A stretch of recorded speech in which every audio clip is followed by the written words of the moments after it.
we need approximately 5, 6 minutes, and we will start.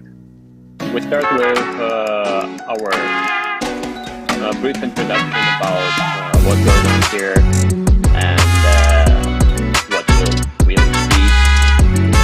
So, 5 minutes, and we'll start.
Okay, here we go, and hello everyone again.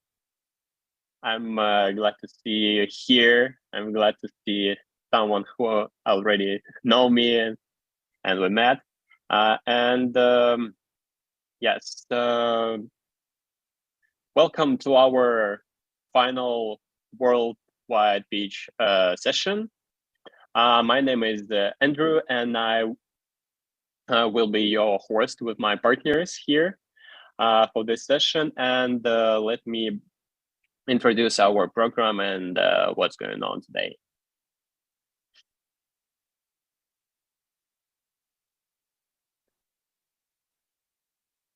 Yes.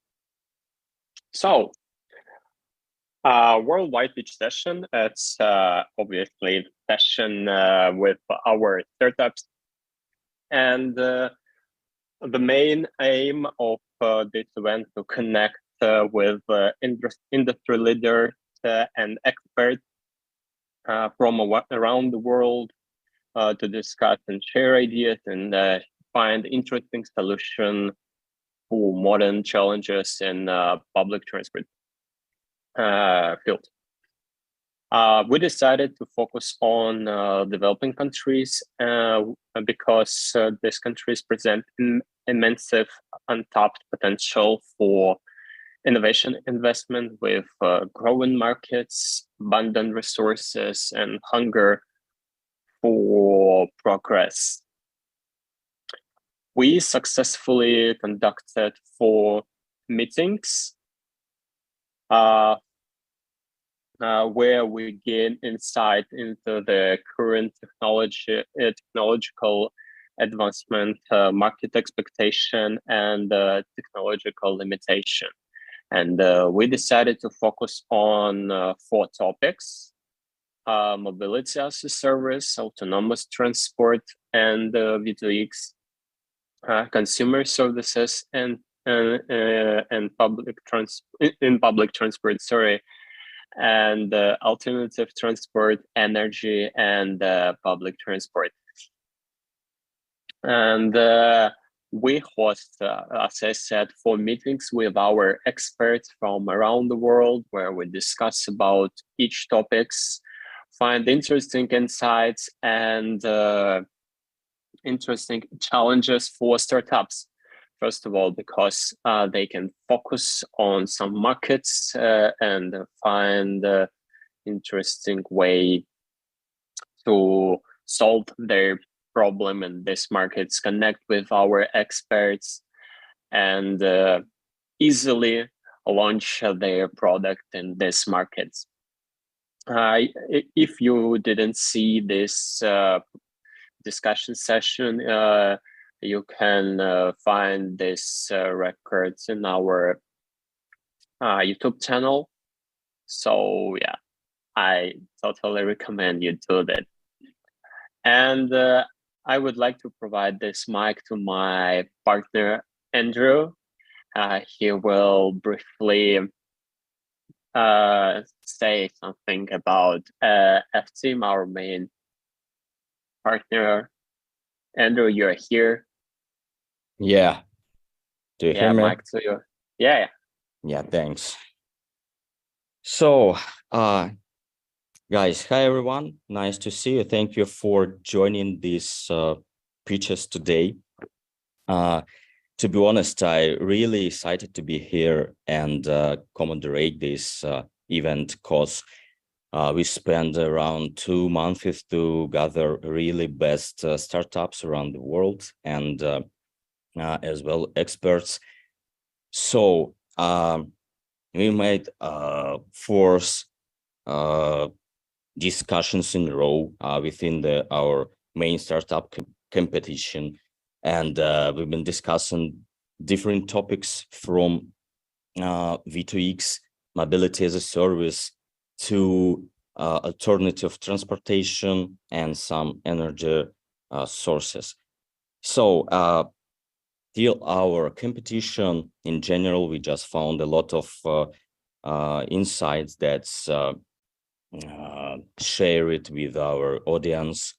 And so today it's really significant day for us, because it's around 50 startups gonna pitch today, and it's really amazing because it has been gathered from at least 15 countries. So, and few words about F-Team. Basically, we are Moscow-based corporate VC focusing on transportation and mobility services.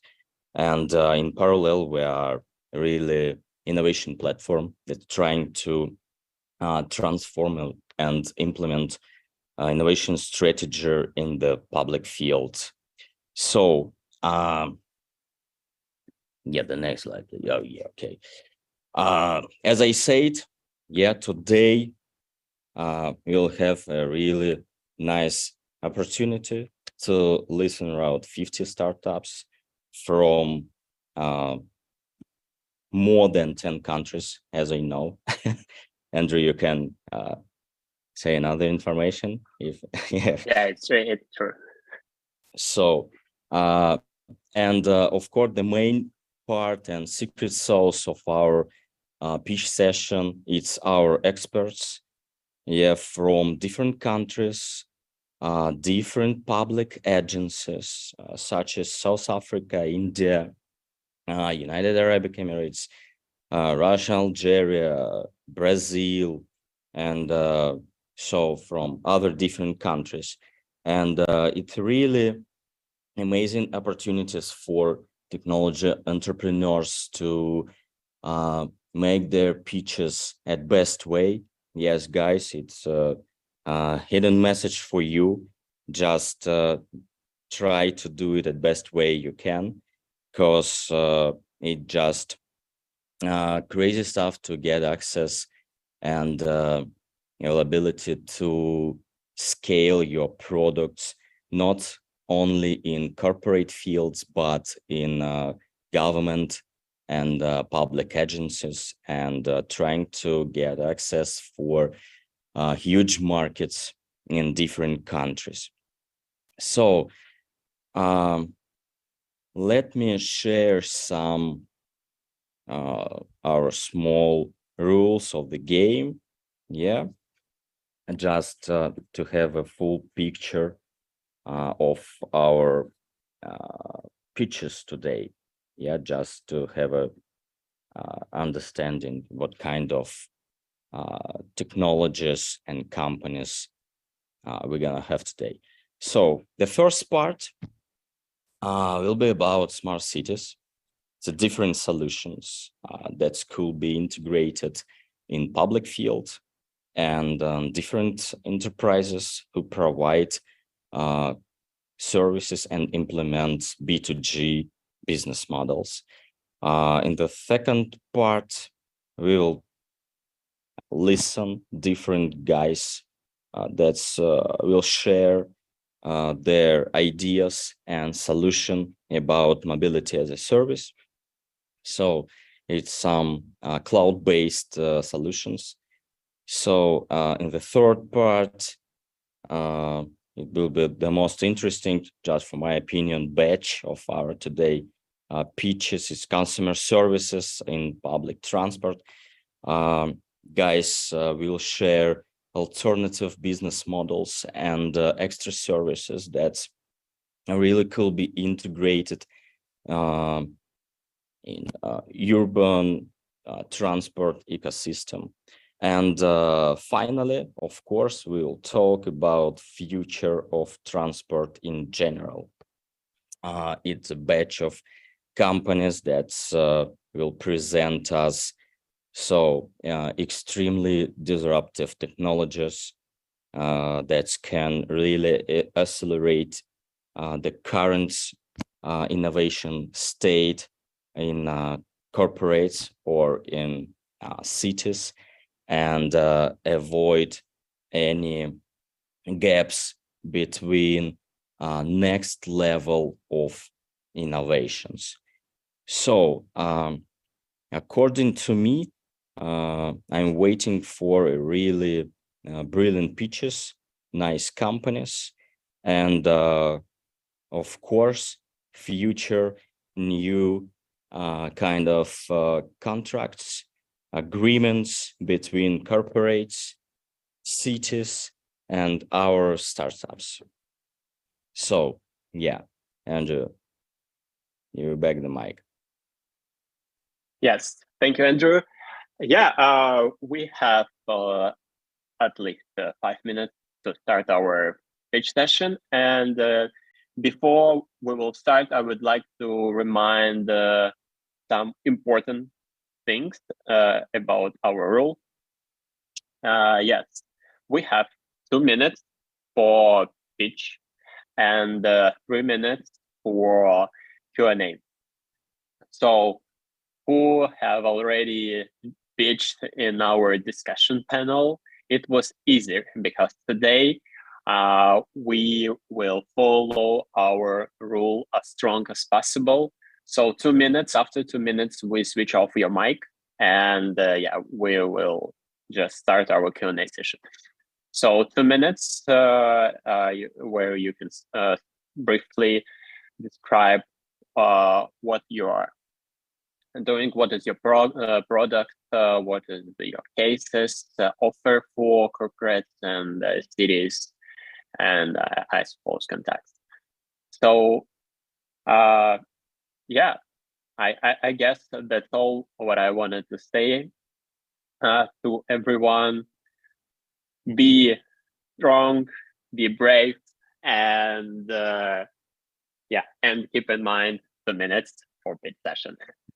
And don't forget to keep focus on extremely key points. It's a value proposition. Yeah, Rajesh, I see what you want to add something in our introduction. Yes, my question is this a pitch for POCs or is this a pitch for funding to VCs in the group? It's all about it. So it's a pitch for startup to pitch for our partner from corporates, and of course it's for VC. We have in our expert list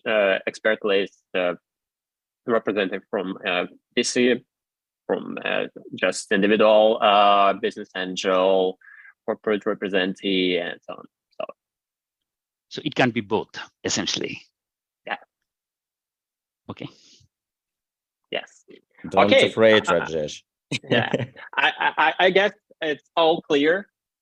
So yeah, I suppose we can start our pitch session, and I would like to start with our first startup. It's startup Tripico from Philippines. They develop reloaded payment card used for buses and modern jeepneys. So Donovan, CEO of this company, you can prepare your pitch deck. I hope you hear me.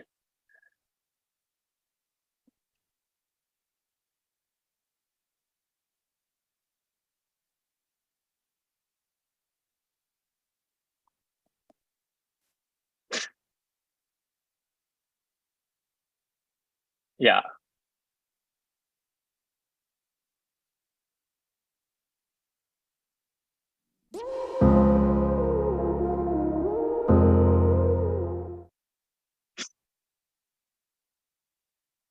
Yeah, I didn't find it in my schedule, and I realized what I started a little bit earlier, and Mr. Donovan a little bit scared because he just prepared his pitch deck.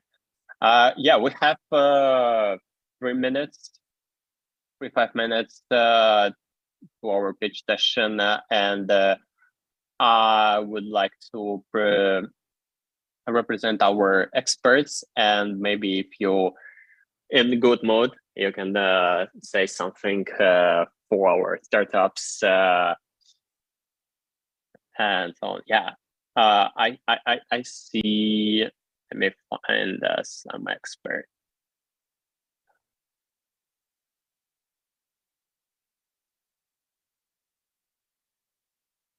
Yeah, yeah, I see the great founders, Philip Costa.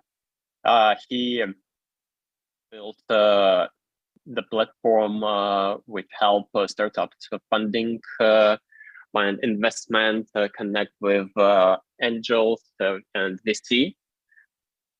Hey, Philip, how are you?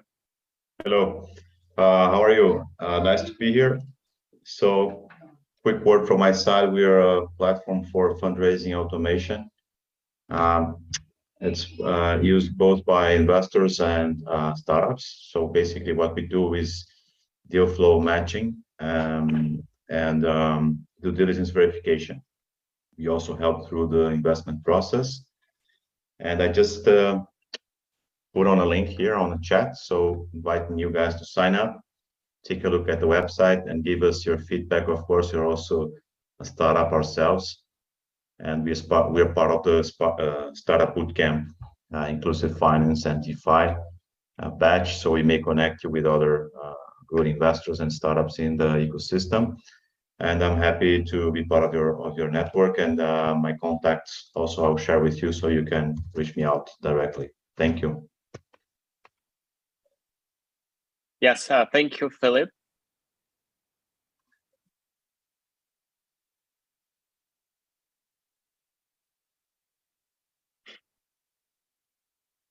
Okay, I see next our expert from United Arab Emirates, Sahar. Are you here?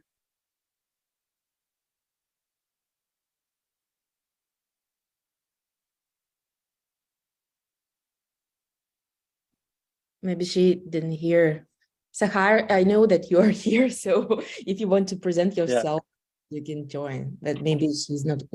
She doesn't hear us. Yeah, it's okay. Yeah, I suppose we can start our pitch session. It's yeah, it's time for that. And I would like to start with our next startup. It's ITS Planner and Engineering. It's traffic control and management, intelligent transport system, and traffic engineer. Here with us will be Ajay Joshi, the co-founder of this platform. Ajay, you are here? Yes. Hi. Hi. So Ajay and I will be jointly presenting. We are essentially together as a team. Yes. Ajay, if you could please share the slides, I will talk to it and then we can jointly answer the questions. Sure. So guys, 2 minutes for you. After 2 minutes, we're finished. Perfect. So we are, yeah. Can I start? Yeah. Right. So we are ITS planners and engineers. We provide products and services in the area of intelligence transport systems. The company is founded by, next slide, please. Myself, Dr. Mark Plaidel, and joined by Ayush, who essentially plays a commercial role. All of us are engineers. Next slide. We have been around for 10 years. We are established. We did consultancy and now we do products. Next, please. We have an area traffic control system, which is essentially a smart traffic light system, which is deployed in more than 20 cities in India. We have a highway traffic management system for running highways efficiently. It is deployed on 8 highway stretches in India. These are proven products. We have a public transport management system for transport operators. It is currently getting rolled out in the first city in India. The product is complete and we hopefully will have sign off within a month. And we have a smart waste management system to manage the waste collection system efficiently.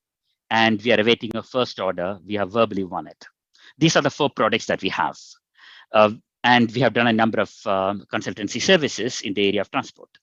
What we are seeking for is opportunities for POC for any of our 4 products. 3 of them are well proven. And we also seek funding to expand internationally.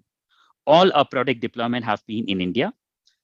Here you can see our revenues for the past 4 years in British pounds. Our current valuation stands at 20 million pounds. Next slide, please. Based on this valuation and the projection, if we are to expand internationally, we are seeking 2 million GBP, using which we will be able to enter 2 to 3 developing country markets. And we offer 5% of the company in return for that investment. So it's a pitch for both POC as well as request for funding from VCs. Thank you very much. Yes, thank you, Rajesh.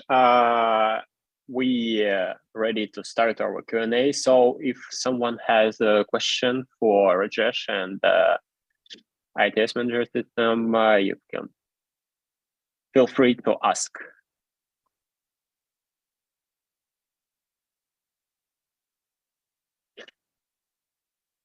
Yeah, Rajesh, before someone starts, I would like to ask some question for you. Could you briefly describe what is the main opportunity for cities to use your system, and what is the main use case? The main use case is reduction of congestion. If you manage your traffic lights efficiently using sensors, you will reduce congestion, and hence you're also reducing your greenhouse emissions and also energy usage. Similarly, if you use a public transport product and run your public transport efficiently, more people will use public transport, which will again decrease congestion and reduce emissions. You can hopefully entice more people to use public transport as opposed to driving. Okay, thank you. Can I ask a question? Yeah, Alexei, go ahead. Yeah, hi.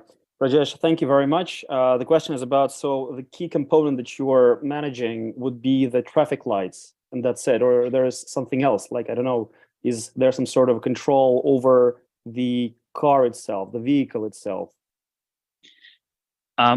We don't have a V2X component at the moment in our controllers, but that is something in the making. We have experimentally looked at the Crocs protocol that is used in the UK for communication between controllers and vehicles, but we have not deployed it anywhere so far. So the key component for you to control would be the traffic lights? At the moment, yes. In Okay, cities. thank you. Thanks. Okay, Rajesh, thanks for your presentation and for your answers. And yeah, we are ready to continue. And our next startup is Waybot Robotics. It's an autonomous cleaning robot, and the CEO of Wayrobot, Max Olenik.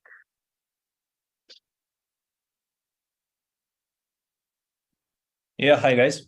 Hi there. Hello. Yeah, there's my presentation here. Can you see it? Yeah, it's all clear. Yeah, okay. Just a second. I'm gonna show the full screen. So yeah. Okay, 4 minutes for you. You can start. Thank you very much. I'm Max. I'm CEO of Waybot Robotics, and we are doing the robots for businesses, service robots. And we mentioned that in the very beginning that there are many companies in the world who are needed the robots and for cleaning, for example. This is a huge market. And speaking with the customers, potential customers there, we found out that they have a huge problems with the laborers, like to hire them, teach them, and to maintain the equipment. And in fact, this is a huge problem everywhere in the world, like the shortage of the laborers in such a businesses. Look like only in US there are more than 1 million companies who want to who are doing the cleaning and they want to use robots, but only few of them can do this, can try robots because the robots are currently very expensive, like for $40,000, for example, the average price, and nobody wants to invest until this product will be like usual for them. In fact, they all needed something like usual, something simple, reliable, and smart solution for this, and for a cheap price. And that what we gonna show them and present them. This is our solution for a cleaning robot with autonomous navigation, with pretty new technology inside of vision-guided navigation, and many features inside. And the most interesting part of this, it's you shouldn't pay upfront, like $40,000 upfront. You can lease it for about 1,000 per month with some installation fee, of course, but it's more and more interesting for the customers because they shouldn't, they have no risk, they shouldn't pay in upfront, and why? Okay, the time is over. Unfortunately, you can finalize the slide with your contract. Yeah, just a couple of words. That's our competitors, and by the most parameters, we overcome them. Like we can do the cleaning longer, efficient, and etc. So we have a cool customers in Russia, and we're gonna, the team, and we want to spread our business to the MENA region, and we are looking for partners, customers, and investments for the scale up. Thank you. Cool. Okay, let's start our question. Yeah, Max, you can just stop sharing your screen for our next participants. Okay. Yeah, cool. No questions. Yeah, I suppose it's all clear. I have Alexei, go. What's your target markets? I mean, is it like large square areas of, like, I don't know, like a commercial center or something like that? Is it like airports or something? Yeah, sure. The target market for us is the cleaning businesses, like the professional cleaning service providers. And additionally, not only them, but right now we have customers like big corporations who want to try this new technology and reduce their cost of cleaning, the money they're paying for the cleaning. That could be, like I said, the professional providers and the corporation, or the public spaces like airports or etc., like everywhere. Okay, thanks. Okay, Max, thank you for your presentation. And sure. We're ready to continue our pitch session. Our next startup is AirLife. Disinfection devices. Good morning. Yeah, good morning, Murat. I'm happy to join the meeting, and my name is Murat Patulin. I represent AirLife company, and we produce professional air purification disinfection solutions for different areas. And today I would like to tell you about our solutions for public transport. Cool. So you have 2 minutes, and you can start. Thank you. Our company has been provided air purification solutions for different areas for over 25 years. Mainly we work in healthcare sphere in HoReCa. Also, we have some solutions for public transport, and our technology has proved itself as very efficient, no matter in what temperature, humidity is in the air. It removes microorganisms, including different viruses, bacteria, fungal spores, and dust, as well as aerosols. The system includes several stages of filtration. That's why this is what makes it efficient. The air goes through the air purification unit and being cleaned in several stages. We have made successful projects in public transport in Moscow, because here you can see the example of the units installed in the buses. AirLife PTP model. Here is another model installed under the roof of the bus. Also, AirLife Convector, the device that combines the functions of heater and air cleaning unit. So these units allow to clean the air in the buses where a lot of people are, and make it efficiently. Also, there is a solution for possible solution for subway car. You can see the concept here on the slide. Thank you so much. This is the end of my presentation. Yeah, cool. On time. We're ready for question. So if someone has some question for a live, feel free to ask.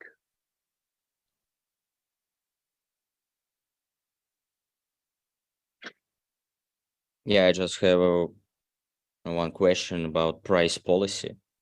How much does it cost? Yeah, thank you for your question. The price depends on the air capacity of the unit, because we have a wide range of air purification units for different areas, and depending on the number of filtration units, depending on the size of a room, of a premise where this air purification works, the price differs. So yeah, it depends on your initial information of the premise. Okay, thanks.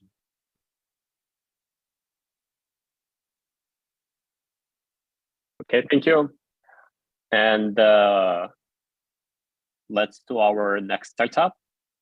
And this is LCD outdoor display for cities, Media Miles. And CEO, Dmitry Mahov.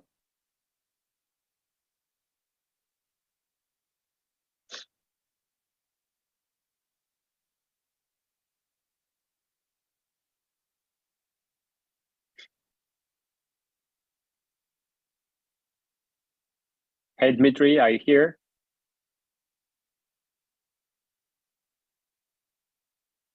I suppose he needs some time to prepare his board.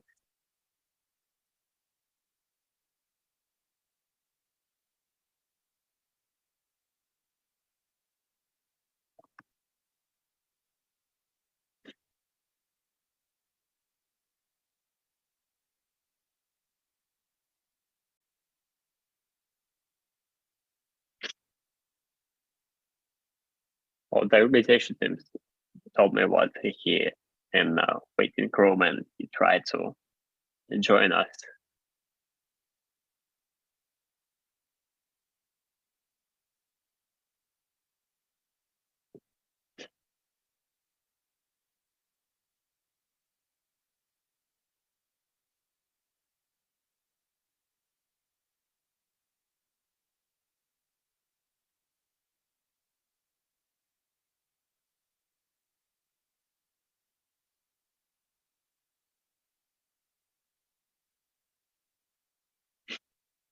Okay, I suppose he will join us a little bit later. It's no problem. And I would like to represent my co-host, Ivan Asol. Ivan, you here? Yes. Hi, everybody. Yeah. My name is. Mike, for you. Thank you, Andrew. So my name is Ivan Asol. I'm the head of technological projects development program at team. In this program, we create new business models and develop startups in city transport with the help of 4 major Russian corporations. Today, I will moderate the next hour of today's speech session, and the next participant is a startup from Moscow with a food tech solution. The team develops pancakes baking robot for city areas. The speaker, Anna Zafman, the CEO of the company.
Okay, so unfortunately, Anna is not yet with us, so we move to our another speaker. This is the spot parking company from Tomsk city. Startup develops free parking space monitoring service for B2C and B2B segments. The speaker, Ali Ozdiev, the CEO of the company.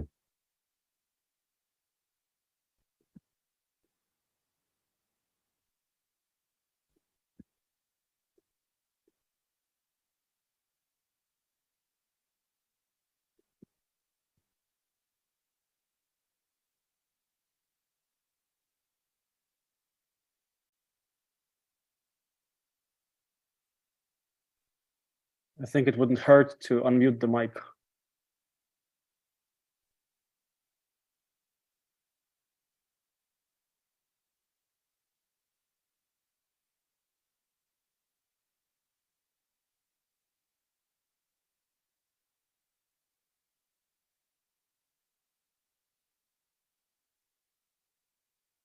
If there is a moderator, maybe you can unmute the mic. Is it better now? Do you hear me? Yeah, it's much better now. Okay, I did it a minute ago, but it didn't work for some reason. Well, now I can start, definitely. We are developing a mobile app for parking management. It all started in 2012 when we were developing our algorithms. The thing is that we're taking the images from video systems installed outside, process it, and give the information to our users. And since that time, we developed them very well. Now we can do it very good, with very good quality in different daytime, different seasons, independently from weather or whatever else. And the next thing that we are going to do is to reconstruct the images in 3D that allow us to use not only the cameras that installed very high, but the cameras that are installed on the level of first or second floors in the buildings. So based on that technology, we're developing the app. That app can, in real time, show you right on your displays the position and amount of free parking spaces, parking lots on a certain parking space. It also gives opportunity to the drivers communicate in special chat rooms, which are related to certain parking spaces. Also, we integrated some safety functions. It means that when the algorithms detects car fires or different scary situations, we notify the users that use that feature and who are placed the car on the certain parking. Also, we have some functionality to pay for the paid parking spaces, and also there's a feature that can be used to understand how many parking spaces you can find free when you get to the certain parking in time. Dear participant, your time is over. Yeah, this is it. I'm happy to answer your questions.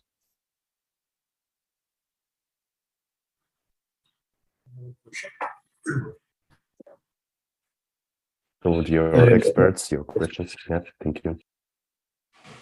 Do you have all these customers already? Yeah, we're currently integrating in several regions in Russia. It is Moscow, it is Sevastopol, Tomsk, and Tatarstan. We're going to launch the system in the next months or two, and we expect that we will gain around 50,000 users after this step.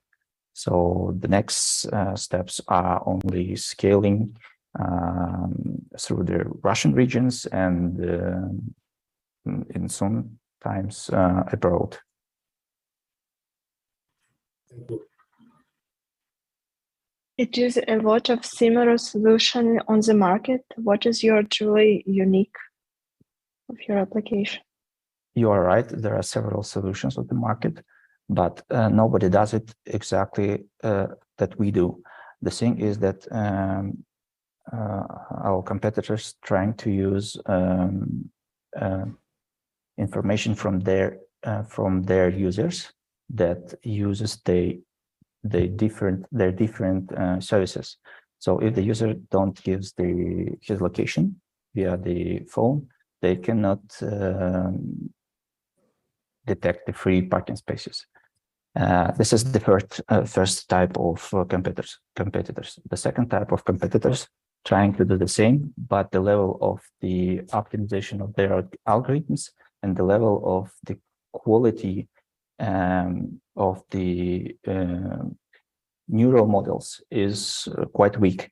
And above all, the neural model that we use allows us to do it very cheap, so we can definitely use it for the commercial purposes and still can be competitive on the market.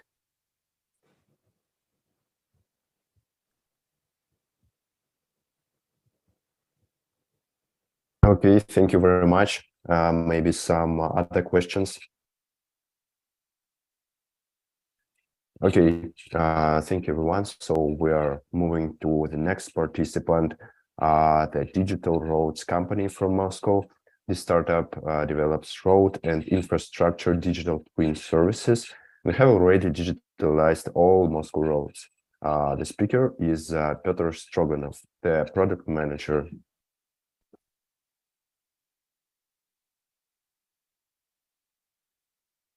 Hi, can you hear me? Can you hear me? Yes. Great. Then we shall start. So I'm product manager at Digital Roads, and I'm going to tell you about our product after discovery. 1 second, some troubles with PowerPoint. Can you see the picture? Everything's fine? Yes, everything is okay. Let's start then. After discovery is automated solution to create digital twins of the road infrastructure. Powered by AI, it allows us to conduct inventory of road infrastructure, perform analytical tasks, make management decisions, create high-precision digital maps for automated vehicles. It is the technology to monitor changes and use digital twin as a tool for rapid and proactive response to critical incidents. Automated our market. First of all, road infrastructure owners. They get annual or even daily inventory of road infrastructure. Digital twin may be compared with existing documentation, may allow to identify legally installed objects, cameras, outdoor advertising, as well as non-compliances with the municipality design code. We can detect accident-prone sections of the road and the overhead power lines. Automated vehicles, they can use digital data in a set of geopositional orientation mechanism for automated vehicles and can get visual orientation in case of weak GPS signal or signal interference and high precision digital maps. Data owners, all of mentioned business representatives in the slide, are interested in filling of the digital ecosystem with digital twin of the city. The price is a cutting edge of this interest. Dear participant, your time is over. Our monetization methods are subscription-based after discovery monitoring, digital twin transmission, creating of high-precision digital maps, and selling of after discovery complex with technical support and addition. We do have great competitors, but we are faster, cheaper, and collect more precise data. So, for example, we will take a close look at the digital twin market. According to Gartner's estimate, the market is growing rapidly, and there is plenty of opportunities for after discovery to blow up the foreign market and serve the world for safety, inventorization, transport automation, and even recreation. We even managed to make a portable complex edition of our product. If you buy one now, it will go with an engineering edition. Sorry, Petro, your time is over. Yeah, so we are looking. Okay. Okay, so we can go to the questions. Your Yep. experts, We are your ready. questions.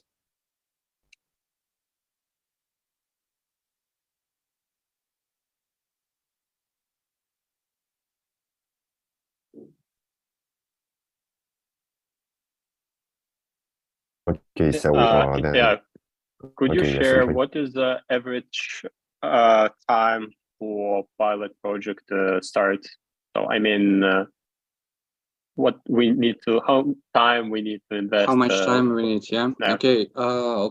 It depends on the country and the laws, but I think it's less than half a year, maybe 3 months or so. So for whole pilot project, yes, or just for start? I think for start, it depends on the service the client needs. So, for example, if we talk about advertising, I don't think it will take much time to get into the market. So everything you need is just a car with the complex on it. Okay. Thank you very much. And Okay, one question from me. Could you please tell more what opportunities open the digital twin of the city? So what are the differences of city without digital twin and with the digital twin? So the first of all, it is the management of the city, because smart cities need some how to say ecosystem, and the ecosystem starts with the map, precise map with everything in it. For example, water, roads, traffic management, and so on. And there are many opportunities to use digital twin in the smart city projects. It's only a matter of imagination, I think. Okay. Thank you very much. Very interesting. Maybe another questions from experts. Where are you planning to do your pilot project? In Russian or somewhere else?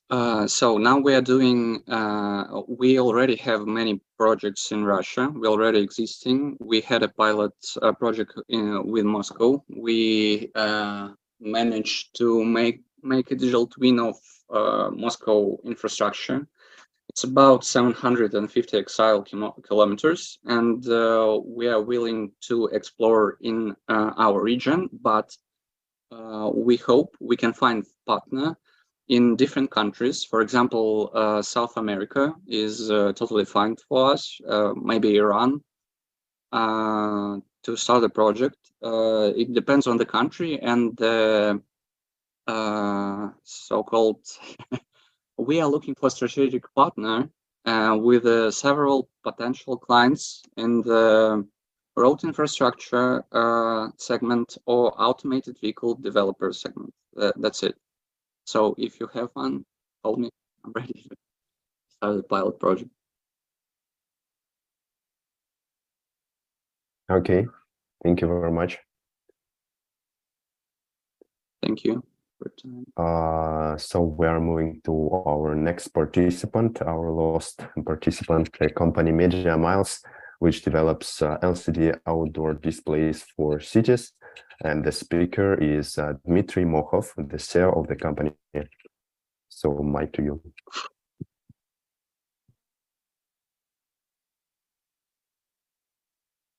Hello, colleagues. Just 1 second. I will share with on my screen. Second. Oh, la la la la. Do you see this or not? Just don't understand. Yes, we see you. You can start. Oh no, I mean, like, I don't know. But I can't.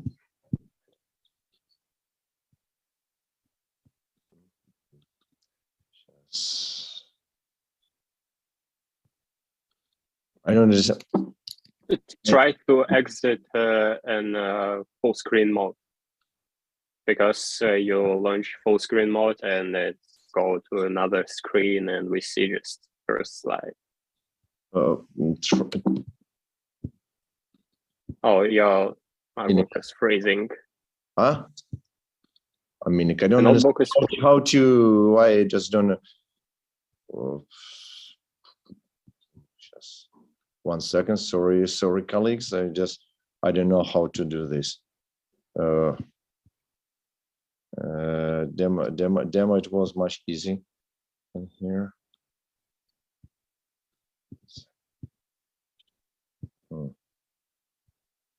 I know. Whoa. Try to command Q. Or just. Okay, I suppose you can stop sharing your screen. We'll go to our next startup, and if you're, if you will see, yeah. Now we see your desktop, but not my presentation. No. Yes, now we see your presentation. Oh, like this now. Yes.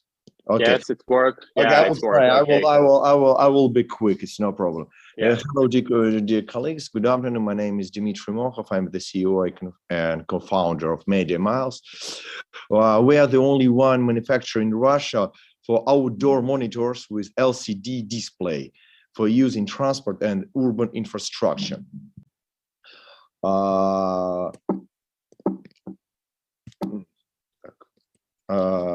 Thanks to our team and own developments, we have achieved the highest quality monitors. Our strengths are super performance in extreme temperatures, low power consumption, and incredible sharp images.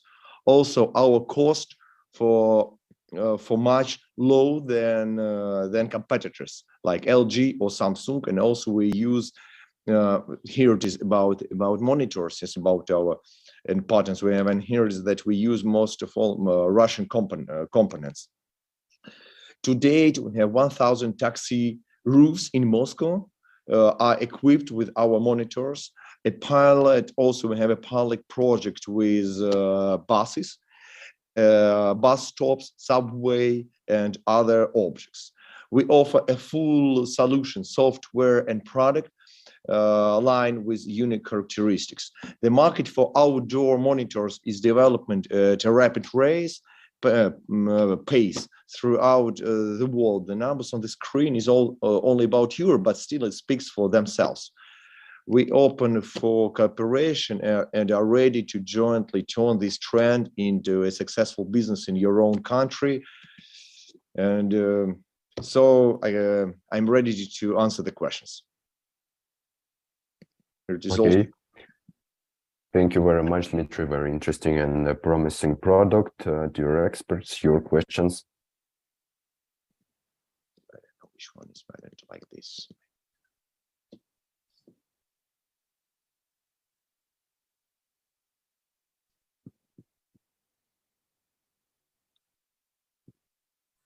I have a question.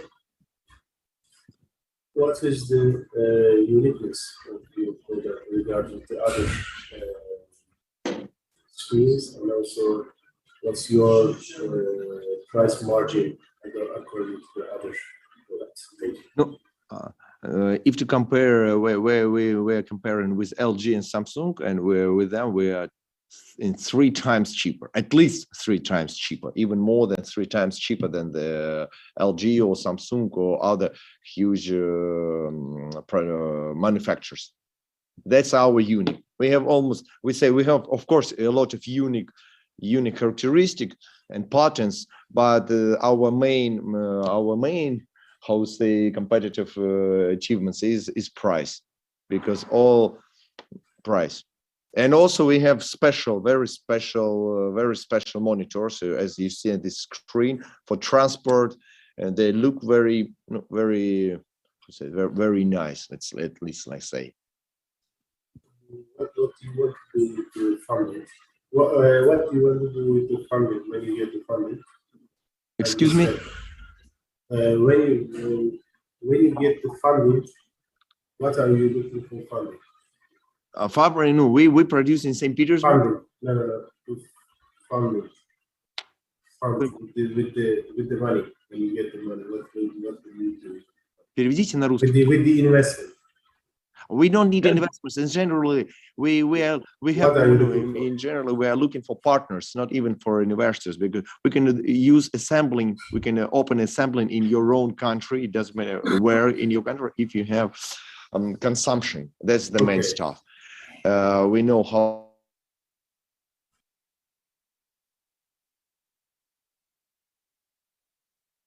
I mean, to open this and to find a clients in your country, like bus, like for buses or for stops, more who has some good connections with city administration. That's city administrations is our main, how to say, main client in generally. Okay, thank you. Okay, thank you very much. So maybe another questions. Okay, so another question for me. Now, what are the characteristics which are better than for your competitors' displays, for example, LG and Samsung's? With competitors, for instance, we first we have some type that they don't have. Only we have such kind of like this for taxi. Only we produce with LCD display for taxi roof. They work from and the main maybe what we have we don't have ventilation system. We'll use another kind of system. So ventilation takes for us money, and also in this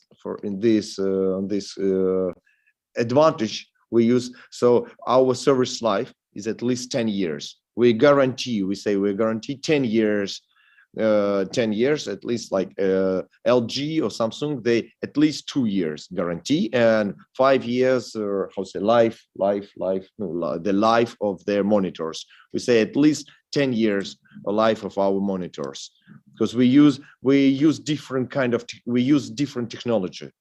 So, and consumption twice less, the electric consumption twice less. That's our also advantage. Cool, very promising. Thank you very much. So now we should move to our next participant, Blindozer company with a food tech solution. The team develops pancakes baking robot for city areas. The speaker is Anna Tsafman, the CEO of the company. Hi. Nice to see everyone, and organizers are helping us with the sharing of the presentation since I'm on the road. So the key of our company is to feed people. We love when people can get nice natural food on the go, and then for us the pancakes are a worldwide technology that could be shared in any country, and it can be customized almost to any cultural roots in any country, because we all have some kind of pancakes. We can bake them from normal dough that we use in Russia and European countries. We can bake it from rice or from corn or from any other kind of flour that could be used. So if you and also we have different kind of stuffings for the pancakes. So you can have it with cheese and bag, or you can have it with a strawberry jam. Any type of stuffings could be used, up to 15 stuffings. And also there are 2 types of dough that we could do with our robot, and it can be easily installed as it uses only 220 socket and electricity supply, so you don't need anything extra, and it uses up to 1.75 square meters, so it's rather small. And through the window you can see the process. We are not reheating or defrosting anything. It's all freshly baked, and even children can see how it's baked and how it's then rolled. And then it's rolled with the stuffing, and then you get the ready-to-go meal on the go. And so it's very good to be placed in transportation hubs. We have very good opportunities in Russia that we are developing now. We are putting on those kiosks all over Russian metro in Moscow, and we have nice results. And so we are open to have this technology customized for almost any market in the world, and have that ready-to-go food that is easily supplied to anyone who is passing through the metro or through any other transportation hub. And it's clean, it's very secure. Dear participant, your time is over. Yeah, and the service of this kiosk is very easy. And we have microchips that signal when we need to change the container, or it has to have the maintenance. So it's easy to manage and easy to install. Thank you. Okay, Anna, thank you very much. Very interesting pitch. Dear experts, your questions?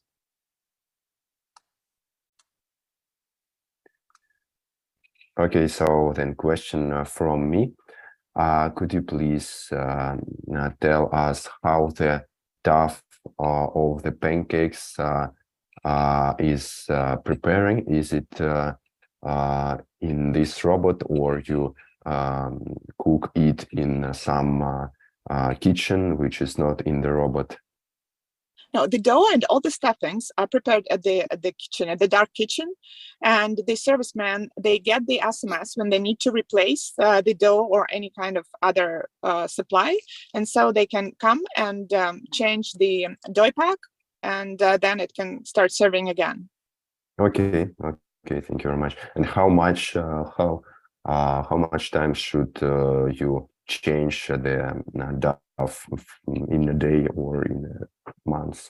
Well, it can be stored there for up to 5 days, but usually we are empty by the end of the day. It takes about 2.5 minutes to bake the pancake with the stuffing, so you can imagine that by the end of the day it's empty. So sometimes you need to fill it up 2 times a day. Okay, thank you very much. So to your experts, maybe some questions?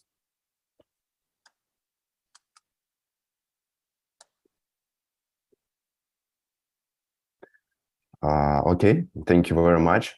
We are moving to our next participant. This is a company, Alpha Asimov Robotics, the startup from Vietnam. The team develops autonomous delivery robots, and the speaker is Tuan Nguyen, the co-founder.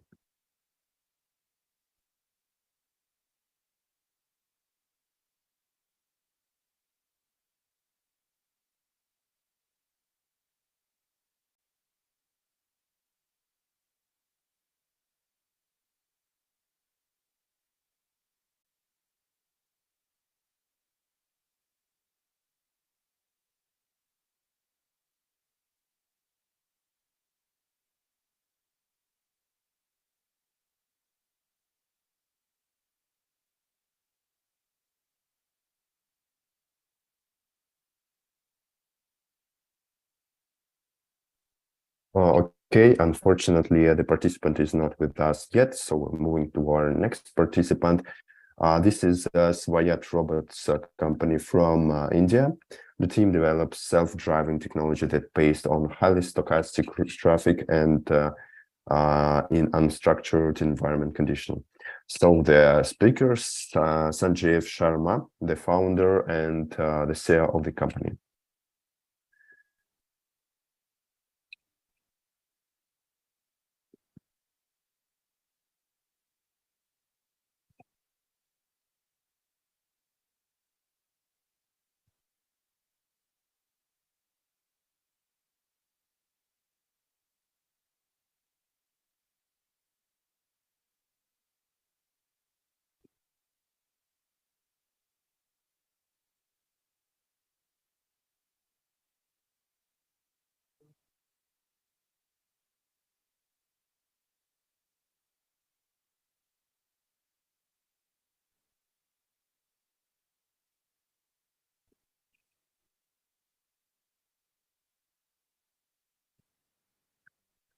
Okay, unfortunately, this participant is also not with us, so we are moving to our next participant from Moscow. This is a company, Thundersoft, which creating the charging station management software, and the speaker is Daniil Sivolsky, the Chief Business Development Manager of the company. So, Mike, to you. Hello, everyone. Can you hear me? Okay. Yes, everything is good. You can start. Thank you. My name is Daniel Sivalorski. CBO of Thundersoft company. Thundersoft is a flexible company which develops software for remote control and monitoring electric vehicle charging stations network, or depots. For more than 5 years, we have been helping e-buses and e-taxis depot owners to reduce operating costs and downtime periods. You know that EV charging stations can break down for many reasons, and when the operators doesn't know these reasons, he doesn't know how to fix it. That's why we create Thunder Eye. It is a system of advanced diagnostic chargers and the wall depots. With Thunder Eye, you know real-time status of each hardware components and software logic of the station. It helps you fix problems remotely and fast. In the future, Thunder Eye will be able to learn from data like AI models, and you'll get amazing predictive maintenance. Our product is ready, and we did 2 huge projects. First one is the largest e-bus depot in Europe with 200 charger connectors and 10 megawatts power. We had been implementing software for 1 month. Second project is a commercial network across the country for basic EV. And of course, we are looking for investment to open joint venture to make sales and marketing departments. Thanks for your attention. And if you have any charging station depots, please contact me and we will discuss your projects. Thank you. Okay, Daniel, thank you very much. Dear experts, your questions? Could you please specify what kind of software that is? Because in the charging management, there is like OCPP level and OCPI level. So what level are you? It is the level OCPP. But we did not only OCPP 1.6 or 2.0, because it is not enough for our clients, e-bus depots, for example. And we have created deeper analytics system, and we made in-house communication protocol. Not OCPI, it's not OCPI. Okay, thank you.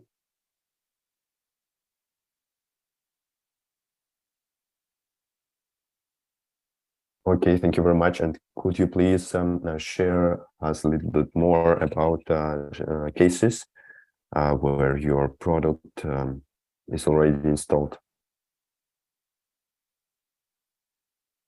Yes, first case, what I said is Moscow electric bus depot. In 2022, it was the biggest e-bus depot in Europe and in the world. Yes, without China. We're implementing our software during 1 month. It was an interesting experience, and it was our first experience in this huge project like that. And that's all, I think. We train service team of our client. Okay. Thank you very much. So the Moscow City Electric Buses project is very huge, and also the charging infrastructure is also very hard and very huge. So this is a cool case. Thank you very much. Thank you. And now we're ending our smart cities topic, and we are moving to another, the MaaS, mobility as a service. So at team, we believe that this is one of the key drivers of the city transportation, Just buy a subscription or make one-time payment and move your body from another sport from one sport to another, no matter how. City buses, trains, car sharing, taxi, just the fastest one without any additional thoughts and decision making. That's how we see the future of city mobility, and that's why we have some startups today on this topic. So our next participant is company from Moscow, Yeva Pro. The team develops tire pressure controlling sensors and software platform that save fuel for car sharing companies and city buses.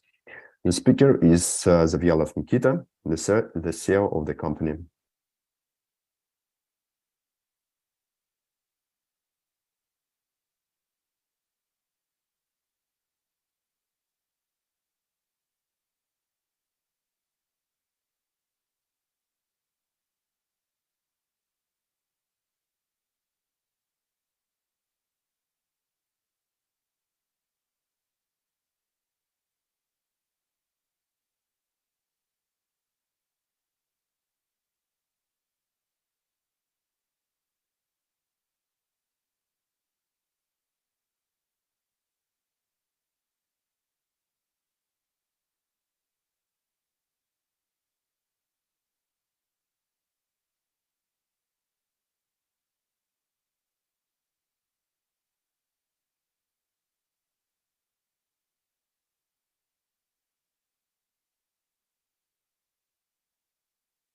So Nikita, we're waiting for your pitch.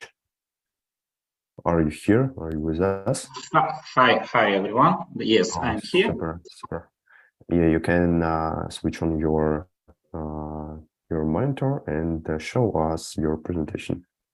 Okay. Oops. Oh, super. We see it. You can start. Hold on. Ready to go. Did you see my screen? Not now. Not now? Okay. Yeah. One moment. Demonstration, ekran, share. Hi, everyone. My name is Nikita, and this is our Yeva Pro project. So, what we do? First of all, Yeva Pro is a smart tire pressure monitoring system that check current pressure in tires with the recommended pressure and taking into account the heating of wheels. What does it mean? If we have some problem with low pressure and our truck go run and warm up the tires, other TPMS can cancel the pressure alarm because we turn back inside the limits. Yeva Pro will recalculate what the recommended pressure should be with include the heating of wheels. So the problem with low pressure still safe. So it helps improve fuel efficiency and tire life. Mining, we have two groups of clients at commercial fleets. There is a mining and construction fleets. For them, we our main advantage is reducing of risk and cost of downtime. And for second group, we provide this general cargo fleets. We provide supporting of high fuel efficiency. Also, we pretty good present at mining fleets with oversized tires, because useful of Yeva Pro solution is huge in view of cost of tires used in this segment. At Yeva Pro Cloud, we provide a ranking system that help of fleet manager doesn't check a lot of information, and so the problem on trucks which will be shown. Excuse me, dear participant, your time is over. Okay, almost this is all. Also, we provide tire management systems that help with tire accounting and planning of tire demands. ready to answer on your question. Thank you very much. Cool pitch. Your experts, some questions? Okay, Nikita. So I have a question for you. We know that you have that you had one pilot project for city buses. So could you please share us more about this project and how much fuel you saved with the help of your product? Can I switch to another presentation? I use it. Yeah, I think you can do it. Not.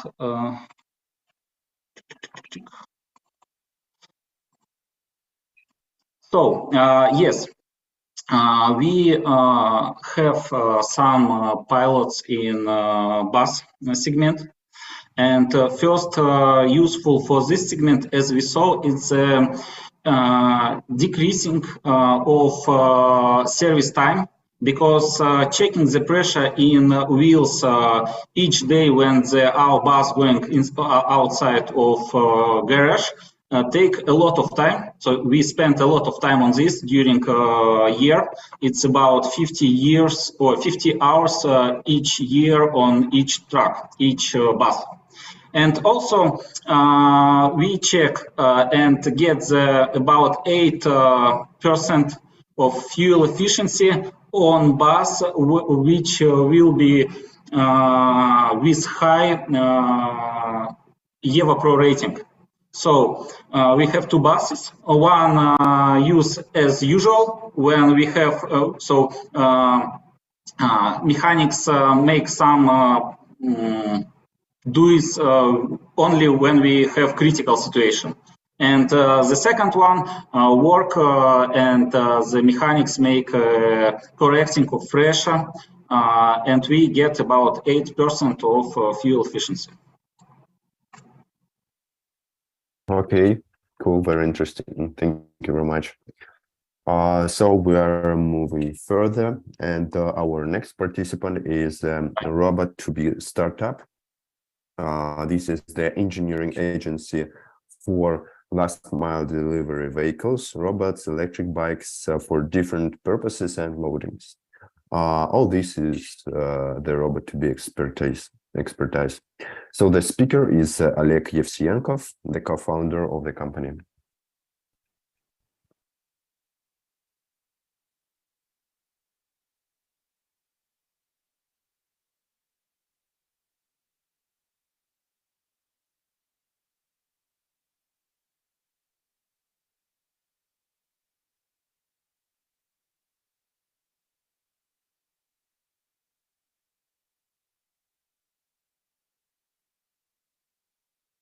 So Oleg, we're waiting for you. Are you here?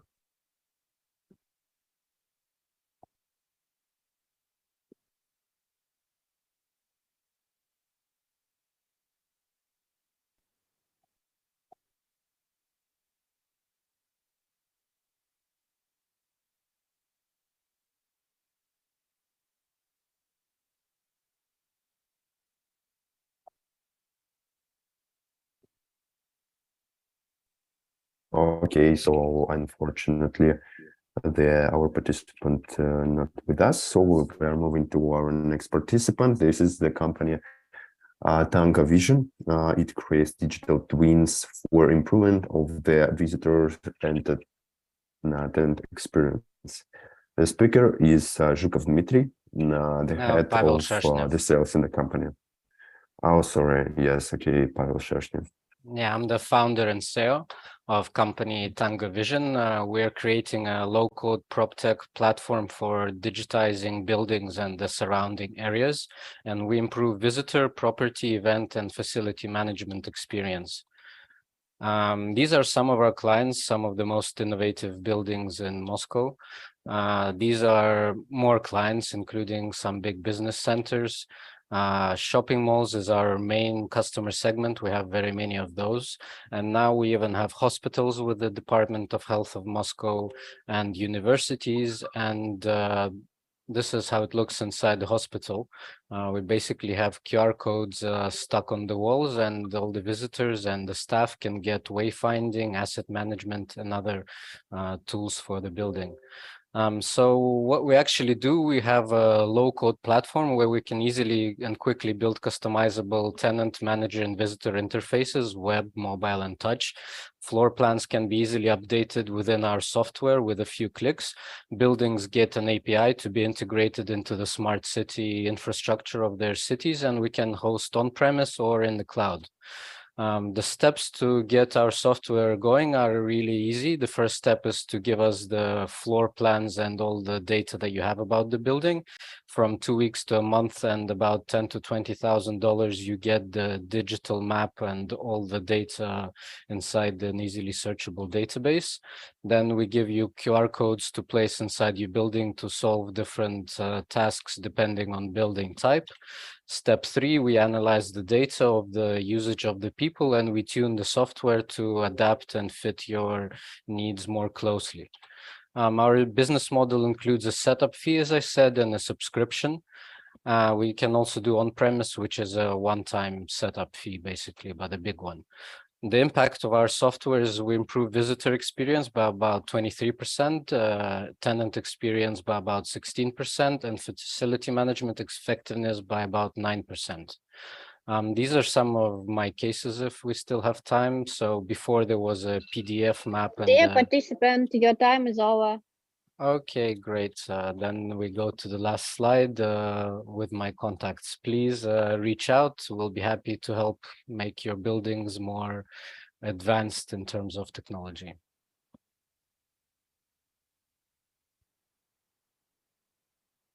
Okay, thank you very much. Now your experts, your questions.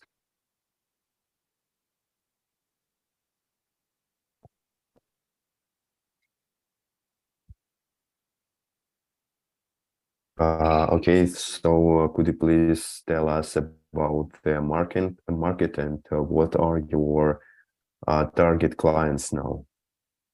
Our target clients are companies which are managing lots of buildings.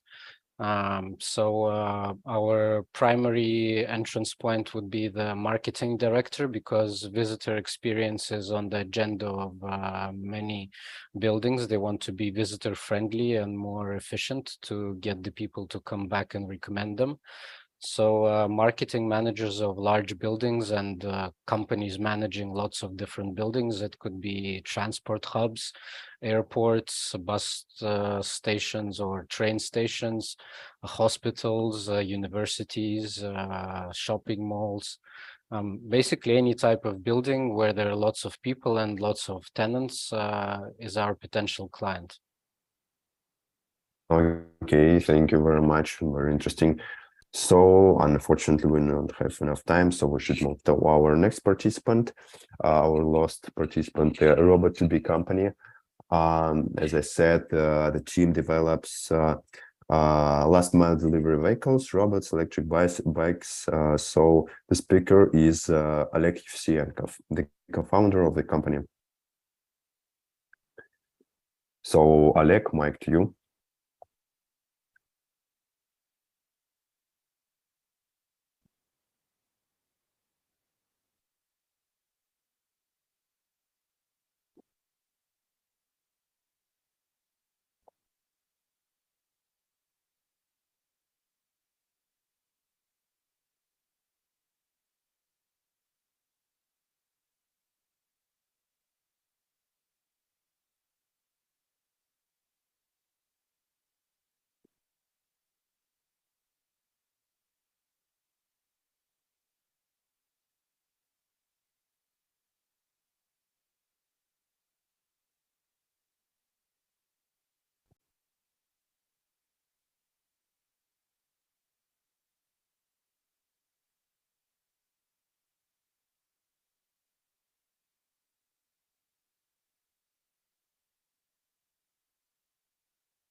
So we are waiting the Oleg now.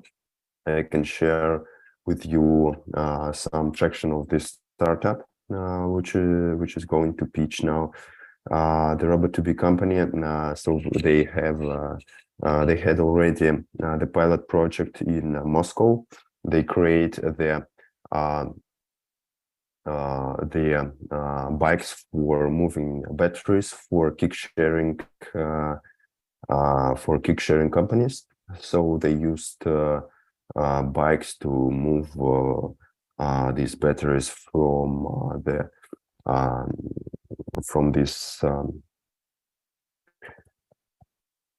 from scooters to the charging stations.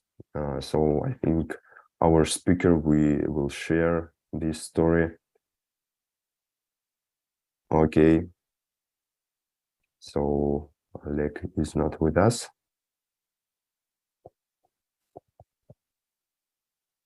Oh, Denise?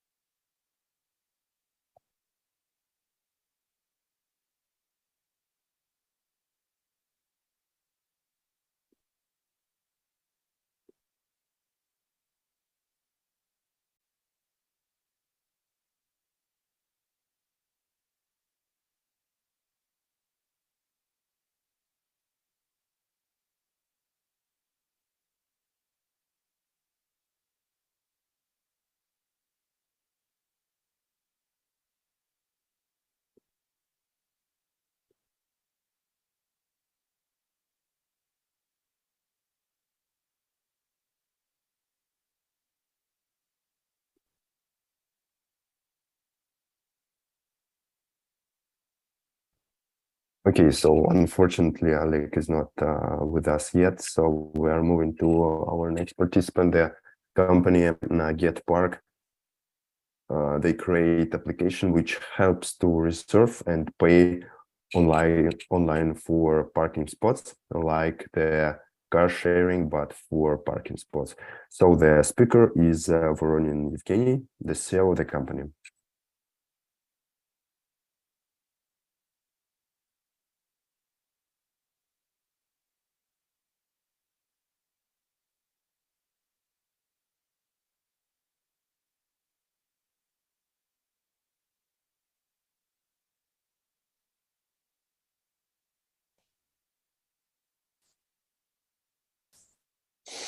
Hello, can I go?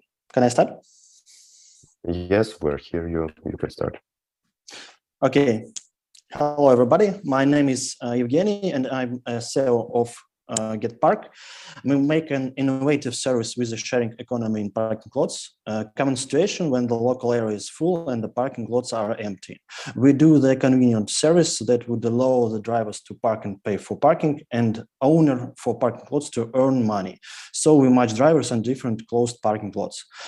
Drivers of big cities have problems to find parking spaces near their home, on the business meeting, and so on. We solve these problems not only in the center, but also in the residential areas. Our go-to-market strategy is get parking places of developers of comfort class, which has 30% unsold parking places, and then add another parking segments to our platform. We install or integrate existing cameras, use a cloud service, recognize the car number plate, and provide a full parking analytics to owners. The user through the app can see the parking lots connected to the service, rates, book, pay, and get access through the app. Market calculated on the basis of new residential complexes in Russian cities with a population of over 1 million. The business model is transactional. We take a commission from the drivers using our service. Our objects, you can check the news on the developer site. And now we have more than 3,000 users, 3 locations in St. Petersburg, more than 2 million revenue since the end of last year when we launched, more than 5 parking before launch now. We are planning to connect more than 30 parking till the end of this year and add P2P model for rent your parking space to earn money when you at the work, for example. Finally, we want to add another services to our platform to offer super app for drivers, insurance, booking, car washing, etc. Competitors are mainly represented in the West. Dear participant, your time is over. Okay, this is our offer, and feel free to contact me, and I'm ready to answer their questions. Okay, Evgeny, thank you very much. Dear expert, your questions.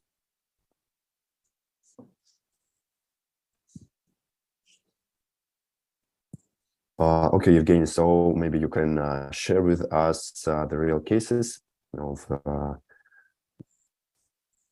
Yes, okay. So we are working with one most biggest developer in St. Petersburg, and they have not sold their parking lots, and we offer to rent through our service and rent their parking lots, and the developer now get their revenue. Okay, cool, thank you very much.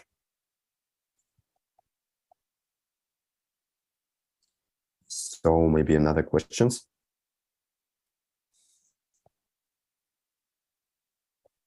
Okay, so thank you very much for this pitch.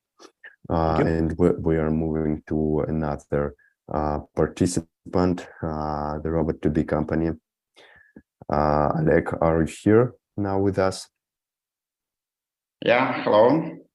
Okay, so mic to you. You can start.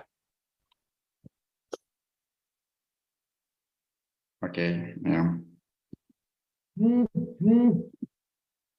So you can share your screen. Yeah. Do you see it? Not yet.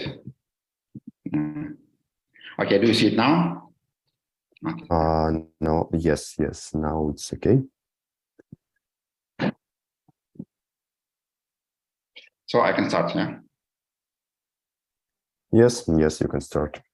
Yeah. Good morning or good day, depending on where you are. I would like to introduce you Bike2B. We are a group of companies that produces different devices like robots, but this time I would like to tell you about our bikes. We develop, produce, lease and service cargo bikes with the lowest total cost of ownership. That means that we provide the best service and the best economy as for users and for our company as well.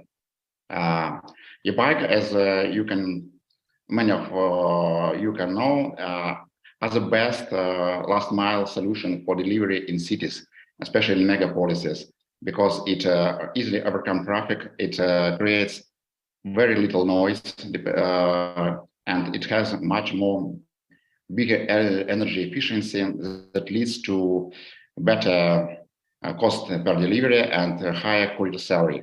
It is proven by a lot of our customers that you see on these pictures, like maybe not all countries know it, but this Yandex.Lavka, for example, or Sbermarket and local kitchens are one of the biggest companies that works on local delivery market, food tech and e-com delivery, as well as e-grocery, and all of them as some other biggest Russian companies working on this market use our bikes. Couriers choose our e-bikes because they earn more. They don't need to waste time on charging battery, because we have the best battery on the market, because we build it ourselves. We developed and build it to support the whole shift of the courier, so he only works whole day, don't lose time on charging. And he also don't have a lot of repairs, don't need a lot of need for repairs, because we have special construction that allows us easily repair in these rare cases that bike needs this repair. This leads to 30% more deliveries per courier, and as a result, more income for courier. And also our bikes are maybe a bit more expensive than competitors. We have better economy, so we can provide for couriers affordable monthly or weekly payment that every carrier can pay, because it's only a small increase comparing with the increase of his salary. And as I said already, we have developed different bikes for different needs and dependent on the regulation in different countries. That could be a so-called motor wheel or hub motor, or it could be a mid-drive, and the power of the motor can be different dependent on the regulation. But we build these bikes with servicing in mind.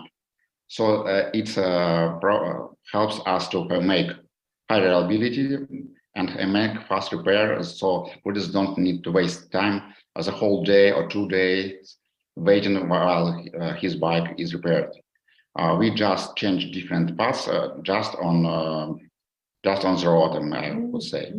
And our bikes are so reliable that a lot of them, first bikes that we produced, already have more than 20,000 kilometers on roads.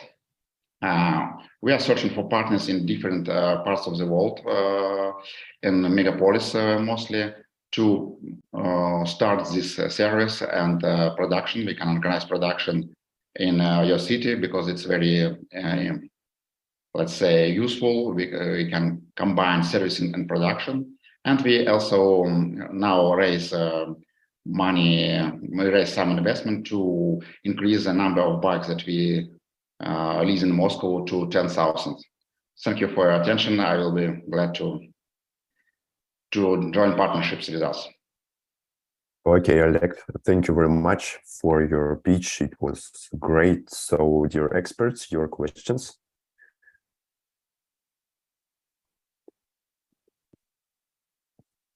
Okay, so I have a question for me. How much couriers already use your bikes now, and what are their opinion of your bikes in comparison with China bikes or some serious China bikes? Well, we have a lot of couriers. We already have more than 300 bikes, but we have more couriers who use them because sometimes they change. Our bikes still on duty, but couriers sometimes change.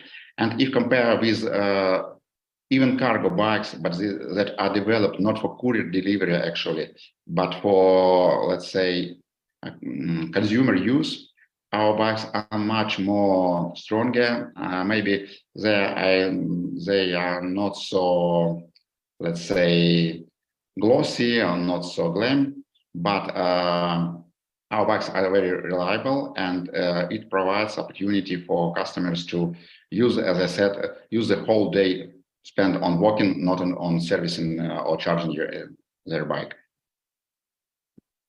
Okay. Thank you very much. So now we are making a small break. So we should just collect some our participants, and then in 8 minutes at 3 o'clock we will continue. So do not switch off. We will soon continue.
Okay, so we are here for each section, and I will give my mic to my colleague.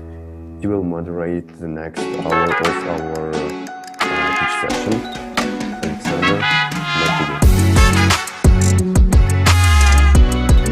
My name is Alexander, and I'm analyst in Steampunk, and I'm very glad to be the part of this today's speech session. There are a lot of projects which can be implemented in transfer company. So we will continue with the topic of mobile service, and the next starts up is Safari Share, which is the carpooling services. So here we go. Hello, can you hear me? Yeah, that's all. Okay, so let me share my screen. Yes, sir.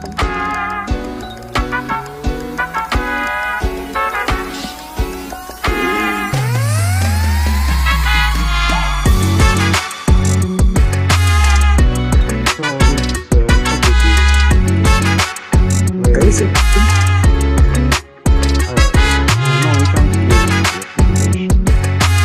Yes? Yeah, here we go. So you can see my screen? Yes, yes. Okay, thank you very much. So my name is Anis Okot. I'm the founder of this company called Safari. So basically, underdeveloped public transport is leaving so many people underserved, and is driving lots of people to want to own vehicles. Most young people, when they get some money, one of the first things they want to buy is a car, and this is leading to like the fastest growth of used cars in the developing world. Every single day, we have more than 1 billion MP6 that are being driven in the developing world, and yet this could be a very useful source of transport. That's why we have built this app called Safari Share. It's an app that can pick up like regular drivers who are going to work, to church, or traveling out of the city, to other passengers that are going in the same route, so that they can share the ride and the cost. So for passengers, this is actually 3x cheaper than riding apps like Uber, Bolt, with the same level of convenience.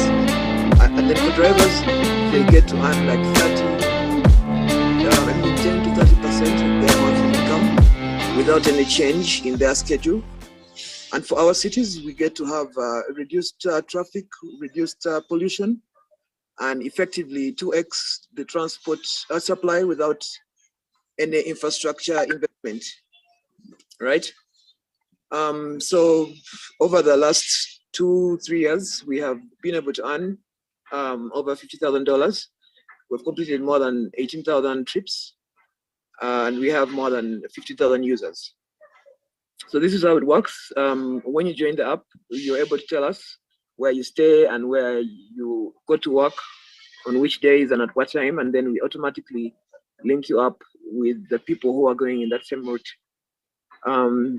We also have a system like for like big employers, so that they can have their members on this platform and also like incentivize and monitor how carpooling is doing in their company.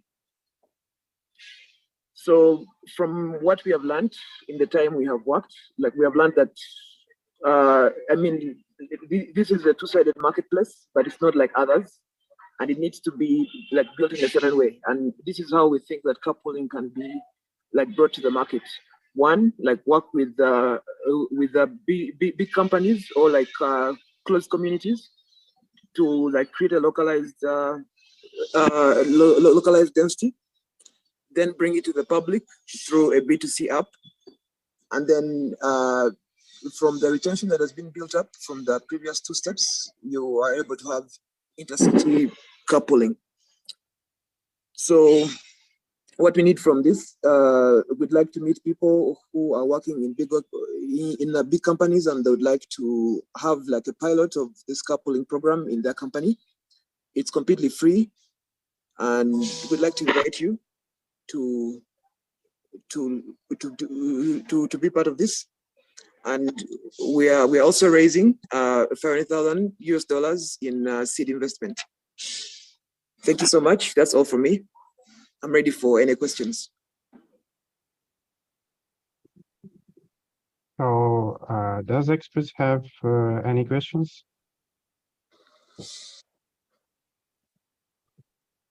Okay, let me ask you. So, when you first come to this idea of carpooling application, what did move you to this idea? Yeah, I mean, like the thing that really inspired me was like one time I had really wanted to go like out of the city, but then I had to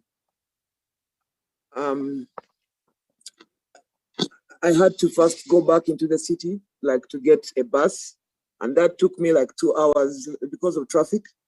And like the whole time I was going back, like using public means, I was seeing lots of cars that were going in the opposite direction that were having empty seats. So I was like, why can't we use this? Like if I was using like one of these cars, I wouldn't have to go back into the congested city, get a bus, then come back again out of the city, wasting time and money. So that's what inspired me, like to start this idea. Yeah, it's a very effective mindset, and you know, you found the market, yes, and did you like evaluate it? I'm sorry, what was the question? Did you evaluate the market? I mean, Did I review the market? Yes. I mean, back then I was not that much. Like when I started the whole business, I was more of an engineer and less of a business-minded person. So it was more about like building the products and putting it out. I mean, we had like one survey, like on our Facebook page when we were just about to launch, and that's when we were able to see like that there was like some interest. I mean, if I could do it again, like maybe I would have had like a much better survey. But yeah, I think so. Because we're able to move really fast, we were able to get people like interested, and we were able to learn a lot from them, and also learn as we already have a product. Yes, thank you very much. I think we can move to the next.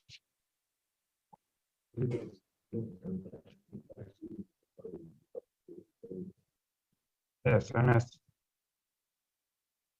Thank you very much. I think we can move to the next project, which is Drones Hub. You know, there is major trends in autonomous shuttles. So the startup produces controller units which can make every transport autonomous. And today for this project we have shut up of Andrei. Andrei, are you here? Yes, I'm here. I'm Shapovalov. Oh, yeah, I'm sorry. So Andrew, you can start after a small break. Okay, here we go. Okay, good afternoon. My name is Andrei Shapovalov, and I'm a technical director of Drones Hub. 1 second, please. We make universal onboard control system for robotic platforms of various types and purposes. Installing the complex on the machine allows you to make conventional equipment autonomous. Our advantages are low cost of each unit of autonomous vehicle due to the concept of distributed location. There is no need to make an expensive machine that can go anywhere, because almost always the equipment operates on a specific location, which is known in advance. This eliminates the need to equip the machine with expensive equipment and makes the algorithm cheaper to operate. Example of clients and vehicles that are equipped with our complexes: Concordia screen for a driver, self-driving machine control, autonomous machine control and self-driving. Electro tractor, autonomous and remote control work in the utility industry. Marines, remote control and self-driving in a Caspian Sea water area, pipeline monitoring, communication relay, patrolling. Electrohan, remote machine control and self-driving for off-road operations. Rover, patrolling of territories, control of fuel and lubricants spillage, surveillance and security tasks. Autonomous movement of cargo on the territory of the enterprise and warehouses. The capacity of market is actually very large, because the control system can be integrated into a huge number of not only new vehicles, but also into existing ones, making them unmanned. Immediate plans: starting mass production of the control system for installation on existing vehicles, entering foreign markets, providing our technical solution for development and operation teams in various countries in order to implement new projects for customers. Thank you for attention. Ready to answer your questions. Okay, so does anybody have questions? Okay, let me ask. In which periods of time we will have all vehicles autonomous? For example, in Moscow. I'm sorry, can you repeat? When we will have so many autonomous vehicles in, for example, Moscow? So I don't know. We don't work in a specific city. We work in specific solutions for specific clients. So we already have some clients that have autonomous vehicle, but we don't work with vehicles that drive in a public ways, because it's a different slice of vehicles. Okay, so you can use your technology, for example, in logistics, yes, and what are the main vectors of your partnerships? Main vectors is patrolling private territory, for example, just closed territory with industrial things. Driving in a not public road, for example, off-road or some almost private territory, and helping drivers to make operations, for example, like Concordia with the driver screen, and working with a specific vehicles in a specific industrial, like in carriers, to dig some iron, I guess. Okay, thank you, Andrew. So we can move to the next pitch, which is Switch Labs. It deploys and develops electric vehicles and its products. Today with us, Anish Kumar, co-founder and CEO of this project. Hey, hi. Anish? Thanks for the introduction. Yeah, can you hear me? Yes. Sure. So I'll just share my screen and walk you through the deck that I have. Just give me a minute.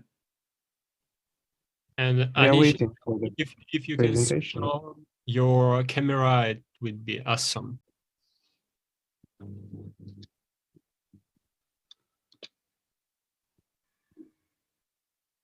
Visible?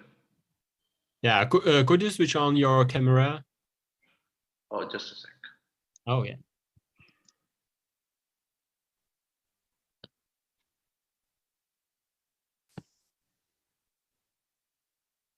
Yeah, we see it.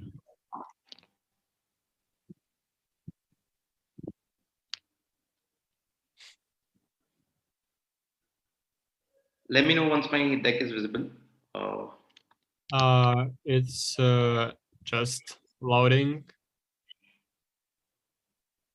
but not started. It's a black screen. Is it now? And not yet, just starting, but not start. Can you reload it, please? I'll just try it again.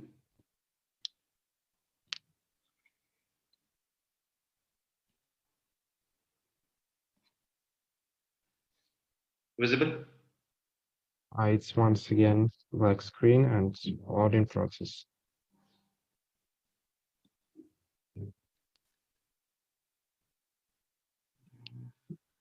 Not sure what's happening.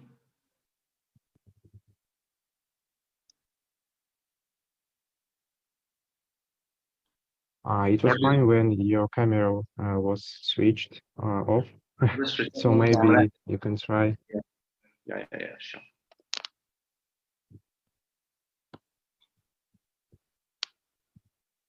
Yeah, Anish will fix his presentation right now. So now it is the same, I think.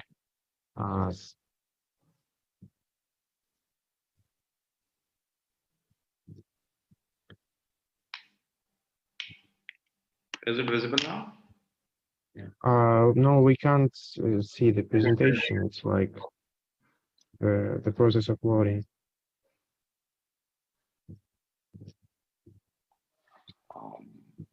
Not sure what's happening.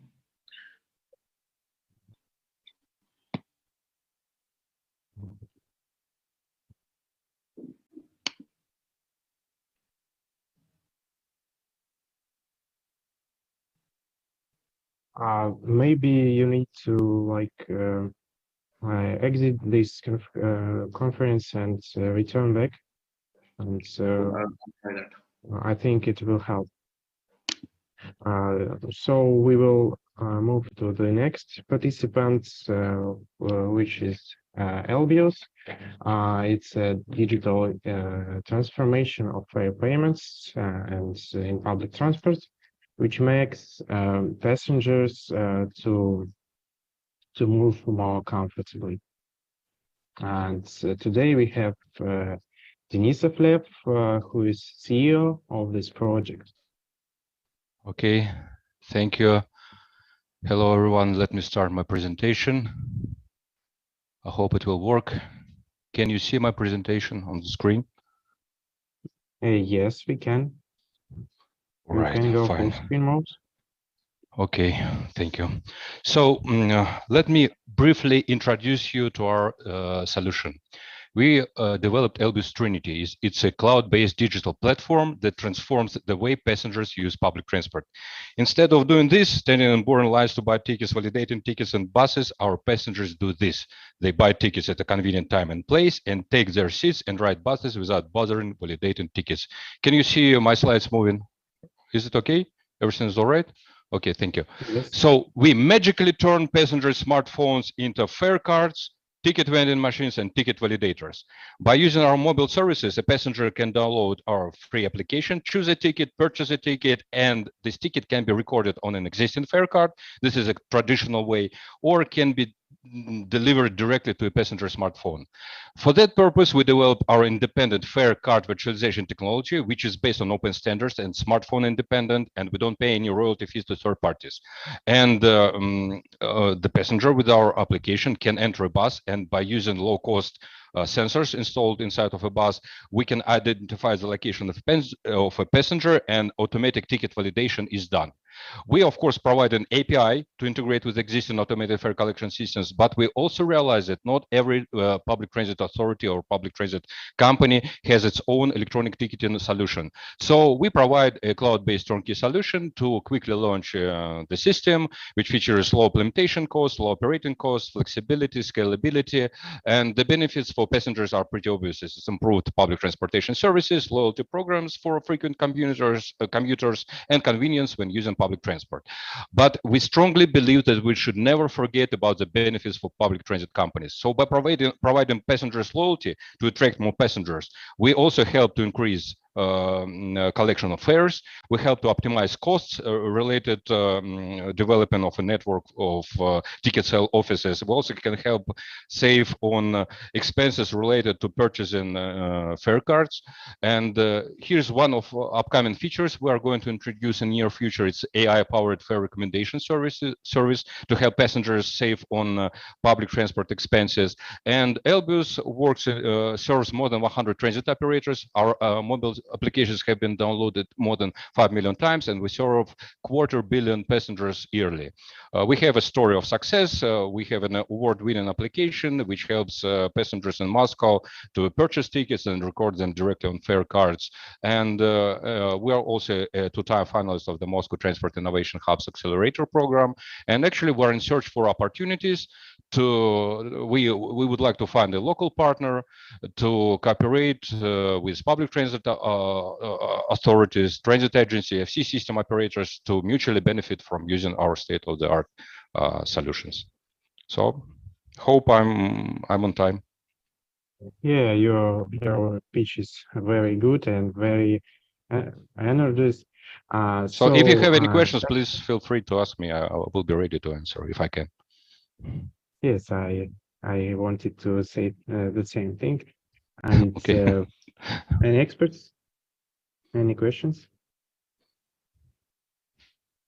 So, Lev, please tell us more about this AI function, what it will give to the passengers. Well, actually, it's our secret. It's our know-how and innovation, which is we first time mentioned it today. You know, the idea is that by analyzing data of the users of our application, we can understand what type of tickets our passengers use and buy, how frequently they use public transport, and we by analyzing this data, we can recommend them what type of tickets can be purchased by passengers. For example, we see that there is a more profitable ticket with, for example, a 20% discount if you buy a quarterly ticket. But we realize that our passenger use monthly tickets. So instead of buying a monthly ticket every time, our passenger can purchase in advance a quarterly ticket, and by this he can save money. So this is the idea of our AI recommendation service. So we work with big data, we analyze this information, we constantly update information about the current tariff plans, and by doing this, we help our passengers. We help them save on public transport expenses.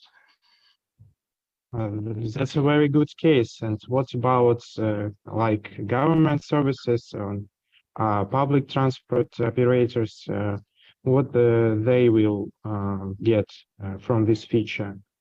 Well, as I mentioned in my presentation, first of all, electronic ticket is a part of a loyalty program for passengers. So as we can see, usually public transit companies or transit authorities, they provide long-term tickets and this at a discounted rate. And public transit companies, they get money in advance.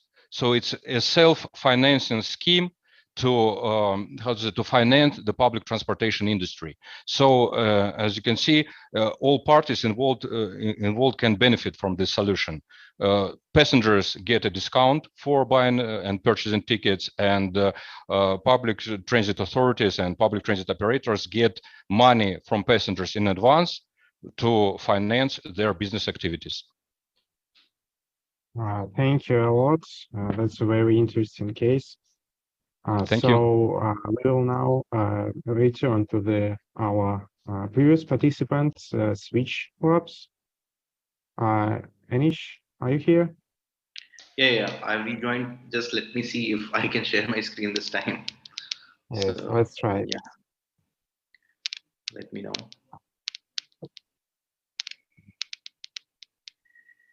Oh, yeah, I see myself. So, and I see the presentation.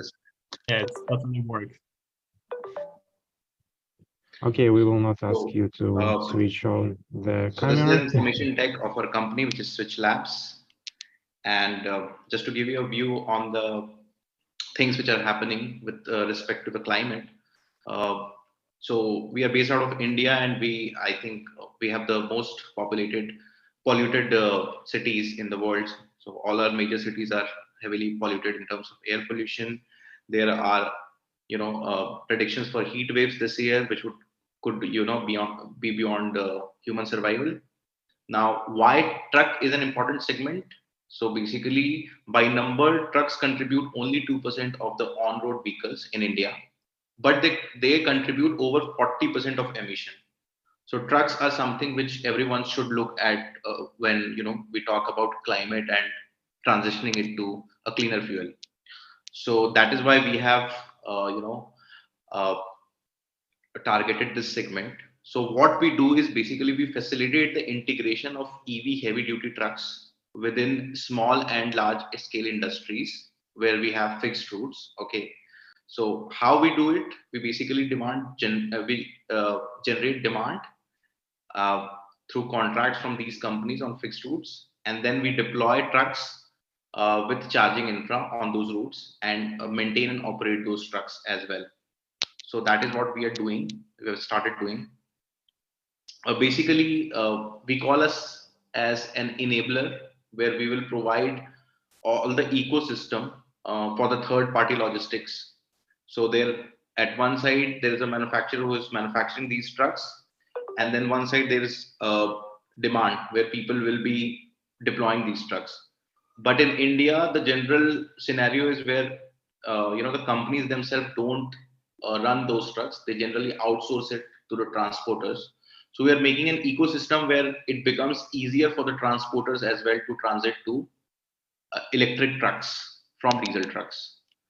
So this is our business model. Basically, we talk to the clients, which is basically Dalmia, Coca-Cola, and Palco and such companies, and take contracts. And we take trucks from the existing manufacturers in India, which is Olectra and iFieldTech, and then we build the charging infra and basically deploy these trucks on those routes. This is the one-stop solution in a way that we can say. So what we're trying to create is the ecosystem, as I said, where the platform gives demand on those routes, vehicle lease, which is basically the financing of the vehicle, because the industry itself is in India is at a nascent phase, so there are not much of financial options. So we are also bringing in the lease for this. We are putting in the charging infra. We are taking it on our books and deploying it wherever the routes are, and then telematics for the operations of the trucks. So these are the 4 services that we are focusing right now. Going ahead, we'll also add some value-added services like insurance, etc. So this is the solution for EV truck adoption in general, what we are building. We have a partnership already in place for 4 EV trucks. We are doing a pilot from April. So we'll be deploying 4 EV 40-tonner trucks. This will be one of the first third-party operations in India in terms of EV HCV. And also it is the longest route in India for an EV truck operation. So this is the traction that we have got till now. These are some other identified routes that we are going to do pilots on. These are all in India. So the first one I spoke about, which we are operating from April, is Korba Raipur. This is a 215-kilometer route that we are operating on. The second is basically a port on the eastern coast of India. It's in Odisha. So this is an import operation. We are deploying 50 trucks. And the third one is in Gujarat, where we, again, the route length is 179 kilometers, but it's a very high volume route in terms of goods transportation. So we are basically targeting that as well. And this particular route has been suggested by World Economic Forum. So we are also a part of a platform which includes Niti Aayog, which is the Indian policy making body, and World Economic Forum. So they have been working for the adoption of EV heavy duty vehicles in India. So we are a part of that platform as well. This is the product overview that we are deploying. The maximum speed is 85 kilometer. Mileage would be, in a single charge, would be 185 kilometer. The charging time is 90 minutes, which is 1.5 hours for 0 to 100% charge. And the gross weight of the vehicle is 55 ton. So this is the product overview. This is our team. Ajay is also present on this call. He has done a lot of work in terms of green energy and earlier was running a company in solar. Now this would be his second startup. So he's taking care of deals and collaborating with business and investor relation as well. This would be me, and I have done 2 startups earlier in the digital domain. So one was an app for brain training. The second one was an e-commerce. Switch Labs is my third startup, and yeah, so we have been working on it for the last 1.5 years. We have advisors. So Ghazal was founder of Revigo, which was Anish, one of the biggest trucking sorry. company in India. And Anish, I'm also, sorry. The time is up. Sorry? The time is up. Okay. So we can move to the one more questions. slide. Okay. Okay, we can move to the questions. Are there any? So Anish, tell us please. Mert, do you want to ask questions? Is it possible? Like I wanted to present this, but Anish, actually we are working on charging systems. I'm going to present very soon. And our systems are mostly being used or will be used in the ports. So let's have a maybe discussion after the, let's say today's meeting. Is that fine with you? Sure. Thanks. Definitely. Yeah, we can connect. Yeah, we'll provide you with the contacts. We are glad that there's some friendship here. Okay, I would like to ask, you like producing electric trucks, yes? We are not manufacturing it, by the way, we are just deploying it. Okay, and who is the, which electric charging stations do you use? You don't produce them too? So basically the charging stations are being produced by the OEMs, the one which is producing the trucks today. It's a 160 kilowatt charger that we are using for these trucks. The battery pack is of 258 kilowatt. So yeah, these are fast chargers basically and can charge the battery within 1.5 hours.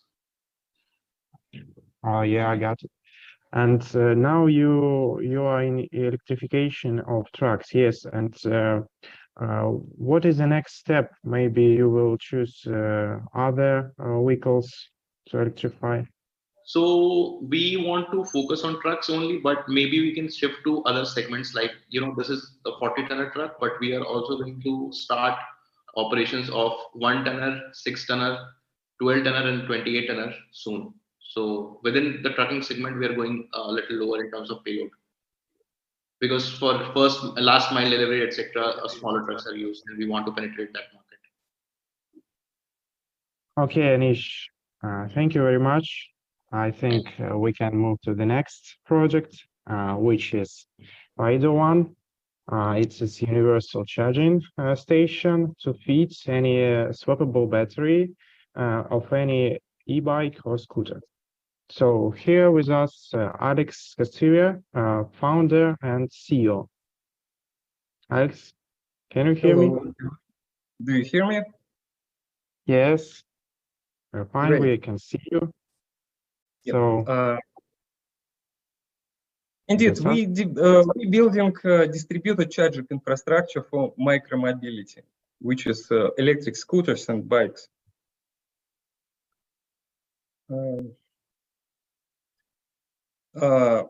Our first clients, which is scooter sharing and bike sharing companies, have a problem in, well, their main problem is fleet charging. Usually they have one charging point in a city, kind of big warehouse where they charge thousands of batteries and then distribute them across the city using mostly cars. This is very inefficient way to provide charging for the fleet. Our second clients are courier delivery companies, which are constantly losing time and money for their couriers getting back to the some points to take the fresh charged batteries. Even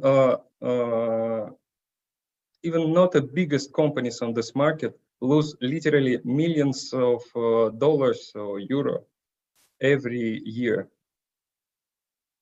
That's why we have created the distributed charging infrastructure, which is based on kind of vending machines where a few tens of batteries are charging simultaneously and which can provide a few hundreds of batteries daily. This kind of infrastructure provides to our customers a way to greatly reduce their charging cost, to make their profit higher because vehicles not waiting for the battery swap for hours, and their people who swap batteries productivity is increased about twice. Ride charging machine is good for charging almost any swappable battery. And also we provide, we increase the level of safety for battery charging. We have a few ways to prevent battery catching fire and few ways to extinguish those fire and to keep this fire inside the cabinet if it appears. We also give them a way to control batteries. For example, to find batteries which lose capacity or defected, we give them a full control of who taken those batteries and how many those batteries their people returned. We have cloud and mobile applications for controlling the stations and providing our client staff with a quick and easy way to operate those charging machines. Okay, Alex, it's time up. So can you can you tell us your offer? We have launched a few pilots with operators, and we're getting ready to launch a first commercial networks all over the world. For example, this year we will launch about 60 charging stations in Moscow, providing batteries for about 30,000 scooters. We invite all kinds of potential partners who is delivery company, scooter sharing company, and cities, municipalities, which want to build a modern infrastructure for most common electric vehicles in the world.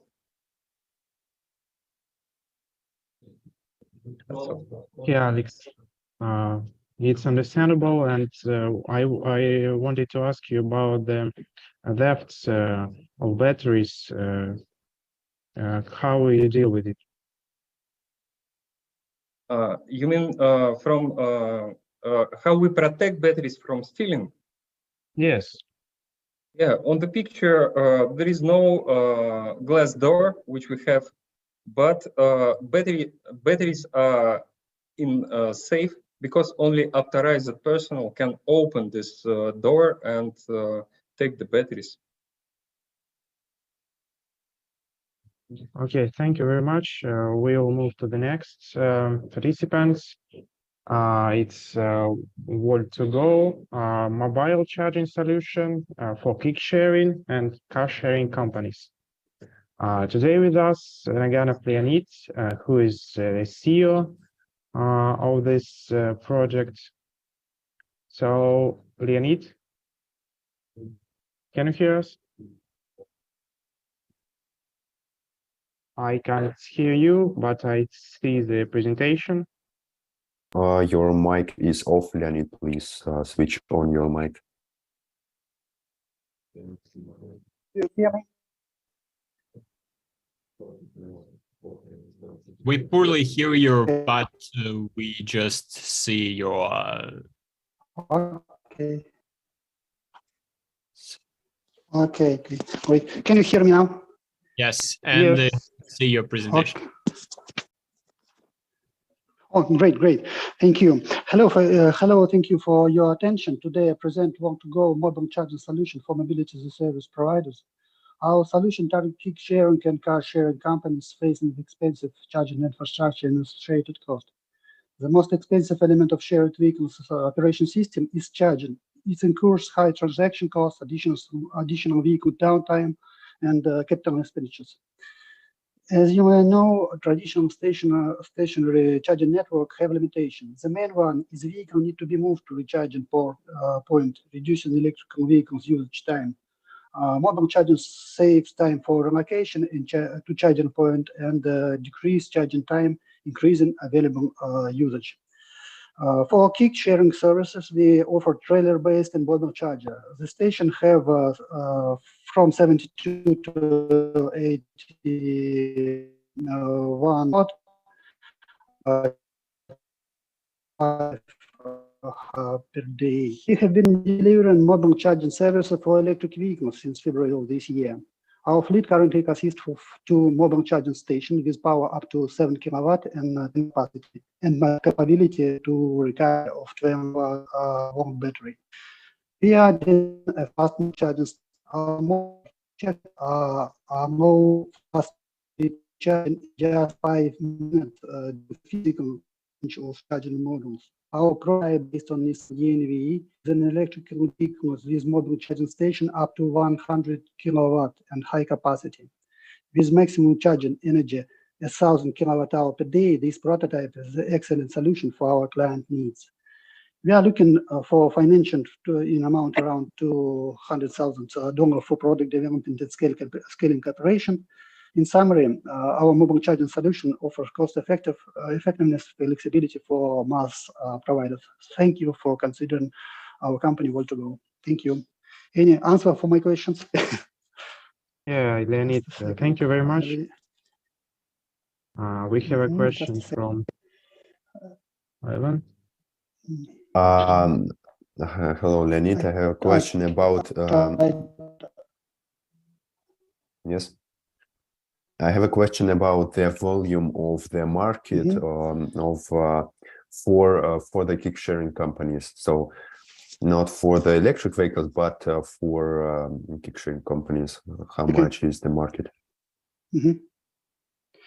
Moscow is one of the biggest market for kick sharing. We have 3 big operators in Moscow. It's Urent, Volt2Go, sorry, Yandex.Go, and Whoosh. We hardly cooperate with Whoosh company and have couple of pilots with Urent and Whoosh.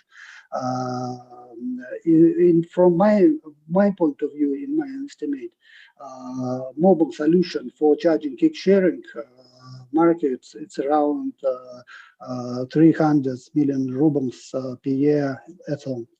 It's maximum share for this market in Moscow. I have no estimate for one volt because of we focused on Moscow market because we start in car sharing segment only in late of previous season. Okay, thank you very much. So the 300 million rubles is the total addressable market. So of all these three operators. For model solution. For model solution, it's maybe much bigger if we consider this market not only for from charging point of view and is battery as a service market. If we share it service with full life cycle of battery, not only charging with this one, it's several billion rubles in short run. Okay, and you said about the battery as a service business model. Do you think will it be relevant in Moscow in the future and in other big cities?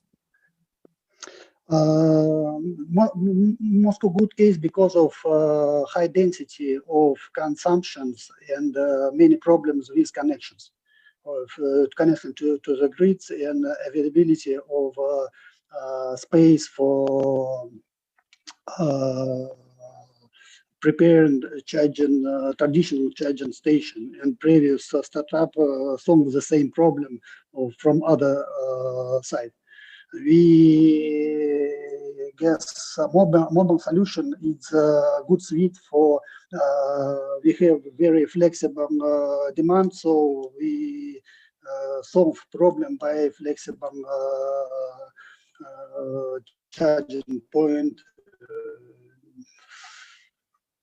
this way. Okay, okay, thank you very much. Very interesting. Yes. We are ready to move on. So the next startup is 11. It's a manufacturer and of electric scooters and service of kick sharing. Here with us, Bogdanov Denis, CEO of this project. So Denis, are you ready?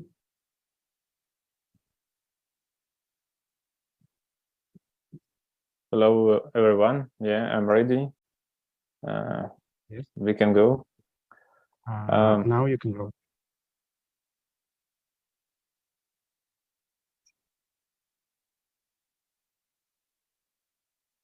Okay. I'm happy to present the 11 project where we develop micromobility. To put it simply, we make a scooter and e-bikes.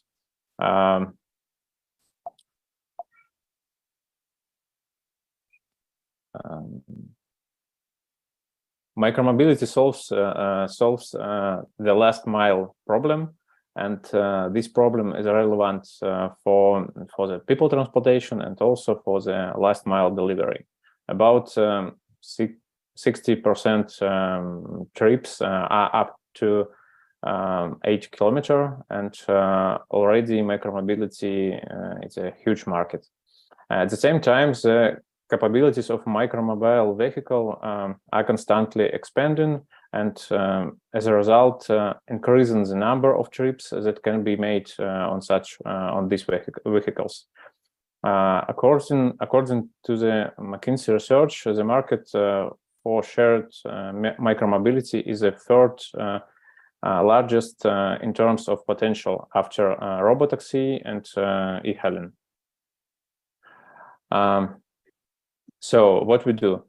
Generally, we are developing micromobility vehicles for sharing, and not only. We started with a scooter and now working on third version. 11 scooter now is used on 4 markets and shows, we guess, excellent results because the scooter are really reliable, and we have a good user feedback on the scooter. This year also we have completed our second product, the sharing e-bike. And also we offer related products for sharing operators. It's a IT platform and charging infrastructure. Charging infrastructure which fully meet with our vehicles. In fact, it's a single ecosystem. Now we have pre-orders for test batches of the new products, our e-bikes, and we are open to talk about funding for the production of this first batch to sell it to potential clients for the first use. Thanks for your attention. Yes, thank you, Denis. Any experts who want to ask some questions? Okay, let me ask. Okay, Ivan. Yeah, I have a question about the scooter which you make. What are the main advantages of this product with comparing to China scooters? Yeah, we have two directions of our business. Yes, now it's a separate directions. It's a kick sharing where we are operator of kick sharing. Yes, and also and we have really a lot of feedback from this operation business from kick sharing, our kick sharing business, and also the second direction. Our second direction is a develop. Yes, it's a design of vehicles. So and I think I guess you should try our products, and also for example other Chinese products, and decide what you like. Yes, how I said, we have a good feedback from our users, and so our scooter also really reliable, because we have a lot of feedback, a lot of practice from our kick sharing business.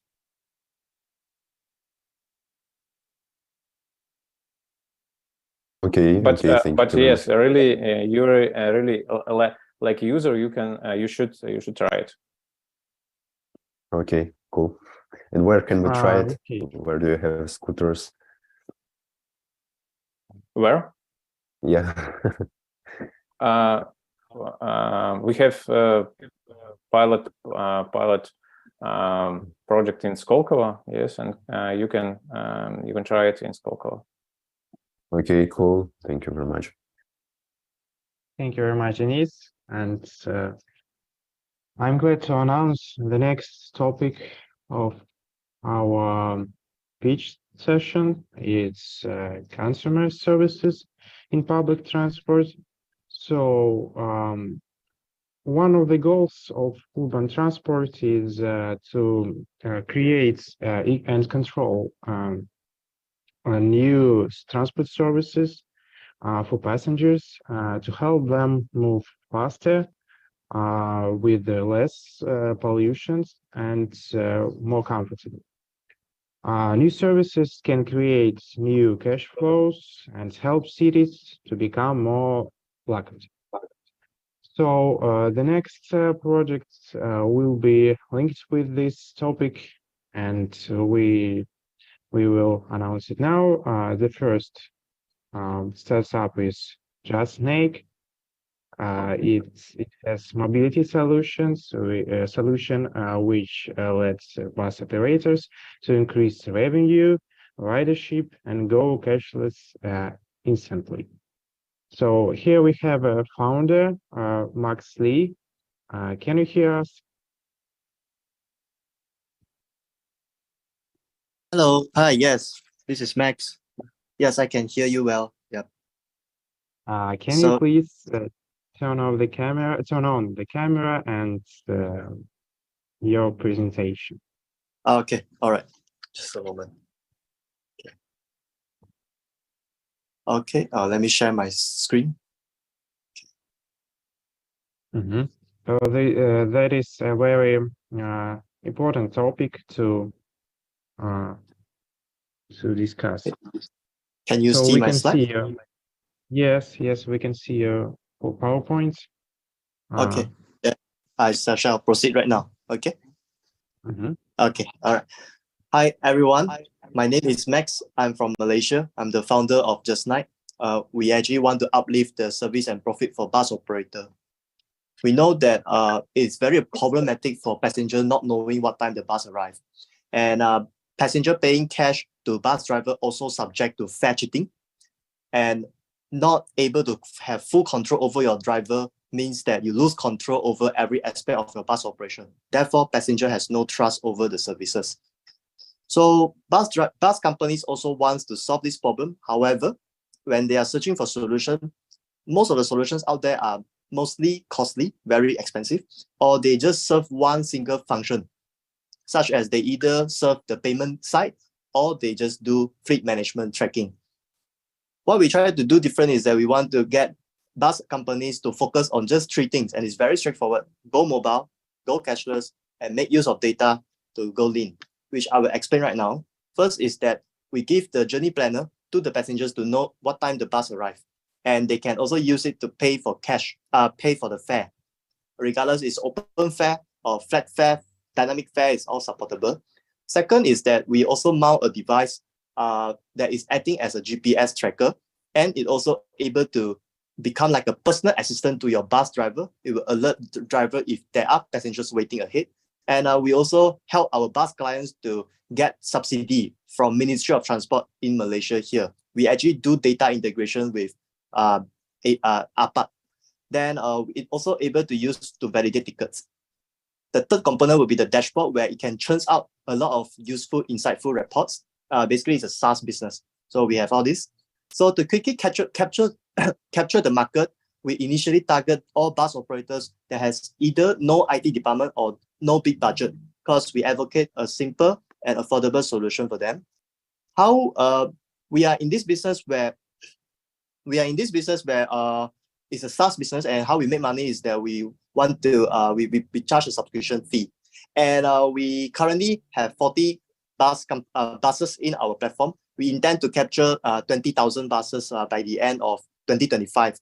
And in ASEAN, we are targeting to onboard as many buses as much as 180,000 buses. So the second way of how we make money is that we charge a transaction fee. And third is that upcoming soon, we will also turn this into a non-fare revenue and profit share with the bus companies. Currently, our numbers are great. We are already in 10 cities in Malaysia. Our platform has managed 216,000 ringgit in terms of transactions, and we also have quite a fair amount of cashless transactions, and it's keep on increasing. We differentiate ourselves by providing a complete solution, and we take pride in our ability to give remote support for our bus company, and it's very easy to use. That's how we make ourselves different. We are a team of 4 people, pretty small, but we are agile and focused on transport. So what we have been currently doing now is that we have been digitizing everything for the bus companies, regardless they are small or big companies. Moving on forward is that we want to advocate, we want to go into open loop payment and soon become a true mass platform. We are looking for 400,000 USD for our Series A funding. We target to close in by October this year to sustain our 24 months of run. Equity for 20%. Most of our allocations, investment will be allocated to the product as well as the sales and support. So Move It has already. Max, I'm sorry the time is. So yeah, I welcome. If you believe in us, invest in us, and we would like to actually uplift the bus industry together. Thank you so much. Yeah, thank you so much. And 180,000 buses is when your system is already installed, yes? Yeah. The question is? What's the question? 100. Yeah, these amounts of buses, they are working with your system, yes? No, this is our target. We plan to onboard 180,000. Currently, we are at just close to 50 buses right now. Okay, and they are most private or governments? Yeah, our clients actually covers quite, our client's portfolio currently covers government as well as a small bus company, as well as a public listed company in Malaysia. So we have quite a healthy mix of different customers right now in our portfolio. Okay, thank you. Thank you very much. Thank you. And thank you. We are ready to move to the next project. It's Meteorite. It's electric vehicle ride-hailing application. So now we have contact with Garish Makpal, co-founder and CEO of this project. Garish, are you here? Yes, I'm here. Very good evening, everyone. Good evening. We are waiting for your presentation. Are you able to see my screen? Yes. Yes. Wonderful. Yes, it's nice. Let's start.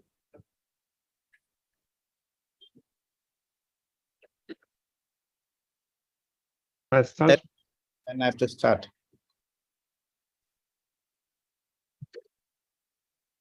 Yes, if you're ready, you can start. 2 minutes. Thank you. Very good evening, good morning, good afternoon, whichever part of the world you are, everyone. Thanks for your time. We are Team Metro Ride, and we are on a mission to revolutionize the urban mobility across the world. So we are a team of 2 co-founders. I come with around 2 decades of experience in building businesses. Carmen, on the other hand, comes with some massive tech expertise of 2 decades global experience. And if you look at across the world, almost all governments are spending billions of dollars building public transport infrastructure. India is no different. US is no different. Across the world, billions of dollars every year goes into these massive projects. But the irony is that they still are underutilized and people are not able to use it. If I talk about India, we have massive investments going into metros. But the irony is we have 19 metro systems operational in India. And almost every metro system is running less than 1/3 of the projected numbers. So there is no end-to-end solution. There are a lot of innovative products, solutions like Uber, Lyft, Ola, Bounce we have in India, but nothing which really takes care of the daily commuter who wants to travel by public transport in a cheaper and faster way. And that's what Metro Ride gives you. We are on a mission to build world's biggest digital platform for public transport. And how we do it is we are a service dedicated to public transport systems. We've started with the metro systems in India as a first use case, but the plan is to make the shorter journey of that public transit operator or the center. How do we ensure that the daily commuter is able to use that? So we are a 100% electric mobility platform. The current form factors which we use is the electric 2-wheelers and 3-wheelers, but the platform is absolutely agnostic of any form factor. We've even tried cars, but for the use case which we are operating in India, the 3-wheelers and 2-wheelers are ideal. So that's what we use. So how we do it is we pick up a metro center or a station, and within that hyperlocal geography of 4 to 5 kilometers, we deploy our routes, which are served through our electric vehicles on a on-demand basis, right? And these are all shared vehicles, and we use a lot of technology to ensure that this becomes a very scalable business. And the 2 important KPIs which we've focused on, because the daily commuter wants affordability and a minimal wait time, and that's where we are different from any other operator across the ride-hailing platform. So a quick look at the TAM. Globally, it's a $152 billion TAM. Our key markets are US. Jayesh, I'm sorry, the time is over. Okay, so I am almost done. So this is how we separate our ride-hailing platform. Take questions. Okay, does anybody wants to ask? Yeah. Okay, Jayesh. So you do this like an application, yes? So every user can find the most efficient way to get to one point to another. That's right. We've served over 800,000 customers in the last 15 months of our operation in India. And do you use any artificial intelligence technologies to help you to maybe offer some the best options for your customers? Yeah, so everything has been built in-house. So we have a big tech team. So the whole platform is built using a lot of AI and IoT as a background. Okay, thank you a lot. And we have the question from Ed. Sorry, just a quick question. Do you own the vehicles or do you rent them? How is the operation work with the vehicles? Thanks for asking. Then we are an asset-light model, Mert. So we have a tie-up with multiple companies who provide these vehicles to our drivers, right? So even if a driver doesn't own an EV, we are able to give them electric vehicles through our partners. But as a company, we are absolutely asset-light. Okay, that's a good questions. Thank you a lot. I think we can move on, and I'm glad to give the word to Andrew back. Yes. Hello, everyone again. And I'm ready to introduce our next startup is Symmetra. Symmetra is a real integrated transport modeling for transport operation. And with us, Christian Bater. Christian, are you here? Yes, I'm here. I hope you can hear me. Yes, I'm here. And yeah. Okay, I'm ready. Yeah, you're ready. Yeah, if you're ready, you can start. 2 minutes for you. Okay, thank you, Andrew. Yeah, shortly, I would like to present our real-time integrated transport modeling platform for monitoring and management of transport systems, which we already use. We have quite some use cases in Russia and other countries. The main idea of this system is to do some management of transport systems through a mathematical transport model, which based on a unified database, on a GIS database, and which is accessible through any platform through your personal browser. Our company is dealing with transport projects and software and projects more than 18 years. We have a really big experience, not only in Russia, but as well all over the world in this field. And now we have produced our own system, which we are proudly to present you. It has several models.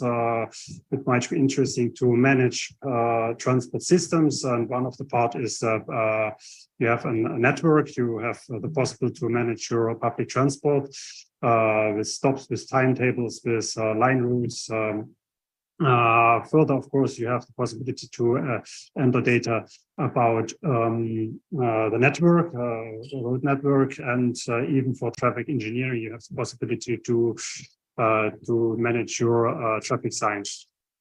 As I already said, the idea is to manage the transport system through a transport model. So, of course, there's the background, the transport model, which do prediction of traffic flows and passenger flows for the close and some future. And we can show that on a bar. You can see it as well as in a 3D. All is accessible and even real time if you have real time data. Further, there's a quite interesting model which is now quite requested in about the coordinated traffic lights. So we have the possibility to integrate your adaptive traffic light systems, coordinate traffic light systems of your city into this traffic management center and give some access to this data. And as I already said, this system we already have introduced to several cities in our region. in Russia and Moscow, and now we have a big project in Ekaterinburg, another 1.5 million city. So would be fine if you maybe get interested in this product and would like to answer your questions, or you can write me through Telegram or WhatsApp. Thank you very much. Thank you, Christian, for your presentation. Yes. So who has a question? Alex?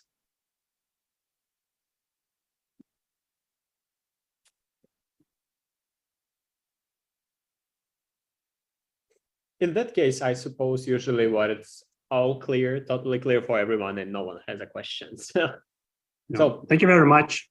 Very much. So we're ready to go further, and our next startup is AB Technology. AB Technology is a video analytics which helps transport operator to count the number of passengers. And with us today, head of sales, Zhukov Dmitry. Dmitry, are you here?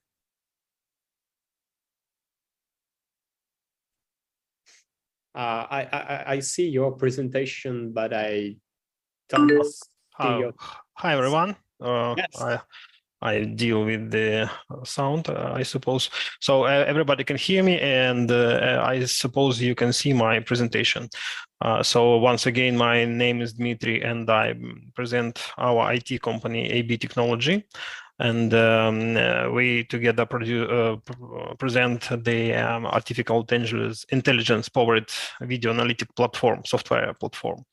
So the problem video analytics is complex and sometimes require powerful hardware, CPU and GPU, and sometimes the broadband internet access.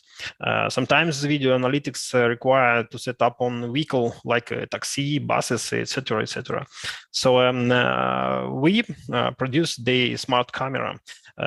Also, we faced some sanctions that restrict some technologies and equipment, which reduces the availability. So we can produce different and the smart cameras and the edge devices that can be plugged in with the already set up cameras. Our feature is that we able to carry out video analytics on a compact single board computers with the ARM processors, deeply optimized neural network video analytics directly on board the camera. So we call it smart camera. We produce them our own. We make video analytics more accessible and cheaper, allowing customers to automate business process, increase security, safety, reduce cost in everyday work. So this slide about the scenarios that we realize, like a facial recognition, personal equipment, and control intersections, so line on zones. What else? One of our project is the I can briefly outline several scenarios. Mosgortrans, we are counting passengers in public transport. It's performed on already installed cameras that opposite the doors.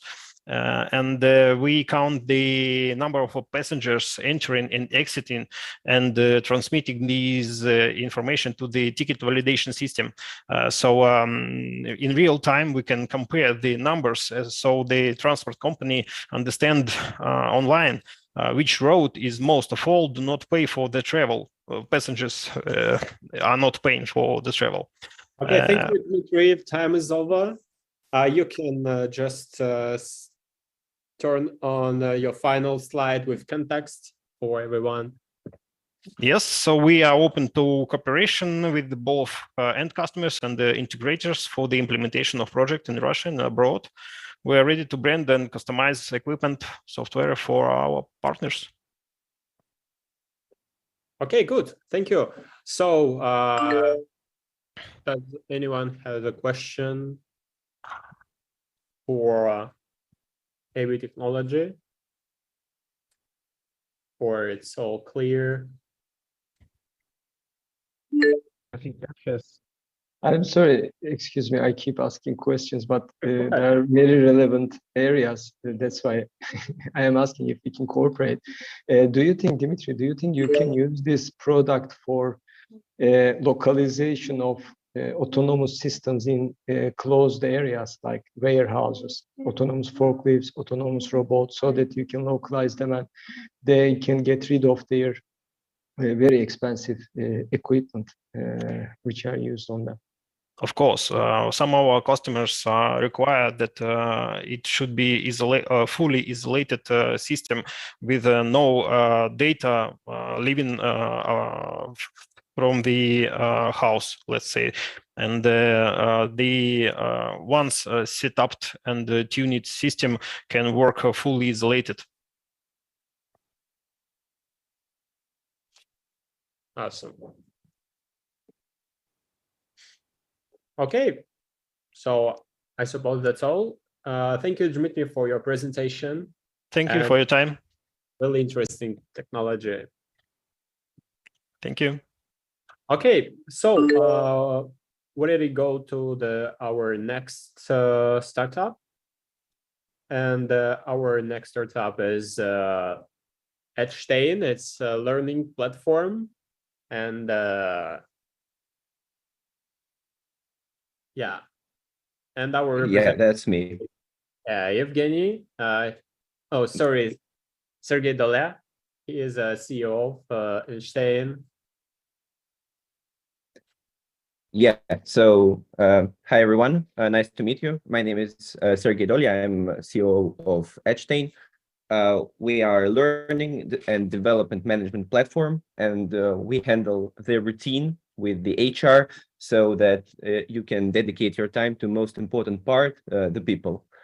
So a little something about us. We are 6 years on the market. We are HR tech startup with already 50 team members, and our platform does automate all these HR processes. And the big thing in 2022, the biggest Russian HR tech company, Headhunter, invested in us, and we became part of their ecosystem of HR services. So now is a very important time for corporate learning because it goes under great transformations. And in modern world, people are one of the major sources of competitive advantage. And they, as a lot of studies show, prioritize development, career growth, etc. And to provide them with these clear opportunities, you need a good platform and you need a lot of work. So we help to handle routine, the processes, so you can focus on the content, on making your people happy, which will increase value for business, achieve high retention rates, and generally give you competitive advantage. We help do this with our 3 products, onboarding, learning, and assessment. And as I mentioned, we're a part of Headhunter's ecosystem, where with other companies who also have these HR services in other spheres of this employee lifecycle. We have a lot of projects with industry-leading companies. And recently we had a lot of projects where we helped to substitute foreign platforms like SAP platform, Cornerstone, and already 50,000 users from leading companies have moved from these international platforms to ours. So if you want to help your employees, if you want to get some competitive advantage, or if you know somebody who does, let us help you. You can write me on this email, and I will be really glad to answer any of your questions. Oh, on time. Thank you, Sergey, for your presentation. So who has a question?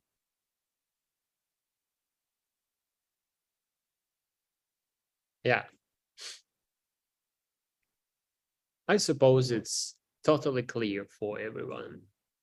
Great. So if it's so great, I'll be waiting for your messages because travel industry is interesting for us. We don't have experience with it. However, our team, our founding team, one of their first projects before Edstein was setting up a learning platform for Russian railroads. So it's a lot of employees.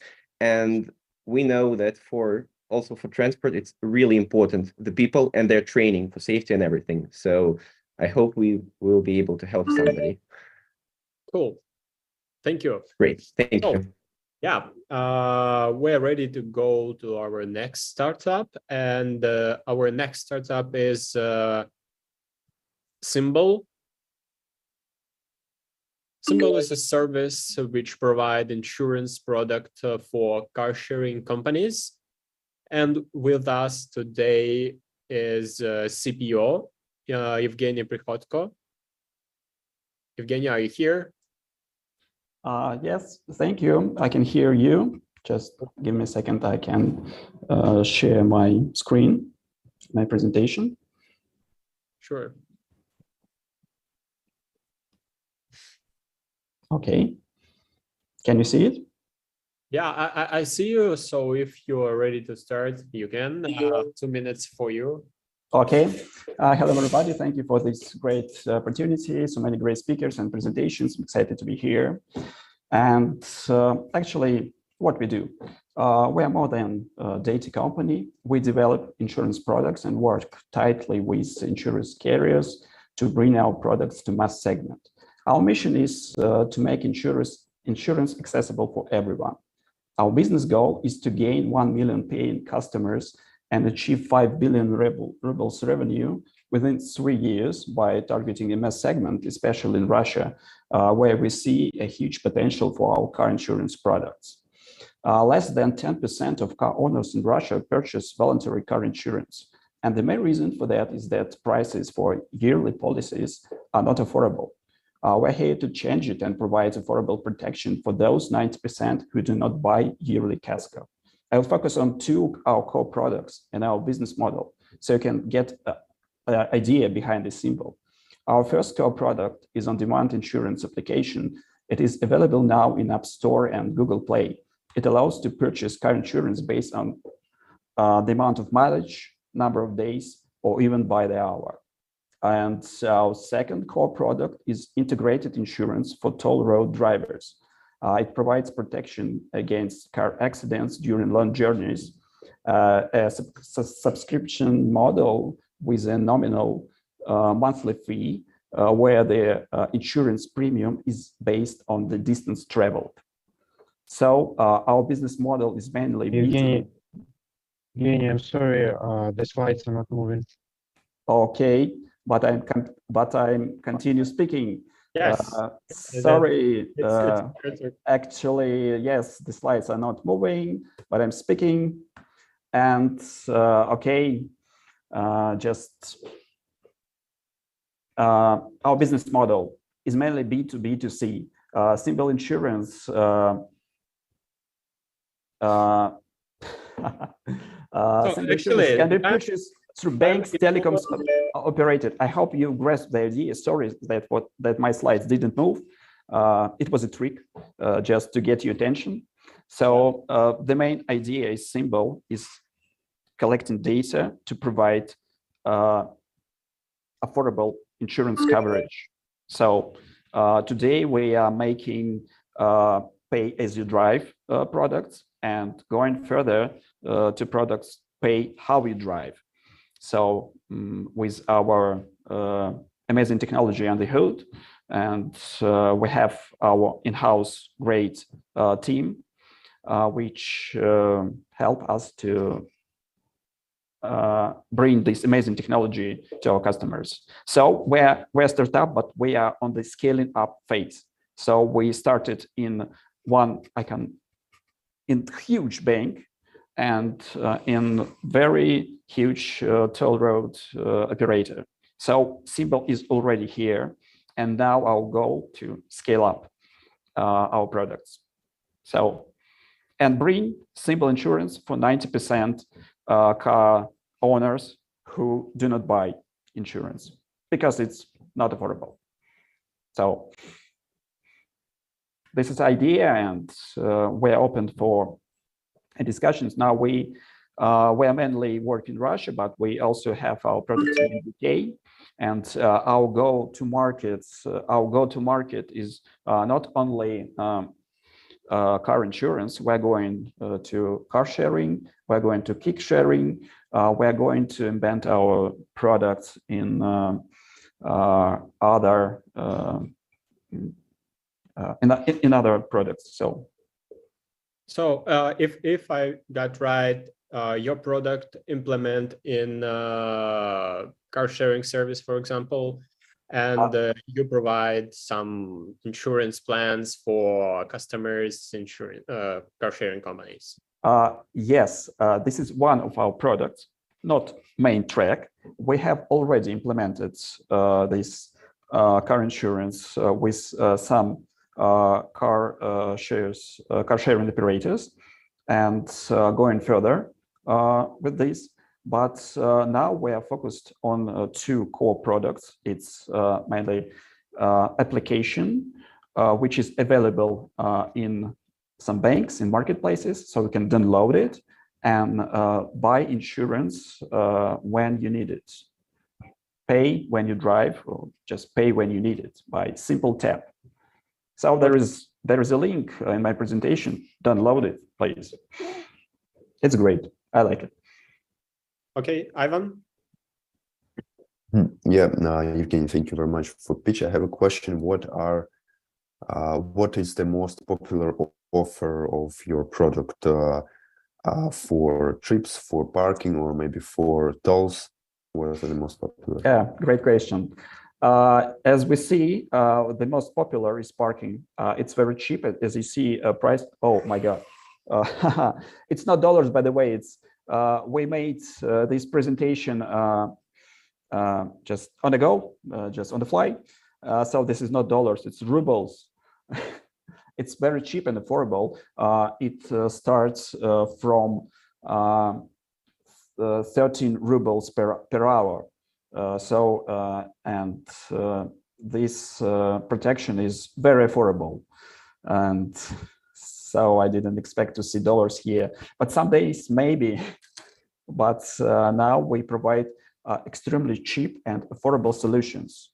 So you can, for example, insure your car trip, a long journey, just for a couple hundreds of rubles.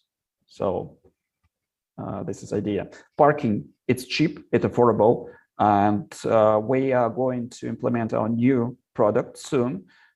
New tariff, and the tariff plan, it will be theft only. And we know we have just a lot of data and research that this is very popular. This product is mostly asked. Well, can you insure a car only from theft? I want to pay low premium, but I need protection only from theft. So it will be soon available in our app. Okay, very interesting. Thank you very much.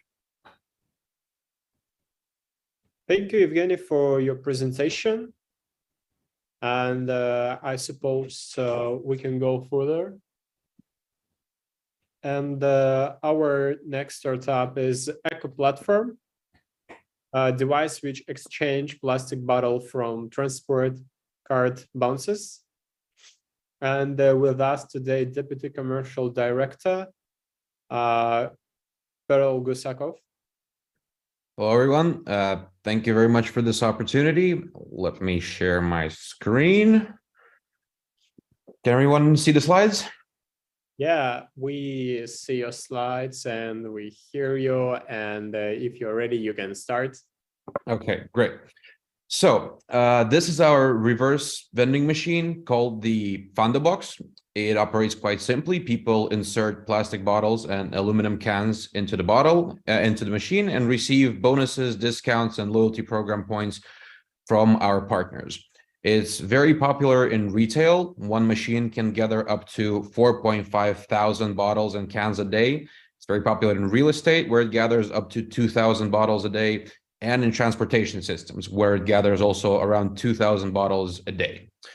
So if we install these machines on transportation hubs, what we get is that when people deposit the bottles and cans, we extract that mass from the general waste mass, thus saving transportation companies money on waste management.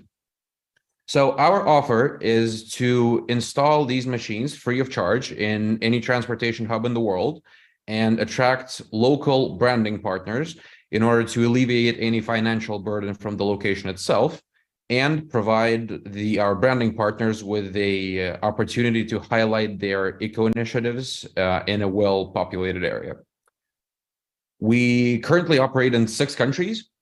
This year, we've gathered 25 million bottles and cans. Our biggest project currently with a transportation company is the installation of more than 70 Founder boxes with the Russian railroad company, spanning all the way from the Far East to Europe. And we're currently working on a project where we're going to install more than 250 Founder boxes with the Moscow transportation system. So it will be buses, train stops, and subways. Our own IT department, our own application allows us to develop certain systems. For example, if a person deposits a bottle, we can then transfer funds to his transportation card. We believe that if we install these machines on transportation hubs, we will complete the ESG trifecta. So E, we will collect bottles and cans and send them to recycling. S, we subsidize the transportation fares for the passengers. And G, we create a clear and transparent waste management system.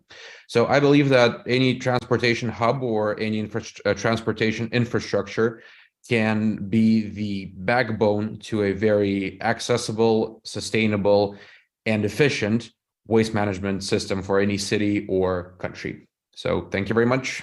I'm glad to hear some questions. Yes, thank you for your presentation. And we are ready for the questions. Here are some contacts if you need to contact us.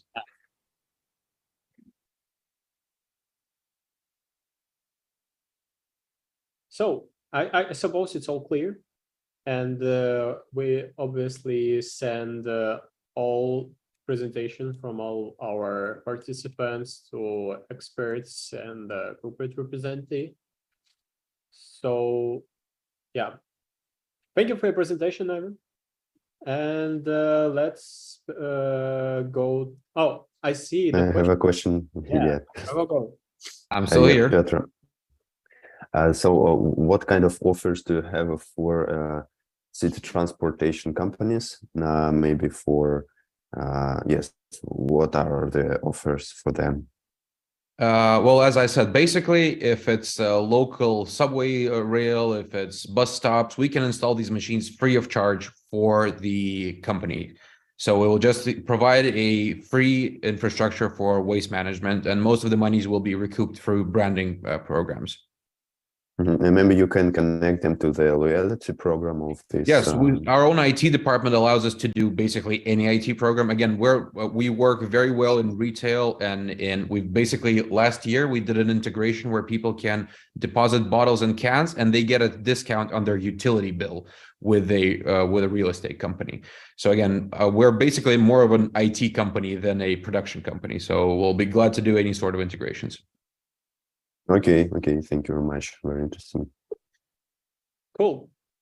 Okay, we're ready to go to our last startup in this topic. And the startup is Starbus, who provide service for digitalization for bus operations. And with us today, external development manager, Ramil Vaulov. Ramil, are you here? I'm here, yeah. Cool. We hear you, and yeah, you can start sharing your screen. Mm-hmm. And yeah, if you're ready, you can start your presentation. Okay, thank you. Hello, everyone. My name is Ramil. I'll try briefly to tell you about the future unicorn. Starbus is the same as Uber, but in the intercity bus transportation market. It is a marketplace for selling bus tickets, we started building a network of independent bus companies and bus stations. This market development model is inevitable in the near future in Russia and the CIS. An example of such development is the European company Flixbus, with a cost of $2 billion, or the Megabus in America. We launched the project in Russia, localized it in Belarus, ready to launch in Turkey, and going to launch it in Morocco. The problem in the intercity bus transportation market in these countries are very similar. The main problems in Russia are the lack of effective sales channels to both bus carriers and bus stations, low quality of passenger services, low level of IT automation. It is leading to negative consequences for industry participants, growth of illegal passenger traffic, growth of ride-sharing services, and the rise of ticket resellers who charge inflated prices. For us, this is an opportunity to help market participants grow, increase revenue, and improve service quality. It's achieved through the implementation of efficient and advanced IT solutions that we have created. As you may have already understood, our main clients are bus companies and bus stations. At the moment, we operate more than 20 small and medium-sized bus companies. This summer, a new bus station will be launched in Kazan city, completely based on Starbus software.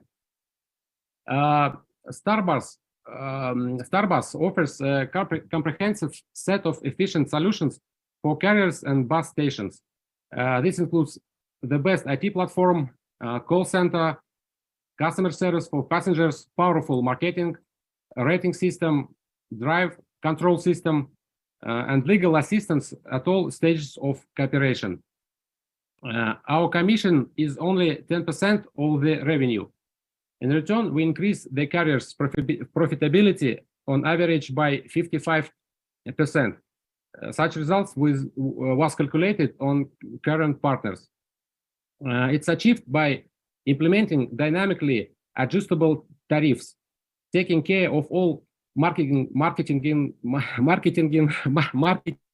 issues, integrating carriers into the bus station system, making connection roads, providing all necessary reports and analytics. Sorry, Ramil, your time is over. Yeah, you can just show your last slide with your context, and we go to the question. Okay. So you're already profitable, yes. So let's go to the question. And yeah, Alexander, do you have a question? All clear, all clear. So you said what you are ready to launch in Turkey, or you already launched in Turkey? No, we are ready, but not launched. We have partners in Turkey who are ready to install our software on his bus company. So soon we will.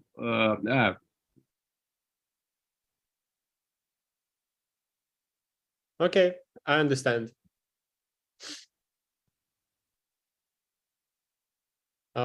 We have our question from Ivan. Okay, Ramil, I have a question. Do you have do you make branding with the carriers which you're working with? Your mic is off. Yeah. Sorry. What? Could you please repeat your question? Do you brand the buses of the carriers who you are working with? Yes, we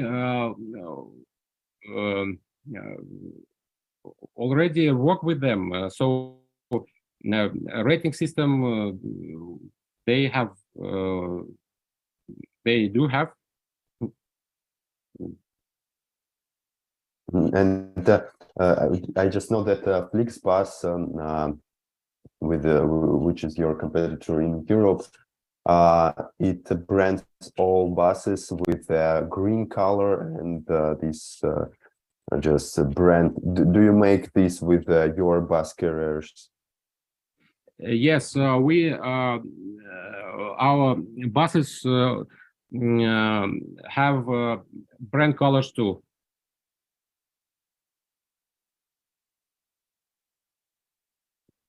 Okay. I have a question. Yeah, Andrew, go ahead. So yeah, Ramil, what kind of partners are you looking for? Now we are looking for investors who will invest in our company to scale and grow in Russia, in Belarus, Turkey, and Morocco. Now we are working with bus companies and bus stations, but we need investors. Okay. So it was a last startup in our topic, consumer service in public transport. And we're ready to go to our next topic, the future of transportation, with a really interesting solution for this, I hope, nearest future. And our first startup in this panel will be service Takanal. Takanal, it's intelligent energy storage management system. And with us today, co-founder and CEO, Monach Sataranjan. Monach, are you here? Yes, I am. Thank you. Thank you very much. Yes, thank you. Okay, so are my slides visible? Yes, yeah, we see your presentation. I would like to remind that you have 2, maximum 3 minutes for your presentation, and after that we go to the questions. All right. Okay, I will try to be real quick. So what we have is we created an energy asset orchestration platform. So energy assets are, for example, batteries and anything that can connect to our platform in terms of energy. It could be charger, it could be the EV itself. And because we connect to the object both logically and physically, we can orchestrate it. So by taking a platform approach, first thing you get high scalability, and then it can be deployed anywhere from anywhere. And currently what the business models that we offer on this platform are battery as a service, EV as a service, energy as a service, battery swapping, energy accounting. And currently our platform is mean stack based platform, but we are migrating it to a blockchain enabled platform so that you will have all the transactions recorded irrefutably.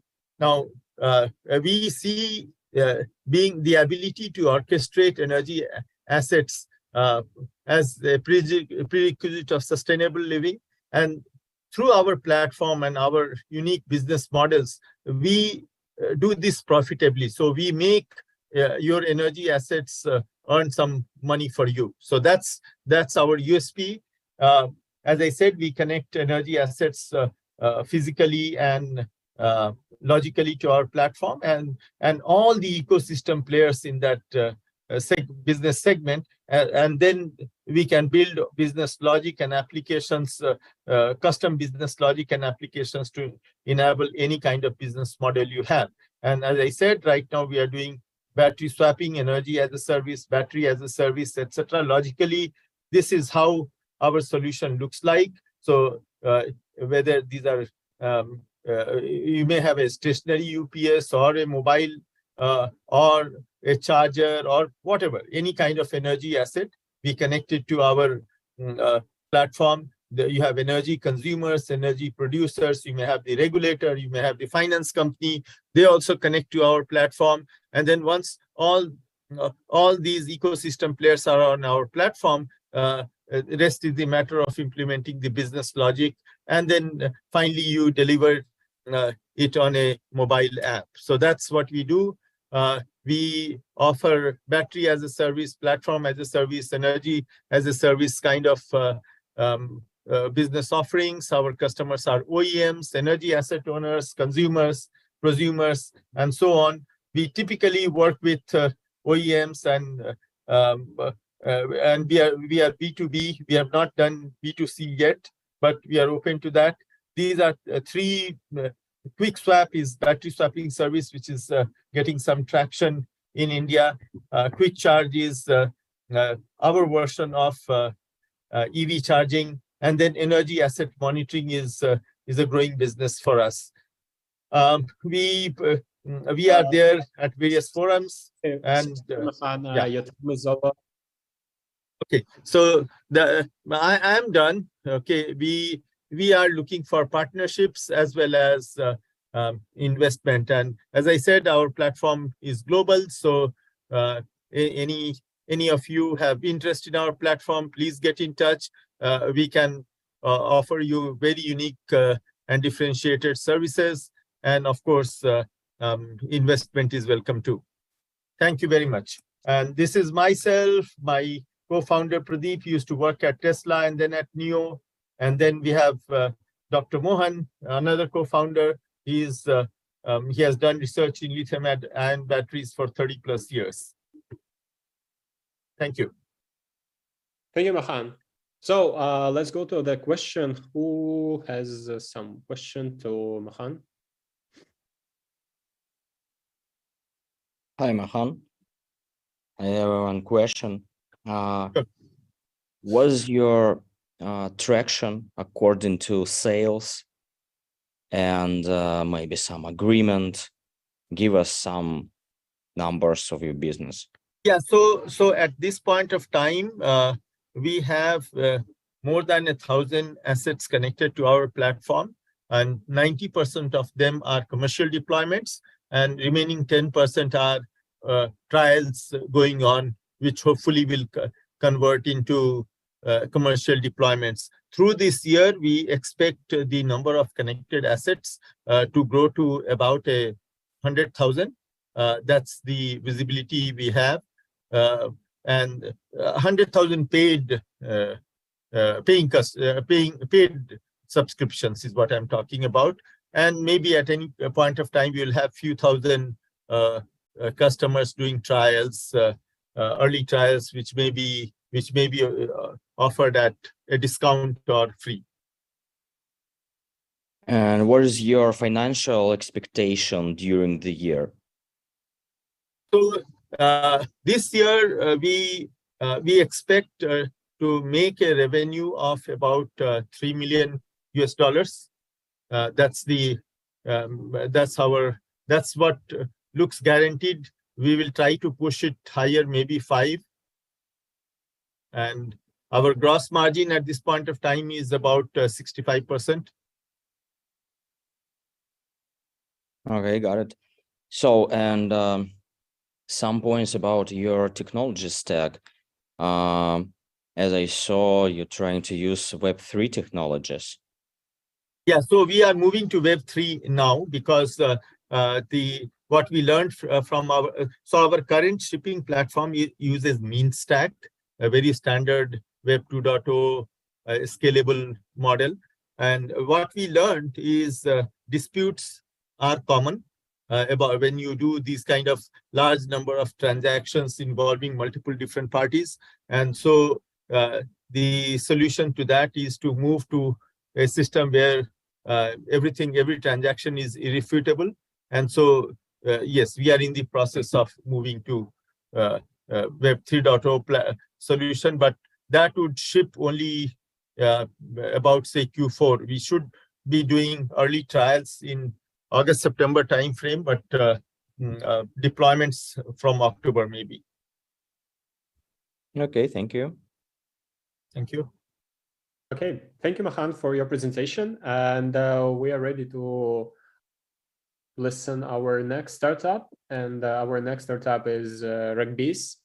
They provide autonomous charging system and shore power system for e-ferries, cruise, and other marine vehicles. And with us today, co-founder Mert Duganley. Let me turn on the presentation. I can see it. Sir Mert, I don't know what it's changed, but I don't hear you.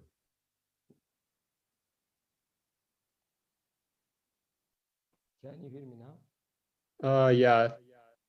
Okay, now I'm trying to turn on the presentation, but I can see it.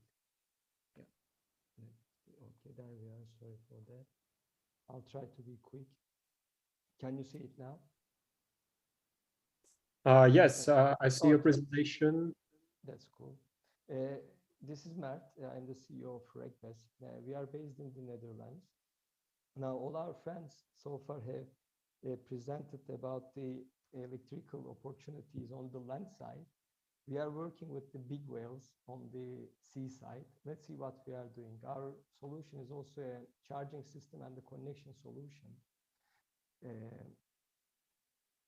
The same regulations also occur around the coastal areas in the maritime industry, and people are trying to meet these regulations. So electrification started with electric ferries by 2015.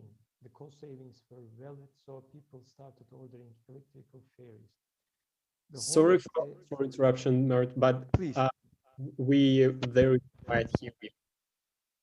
What is it? You can't hear me? Oh, now it's better because it's very quiet. Yeah. Okay, so electrification in ferries have taken place, and also in shipping industry has also taken place. So when we check the global market estimations, the numbers are big, and they seem to be valid due to our watch of the market and sales. We are trying to take about 10% of the charging system market. On the green area on your left, you can see a competitor product. Our product is going to be a universal connector system powered with AI, so that we can identify the plugs and easily start helping charging these new immediate growing areas and not being stuck to the electric ferries. Quick connection is important, which we provide regardless of the weather conditions, and we are very strong on the connection and robust. Our solution is patent pending. As mentioned, we are based in the Netherlands. The team has an experience in machine building and maritime industry. We are trying to grow in that area. Now, 20% of the world's ferries are manufactured in Turkey. That's why we plan to have the manufacturing in Turkey and have the R&D and target markets in Europe. We are looking for these amounts of investments so that we can do the POC, because most of our stakeholders, investors and customers want to see us in the Netherlands. Right now we are based in Istanbul, Turkey, and we need the funds to get some of our team members to the Netherlands so that we can reach to second and third round of investments. That's the summary of what we are doing so far. Please feel free to ask any questions. Thanks a lot. Yes, thank you, Mert, for your presentation. I don't know what's happening, but your voice was a little bit quiet. Okay, like, is it going back and forth or? Yeah. Now it's better, but yeah, we everything. I hope you didn't miss the investment parts. Yeah, this part we see. Okay. Yeah, thank you for your presentation. So thanks a lot. Let's go to the question. So yeah, Andrew. Yeah, Mert, thank you. Nice to see you again. So yeah, it will be nice if you share some business model details. Sure. Where you're gonna make money. Sure. Can I share the presentation again very quickly?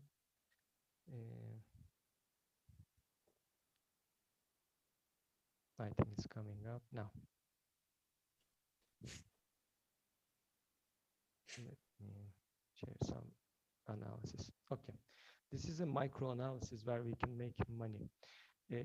South of Europe has not started investing in electrification yet, but they do contribute to most of the carbonization. So all these ports, as you may see, 476 ports available here will require, these are electric ferry or ferry ports. They would need at least 1.5 times of this number so that they can operate with the upcoming Here at all. Sorry? No, it's okay. Okay. So the initial model is to sell these connection automation systems and provide what you call in the land side as mobile chargers. We also have this opportunity in the maritime sectors, which are called barges, mobile barges.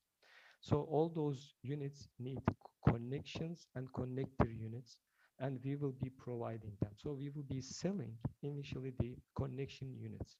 This is where we will make money from at this first step. Okay. Yeah. Okay. Yeah, I see. Thank you. Sure. Okay. Thank you, Mer, for your presentation. Thanks a lot. Yeah, we can go to our next participant, and it's a startup which called, there is my notes. Yeah, which called Yablachkov. It's ultra rapid EV charging station. And with us today, CEO Alexey Matrenko. Hi, everyone. Yes. How are you? Everything's all right with the sound? Yeah, all clear. We hear you. Okay, great. Do you see my presentation? Yes, it's work. And if you're ready to start, go ahead. Yeah, of course. Hi, everyone, once more time. Thank you for the time. My name is Alexey Matrenko. I'm CEO and co-founder of Yablachkov Charging Station. We've started at 2017, and nowadays we are the biggest company in Russia with specialization on fast and ultra-fast decisions for electric cars and electric buses. Our biggest reference for the present moment is 2 bus depots made for Moscow e-bus program. Each bus depot is for 200 e-buses, and all these buses are charged simultaneously in these depots. And we've implemented all features of smart grid into these projects. Smart demand, smart consumption, and blackout protection for all this energy system. Also, all these projects were made by our role as a turnkey project. We are looking forward in our industry. We finished this year work on vehicle-to-grid charging stations and vehicle-to-grid bidirectional power module, and plan to make first contracts till the end of the year. And we nowadays it's in work hub with implemented battery system and possibility to be fed by renewables. And 2 weeks ago, we presented our first prototype of a wireless charger. It was up to 50 kilowatts power, and we plan to launch production of such products in late 2024 with a minimal power of to at least 300 kilowatts for trucks and e-buses. Currently, nowadays, we're in a look for a round A investor round to scale our sales markets. We are making first contracts right now on MENA market and in Western Europe, in Eastern Europe. And we are looking forward for additional financing to diversify our R&D department worldwide and to scale sales in Latin America and Western Europe. And if you plan to build electric buses depot, write us, and we will make this project turnkey for you. That's all. Thank you very much. If you have questions, I'll be glad to answer them. Okay, thank you, Alex, for your presentation. So, who has a question and ready to ask? Again, me. So yeah, Alex, thank you for your presentation. As I see, you have a traction MENA region. So could you share your expansion strategy? How does look your sales, and what do you need from the your potential partners to start your business? And I understand. Thank you for the question. Of course, it's difficult. It's a very good and difficult question for all companies who are working in infrastructure field, because it's not only about to make a product and to make a good product. It's about to understand how what your client wants and what pains he have about service, maintenance, about getting possible to work with new types of electric vehicles. That's why we have two main points while looking for partners on new markets. The first one is about making projects such like bus depots. These are very big, very focused, for both from territory and type of vehicles projects, and we make them by our own. We can easily nowadays implement e-bus worldwide, everywhere, because we will make there our own service team, our own warehouse for parts, etc., etc. And we can make a life cycle contract for this. But when we speak about making on new market, selling on new market charges for electric vehicles, and it is always about spread network. Usually from the beginning, it's national network. It means that you will have huge lengths of road between all the points of charges where charges are standing. We are looking for local partners who have big qualification in electric technical maintenance of different equipment, and they have their own service or depots in this country or region of countries, because it's almost impossible. You will need to spend 5-10 years to understand all local rules about electrotechnical labor personnel, about best routes and best points of making warehouses for your spare details, and etc. These are two ways we are trying to go. Yeah, I got it. Thank you.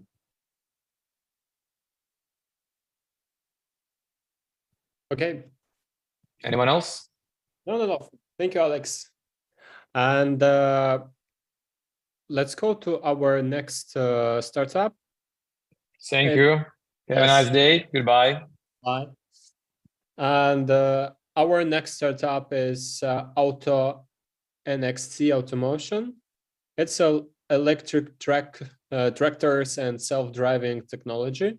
And with us today, co-founder Ketchup Donde. Yeah. Hi. Thank you, Andrew. Thank you, everyone. So hi, this is Kaustubh from India, Mumbai.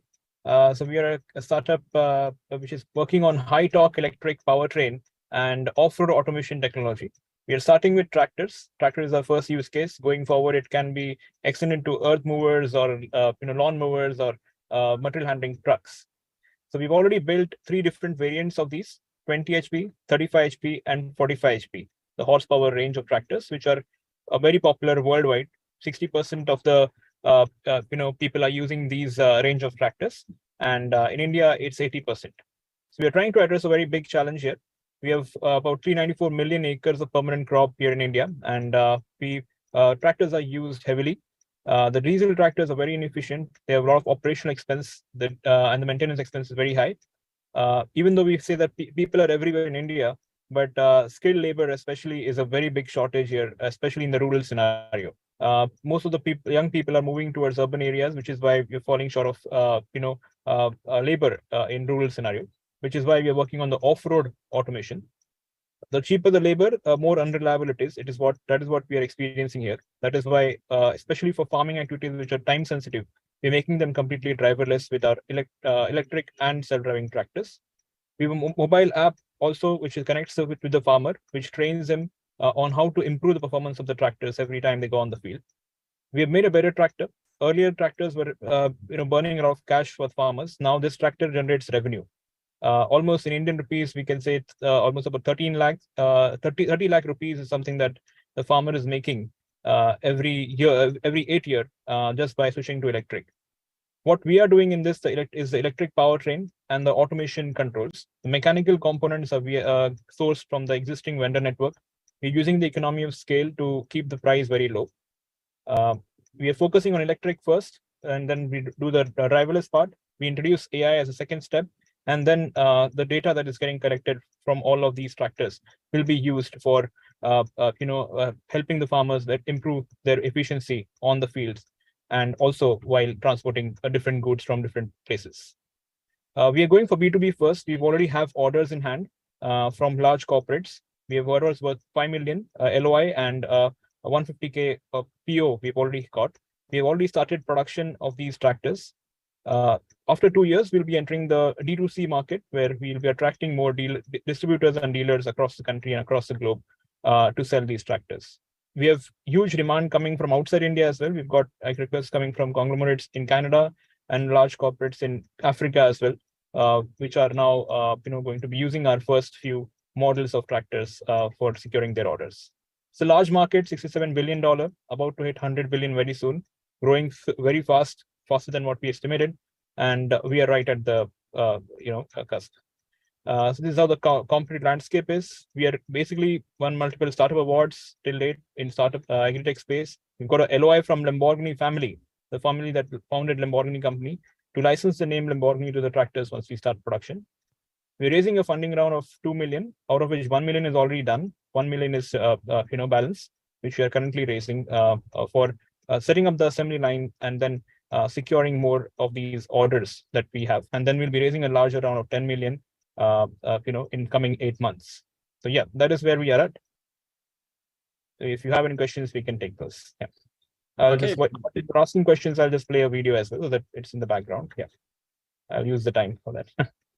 Okay. So these are two tractors, you can see. Diesel tractors which are pulling a load, and these are diesel tractors, 50 HP tractors, which are trying to pull this particular load. Now, the same load will be pulled by our one single 45 HP tractor. You can see the drivers are laughing, and they're not able to believe that one single tractor is able to pull such a heavy load. So we've done that. Tractor does the job, 2 hours job in 1 hour. It's all good. We're all set to launch it now. Thank you. This is really impressive. Thank you. Yeah, I hope I was on time. Yeah, thank you for your presentation, and we are ready to our question. So, yeah, Andrew is still here. Hi. Andrew and his questions here, yeah, on air. Yeah, hi. Really amazing presentation. How many tractors you already sold? So we have sold already 10 tractors, first 10. We are having a pilot lot of 25 tractors now getting manufactured. We have a LOI of 400 now in our hand. We have a capacity of manufacturing 200 tractors per month. We've already set up that. Yeah. Oh, okay. And where's your expectations? How many tractors you could sell approximately in 3 years? Right. So we're targeting 7,000 units in 3 years, starting with the first year being 500 and then accordingly scaling up. Total 7,000. Okay.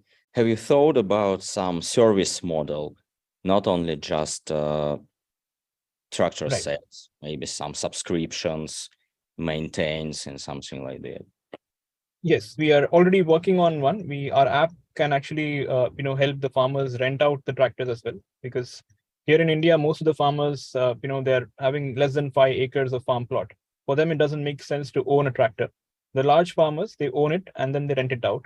So the subscription model is also integrated with our tractors, wherein you can try before you use or try before you buy, sort of a model. Yeah. Is it possible to transform these tractors to whippers just to clean streets, for instance? Yes, yes. Actually, all of the, even the earth movers, all of these machines, the base is the tractor. It can be connected with the hydraulic systems, be it a particular bulldozer or anything you can connect it with, which is operated by hydraulics.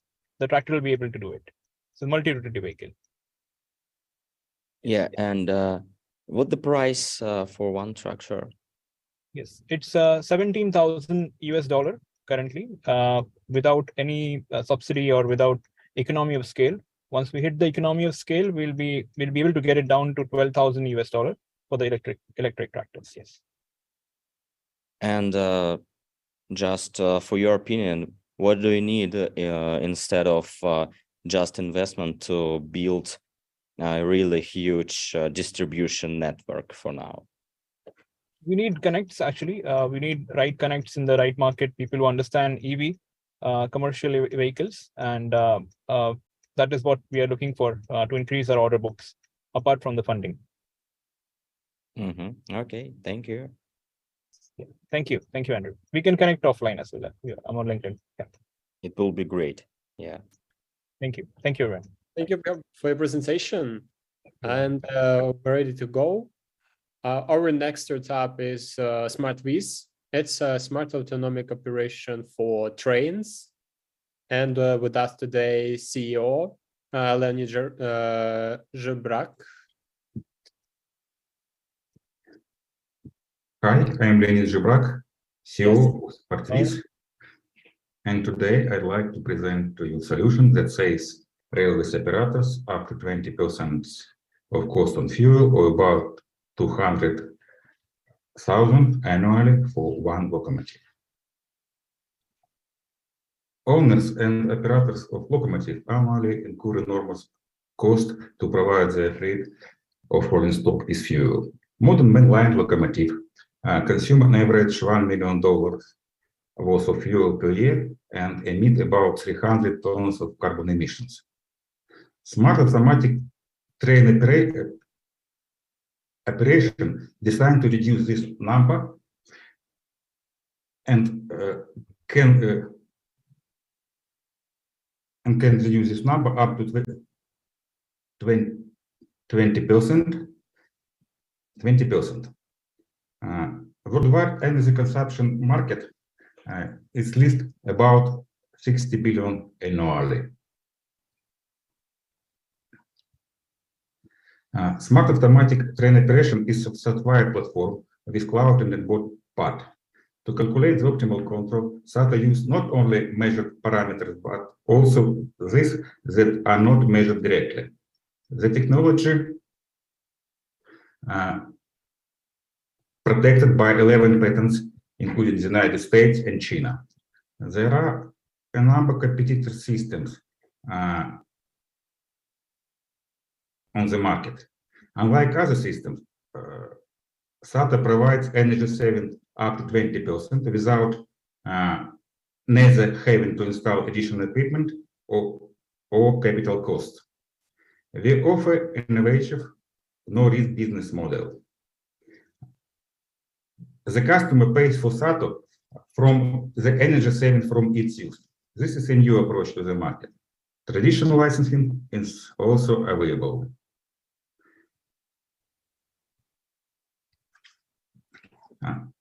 15 years ago, our team developed a SATA system that is now used on 900 locomotives in Russia. Successfully completed the pilot in the European railways operator.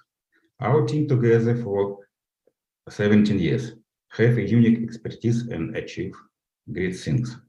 So SATA has a huge market, uses unique protected technology and confirmed demand. Let's work together. Thank you. Thank you, Leonid, for your presentation. It was a really interesting. I suppose we can go to our next startup. And our next startup is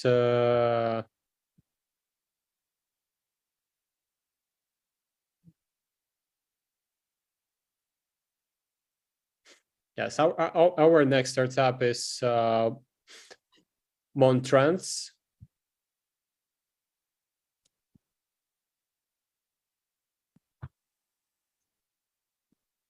Oh, sorry, I a little bit confused everyone. Our next startup is Optimum Lab. It's an IT solution for automated planning for transport companies. And with us today, Alina Lotvinina. Hello, everyone. Yeah, I hear you. Amazing. Can you also see me? Yes, as well. So yeah, you can start sharing your screen. Just a moment. I'm in the process. Sure. Okay, I guess now. Yeah, it's work. It works, right? Perfect. It's just yeah. better. Yeah, you can start. Great. Hello, everyone. My name is Alina, and I'm CEO of AI startup Optimum Lab. And we automate optimal resource planning for transport and industrial companies with the help of artificial intelligence.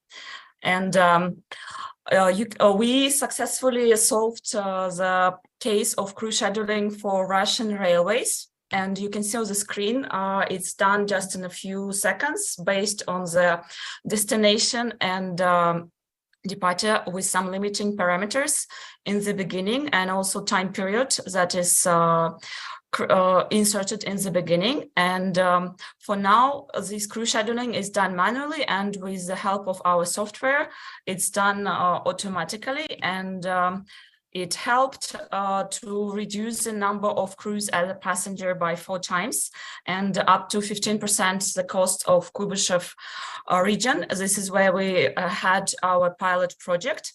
And yeah, so you can have the better idea. All in all, there are 6 tasks which we can solve with our software. It's crew scheduling, as I already mentioned, vehicle routing, vehicle timetabling, and multimodal transportation optimization, maintenance scheduling for different industry. And it can help to reduce required working hours up to 15%, reduce idle mileage up to 5%, and reduce the required fleet up to 3%. And it's important to notice that we keep the initial traffic volume as it is.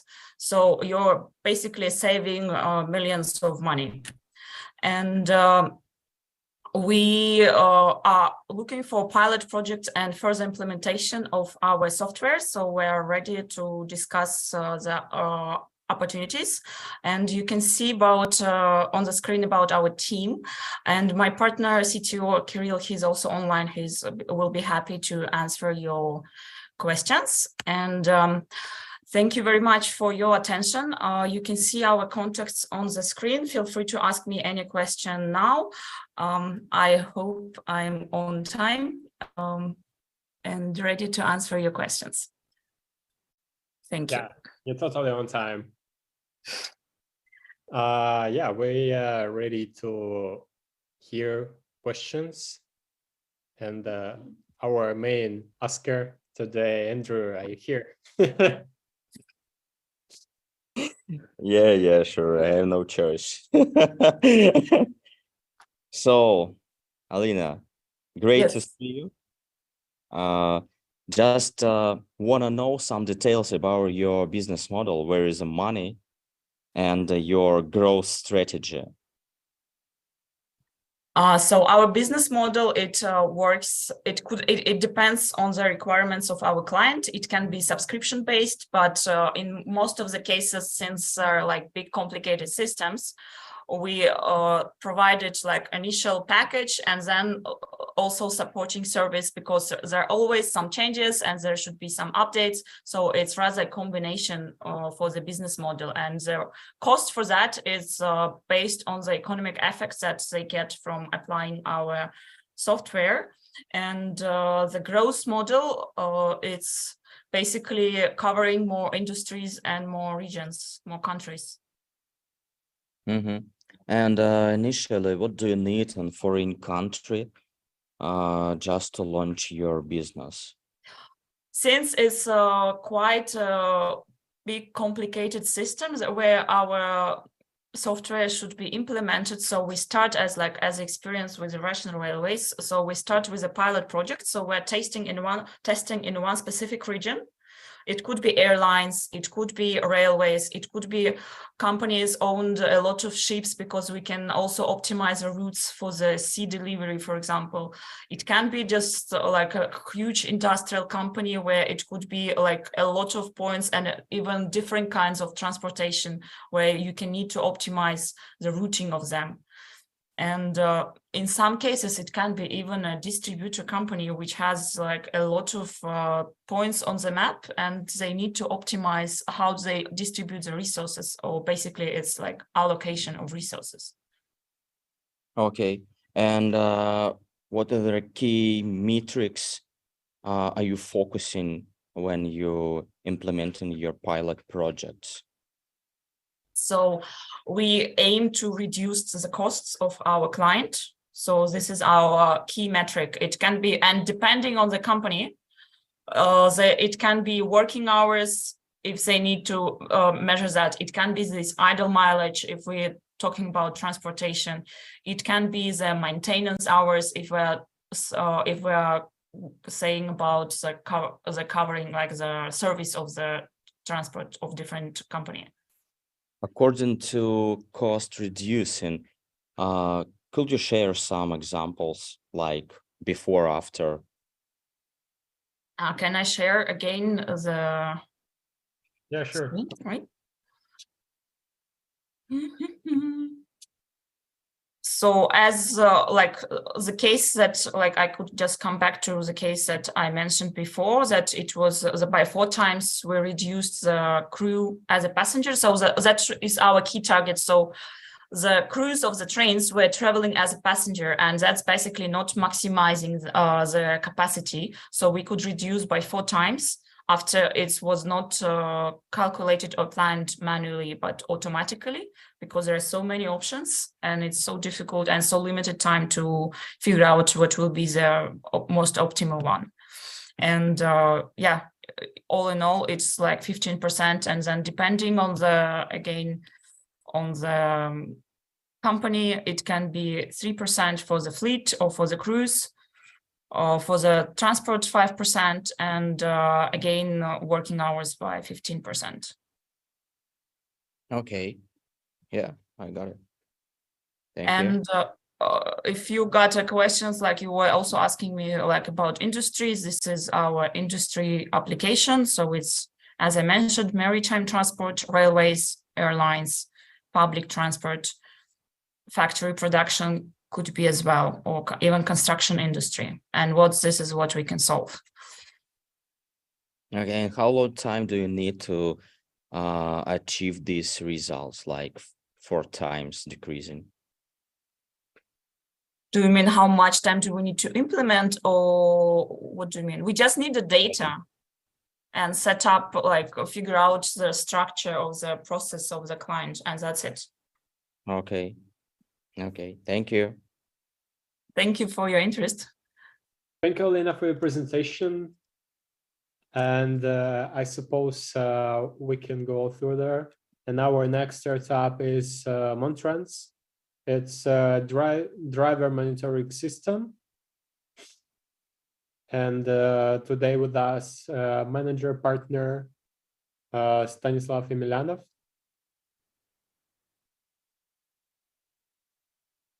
No, I'm not. Hello, everyone. Oh, I'm not Oksana. Stanislav in India right now, and with partners. And okay. Sorry, my video. Yes, thank you.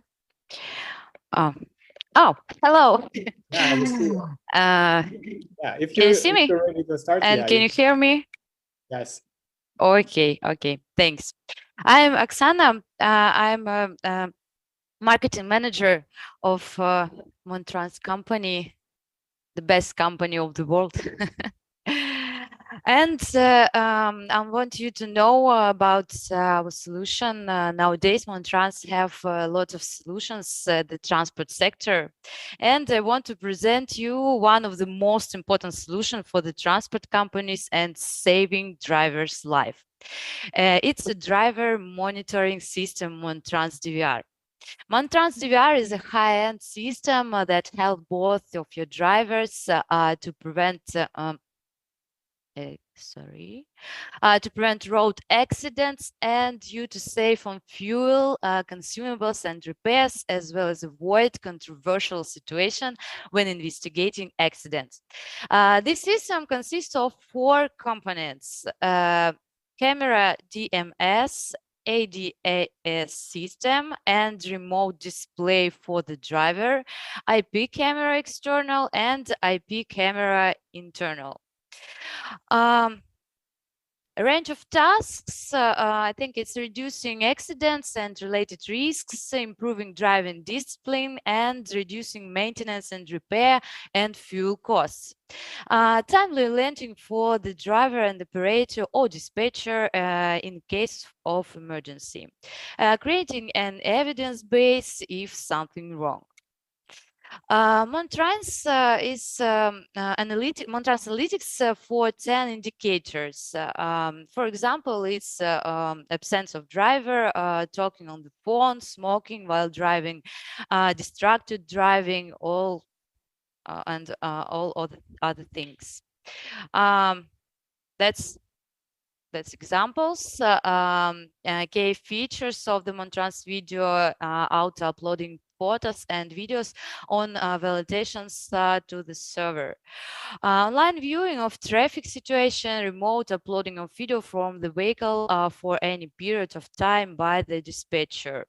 If driver smoking, distracted driving, talking on the phone, all things he doing on the driving his car. Montrans DVR is a unique solution. Introducing the Montrans DVR system will enable to develop the right driver motivation system and monitor its implementation. Reduce the risks of accidents, reduce the cost of servicing vehicles by improving the quality driving and digitalizing the business process of transport companies. Montrans DVR hardware and software suites come with all necessary certificates. They also meet the functional requirements for transport security arrangements. Thank you for your attention. Our contact is here. You can click here and use the QR code and I answer your questions. Thank you, Oksana, for your presentation. It was really interesting, especially the photos with drivers who smoke or try to get sleep. It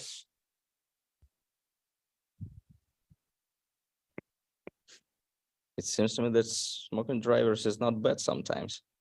Sometimes yes, but sometimes it's not possible for driving car and to see the roads. Okay, what about competitors in international landscape? There is no competitors. We are the best and we are the one. And you need to use our solution, I think. All other competitors just smoking in the corner. Yes, of course. I fully agree with you. You can contact us and all things you need, we answer your questions. Okay, thank you. Okay, we go to the next startup. Thank you for your attention. Thank you. Montrans.com. Yeah, remember. Great.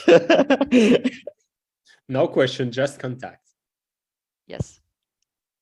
Okay, and our next startup is a blockchain-based mobility platform what seeks to decentralize the ride-hailing ecosystem. Derive. And with us today, co-founder and the CEO, Firdaus Sheikh. I hope I pronounce your name right. Firdaus Sheikh, yeah. Cool, cool. Yeah, you can start sharing your presentation. Sure.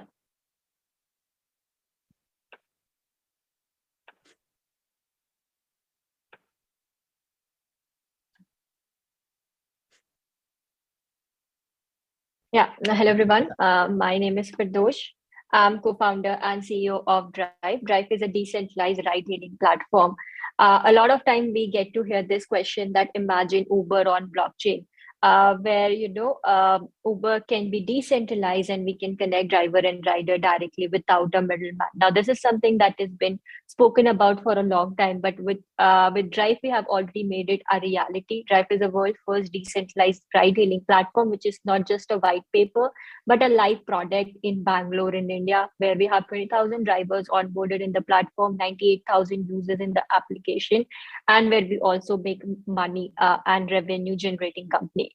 Now, the problem in the ride sharing space is a very common problem that we all are aware of, which starts with skyrocketing commission. A lot of time we get to hear from drivers how much commission that they're paying to ride hailing companies and how they feel stuck in the vicious circle. Similar is the problem with we riders, where we keep spending a lot of money, be it surge price or different fare that we pay. Now, this whole problem is because of the centralized entity and the centralized monopoly that exists in this whole space. And we believe decentralized mobility is the next big thing. And that's why we built Drive. Now, Drive works on a very basic of a zero commission model, which makes sure driver take home 100% of the fare that a rider pays. We allow market to dictate the price, which means both the driver and rider can decide the price that they are willing to pay and accept for a ride. And most importantly, because we are a blockchain-based company, we allow transparency and freedom in place.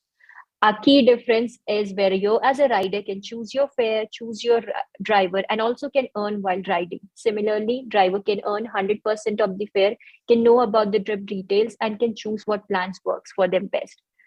The Drive app is built on blockchain, which uses smart contract to do fare calculation and driver allocation. We're also a token-based platform where people earn different rewards in the form of our own token called DRF. The most important aspect of Drive as a platform is its own Drive franchisee model, which is decentralizing operations. With Drive, you can run your own Drive operation across the globe.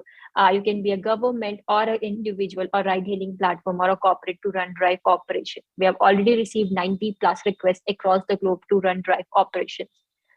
Now, because Drive charges zero commission, we make sure that we have an organic growth of 15 to 20% for driver income. At the same time, you as a user have a saving of minimum 5% on every trip that you do with Drive. Now, most important aspect of Drive is our lifetime peer-to-peer earning model, which makes sure everyone earn while they take a ride with Drive, bringing in loyalty for both driver and riders. Now, Drive is not just limited to ride hailing. We are the gate to Web3 adoption, where we will allow mass adoption for cryptocurrency and blockchain as a whole, because we become an application that is being used by people on day-to-day life. Now, we are a team of 3 co-founders, 3 more co-team members, and a growing team of 50 plus people. And yeah, that's pretty much about it. You can get in touch with me or look at us at drive.io website.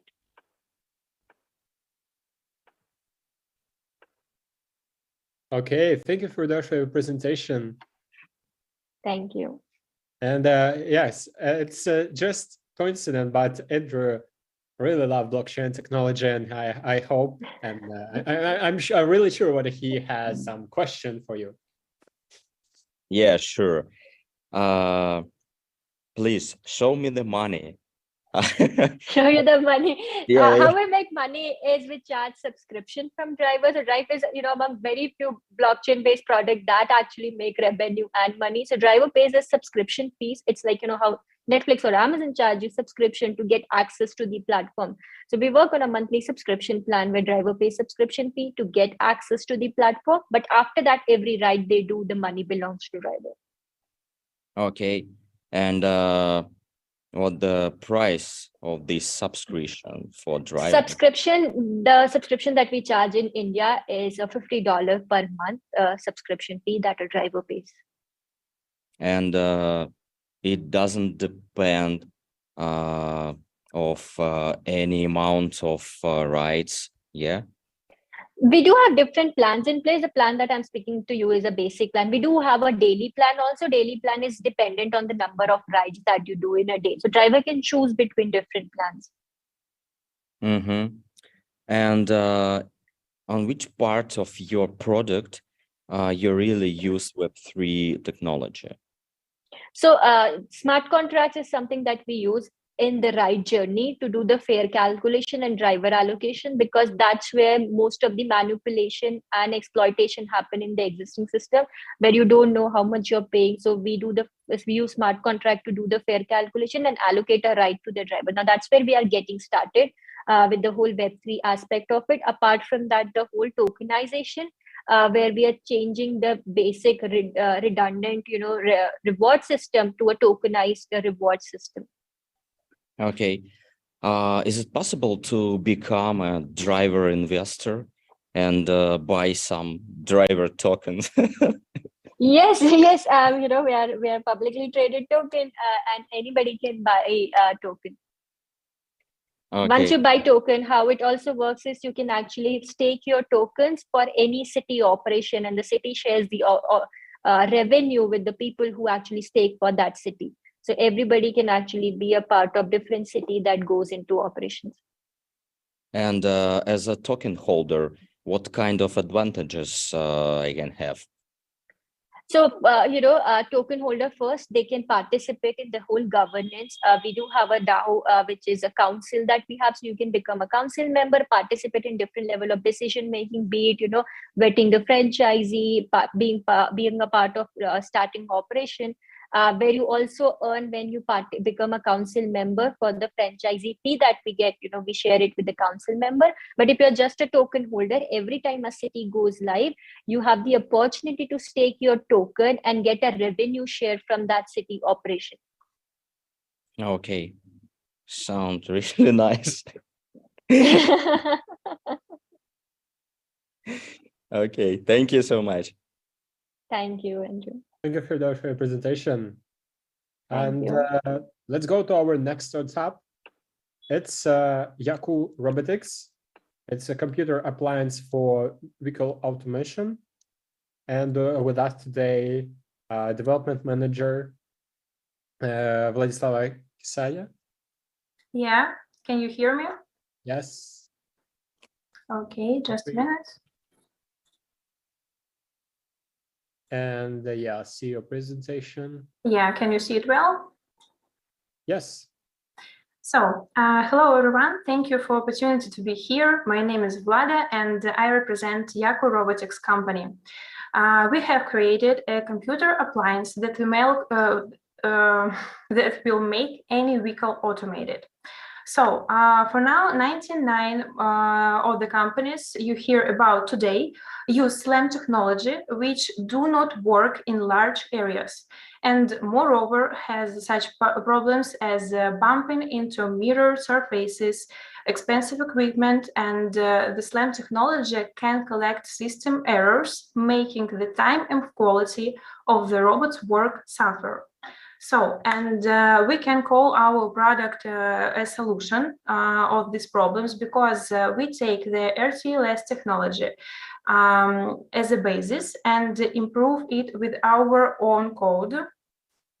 Please note that we do not use any other systems such as ROS or SLAM.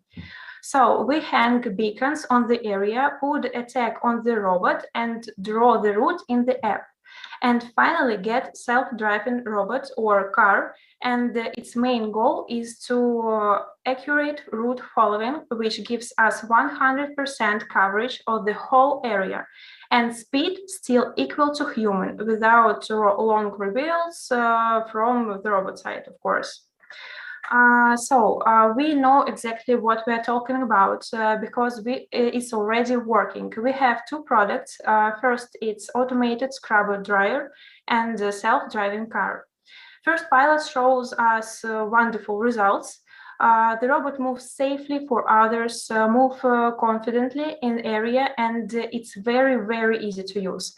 2 days it takes to integration from our side, from our specialist in any country, and any your employee or something else of your company can manage the robot. It's very simple, very safe, and cheaper than the whole cleaning crew.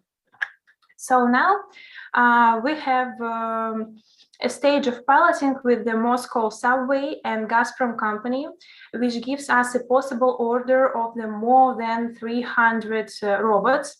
But for now, our main goal for the first year is 100 robots. And this already leads us to the figures which you can see here.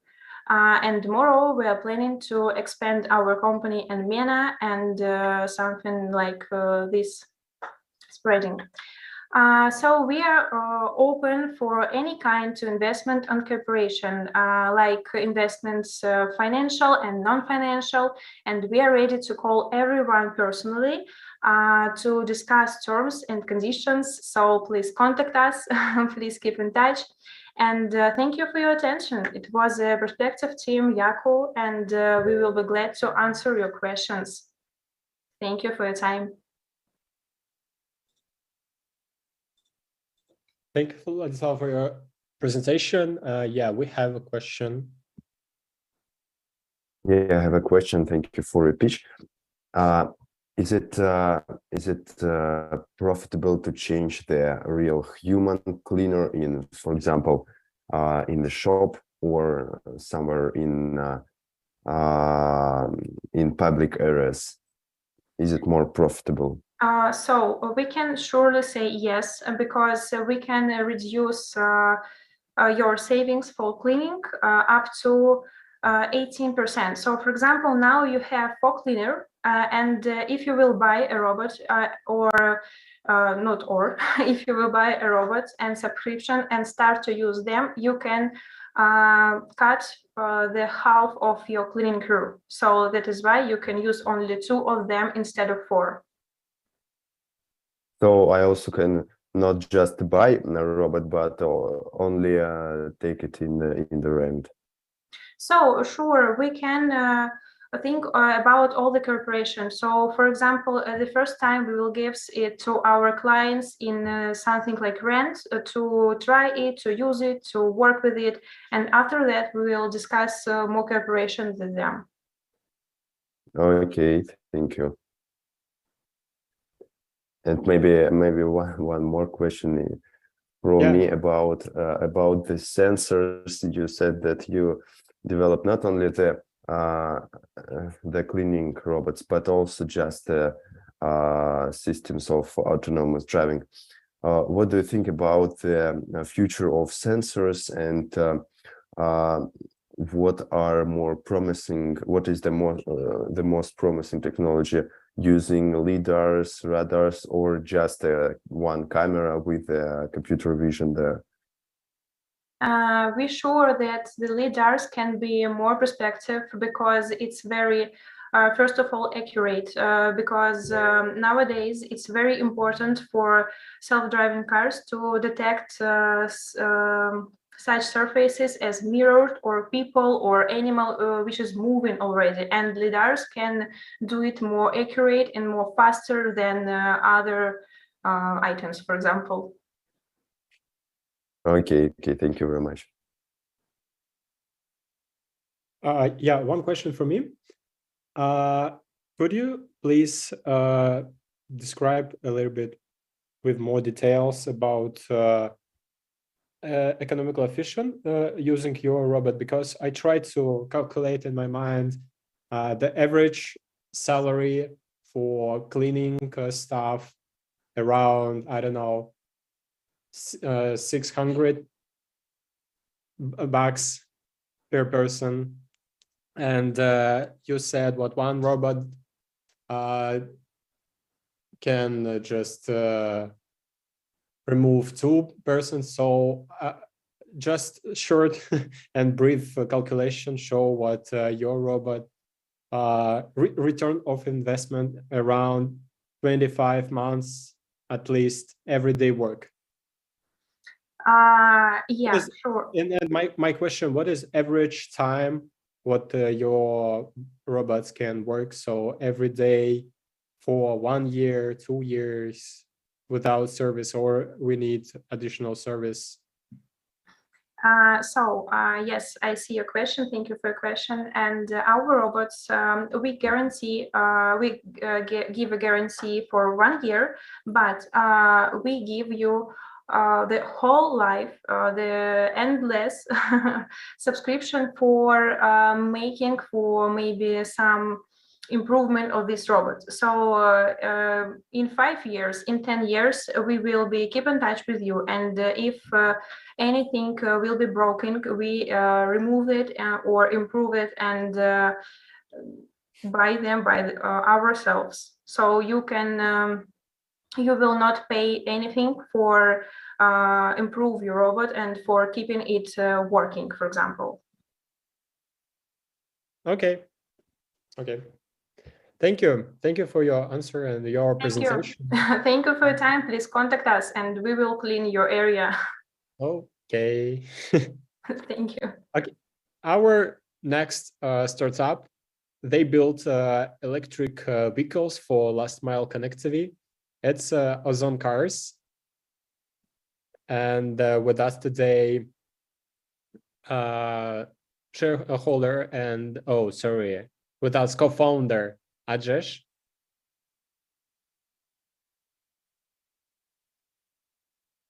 Ajesh, are you with us?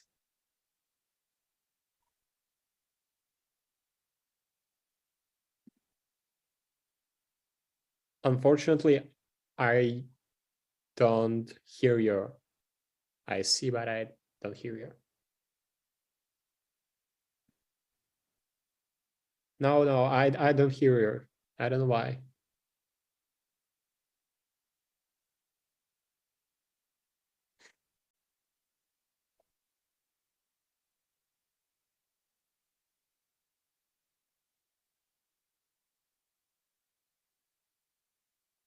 Yeah, we see your movie, but we don't hear you and don't hear the sound of this movie.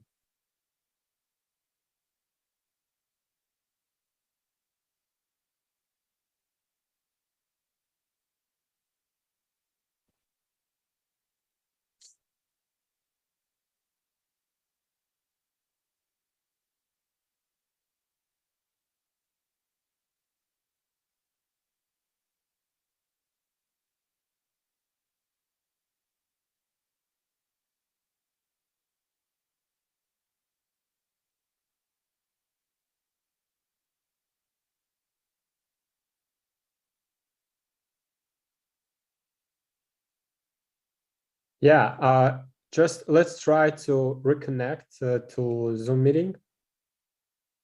Maybe it will help because we don't hear you. I don't see your presentation.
Yes, I see your presentation, but I don't hear you.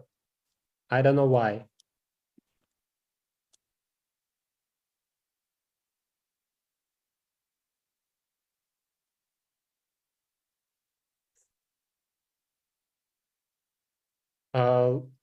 Let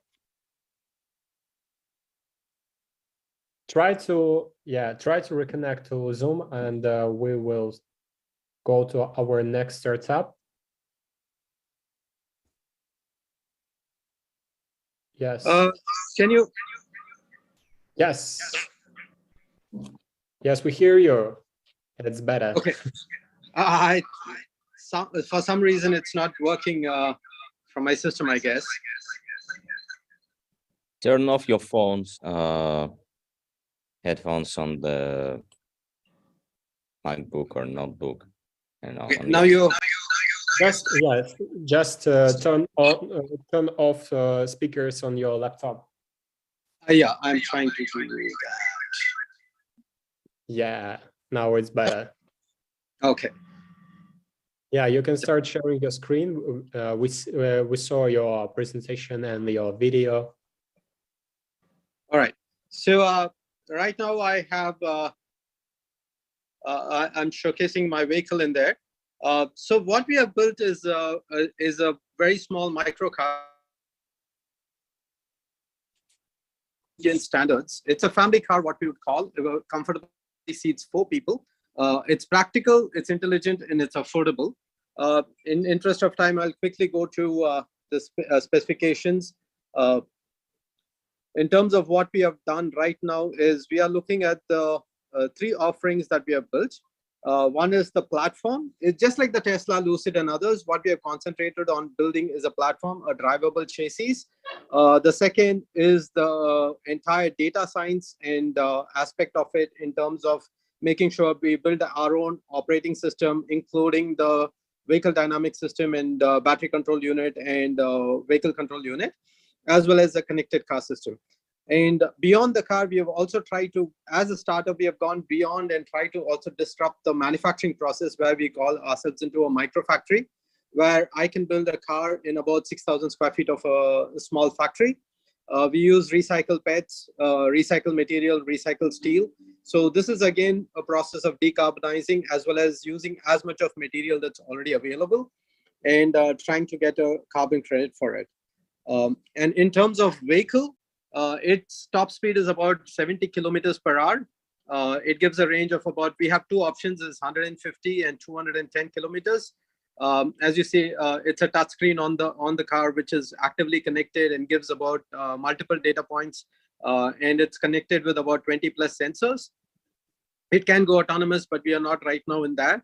And it's a comfortable seating for 4 passengers with about 150 liters of boot space, 4 airbags. There is also soft security system and advanced security system on the phone, on the dashboard, as well as we have used the structural strength of a racing car. So the similar, you have crash guards and structural racing as well. In terms of environment, you can say that it saves about 6.36 tons of CO2 in terms of operation. The break even for the car is about 1.8 months. In international price, it would be about $8,000 USD. And the factory size would be about 1/7. The usage of most of the resources would be about 20% lesser, or 20x lesser. And even in terms of battery, we are trying to work on a 15 kilowatt battery compared to competitors who are anywhere between 35 to 50 kilowatts. So that way what happens is we are only using 50% of mineral resources. So I think mostly about the car, our first the ride-hailing market, which is the taxi and a cab operator market. We already have a good interest book of about 10,000 odd vehicles. We have a pilot of 100 that is with the Chennai Metro for last mile. And we have about 1,500 plus individual interest to buy the car. We are right now in a prototype stage. We are incubated by Daimler India Commercial Vehicle. And we are getting into the pre-production stage. And that's where we are trying to raise funds. And I think other details I can start answering as a question comes up.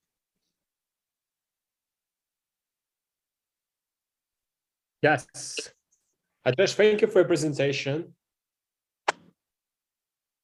And I'm really glad to what we fixed the technical issues. Let me check who has a question. Ivan, yes, go ahead.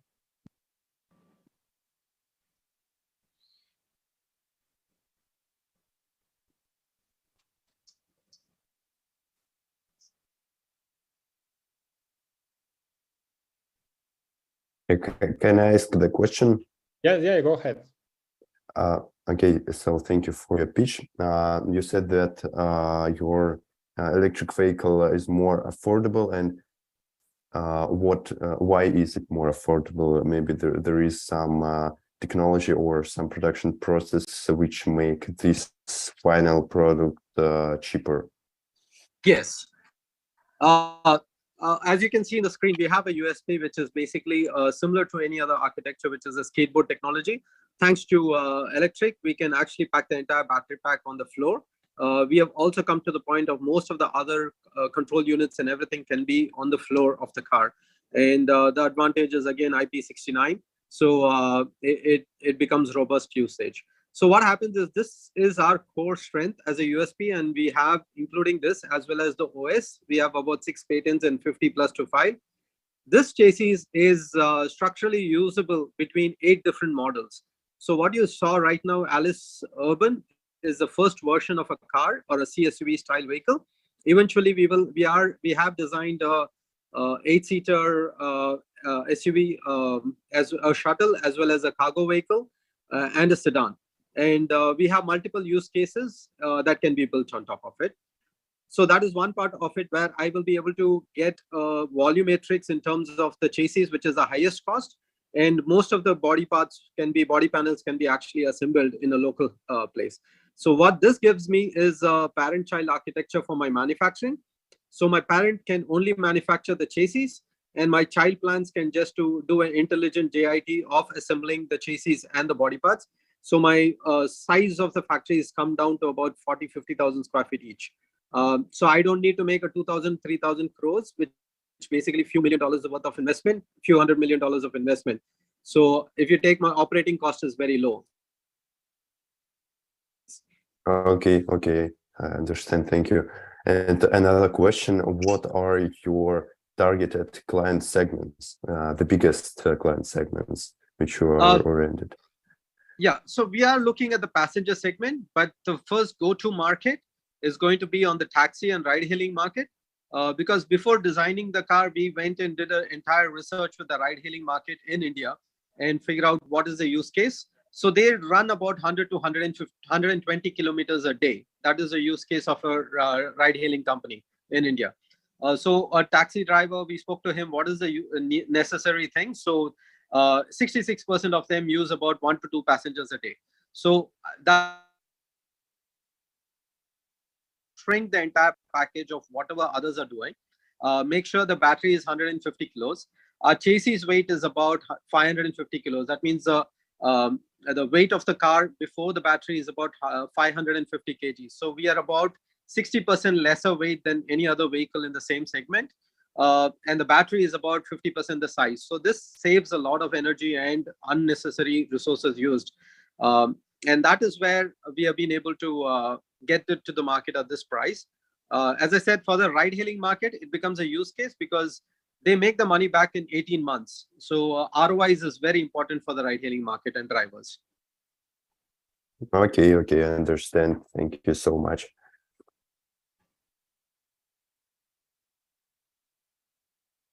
Okay, thank you, Ajesh, for your presentation. Thank you, everyone. I think, yeah, you could go to our website and look at that, ozonmotors.com. We would be open to speak and discuss more. Thank you. Thank you. So we have a last 1 hour startup. Today it's Envisius. They develop devices which prevent public transport drivers from falling asleep. And they decided to present their startups in a really interesting way. They prepared a short showcase video for us.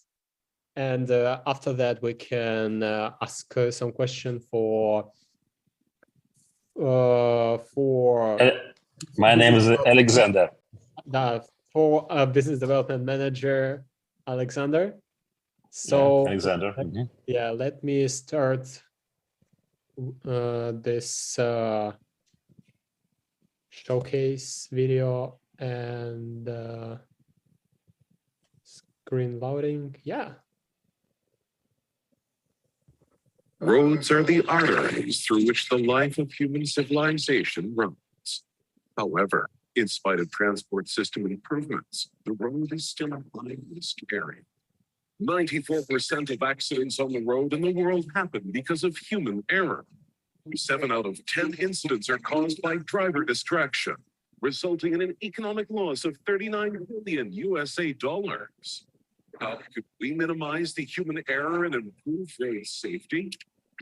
We create advanced solutions based on computer vision and artificial intelligence to ensure safety on the roads all around the world.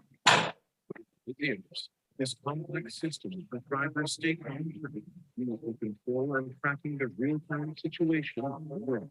By using human-validated computer vision, several levels of neural networks analyze the driver's state at various points, accurately determining signs of fatigue, drowsiness, or distraction, and immediately react to potential risks by giving the driver a satellite signal.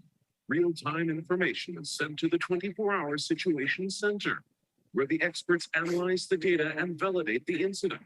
The system provides a stable connection for external conditions and is also able to work autonomously in the absence of connections, storing information about all incidents that have occurred.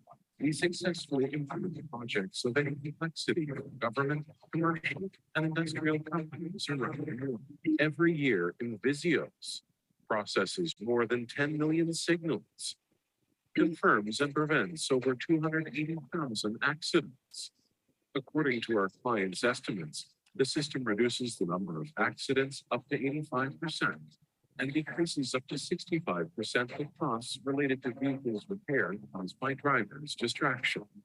In addition to the driver's condition monitoring, this system allows to generate advanced analytics on the entire customer's fleet and identify major problems.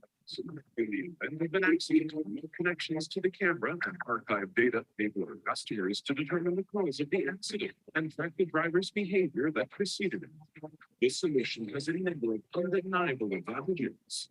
Flexibility. Configure the system to meet the challenges of your business. Technological effectiveness. The system is the most technologically advanced product on the market. High quality technical support. We provide turnkey service. Invisios is a reliable driver's assistant and business partner. We save lives and protect companies' assets. Okay. And I suppose this video can show our nearest future. And as I said, with us, Business Development Manager, Alexander, are you here? Yes. Cool. So let's I hear you. And yeah, so I'm Business Development Manager at this company, and we attract investments now. Also, we want to broaden our customer base, not only in Russia, but also in BRICS countries. But in particular, we start doing business in Brazil, in India, and think about starting business in China and other countries, Saudi Arabia, and so on. And we are an absolute leader in this field in Russia. We have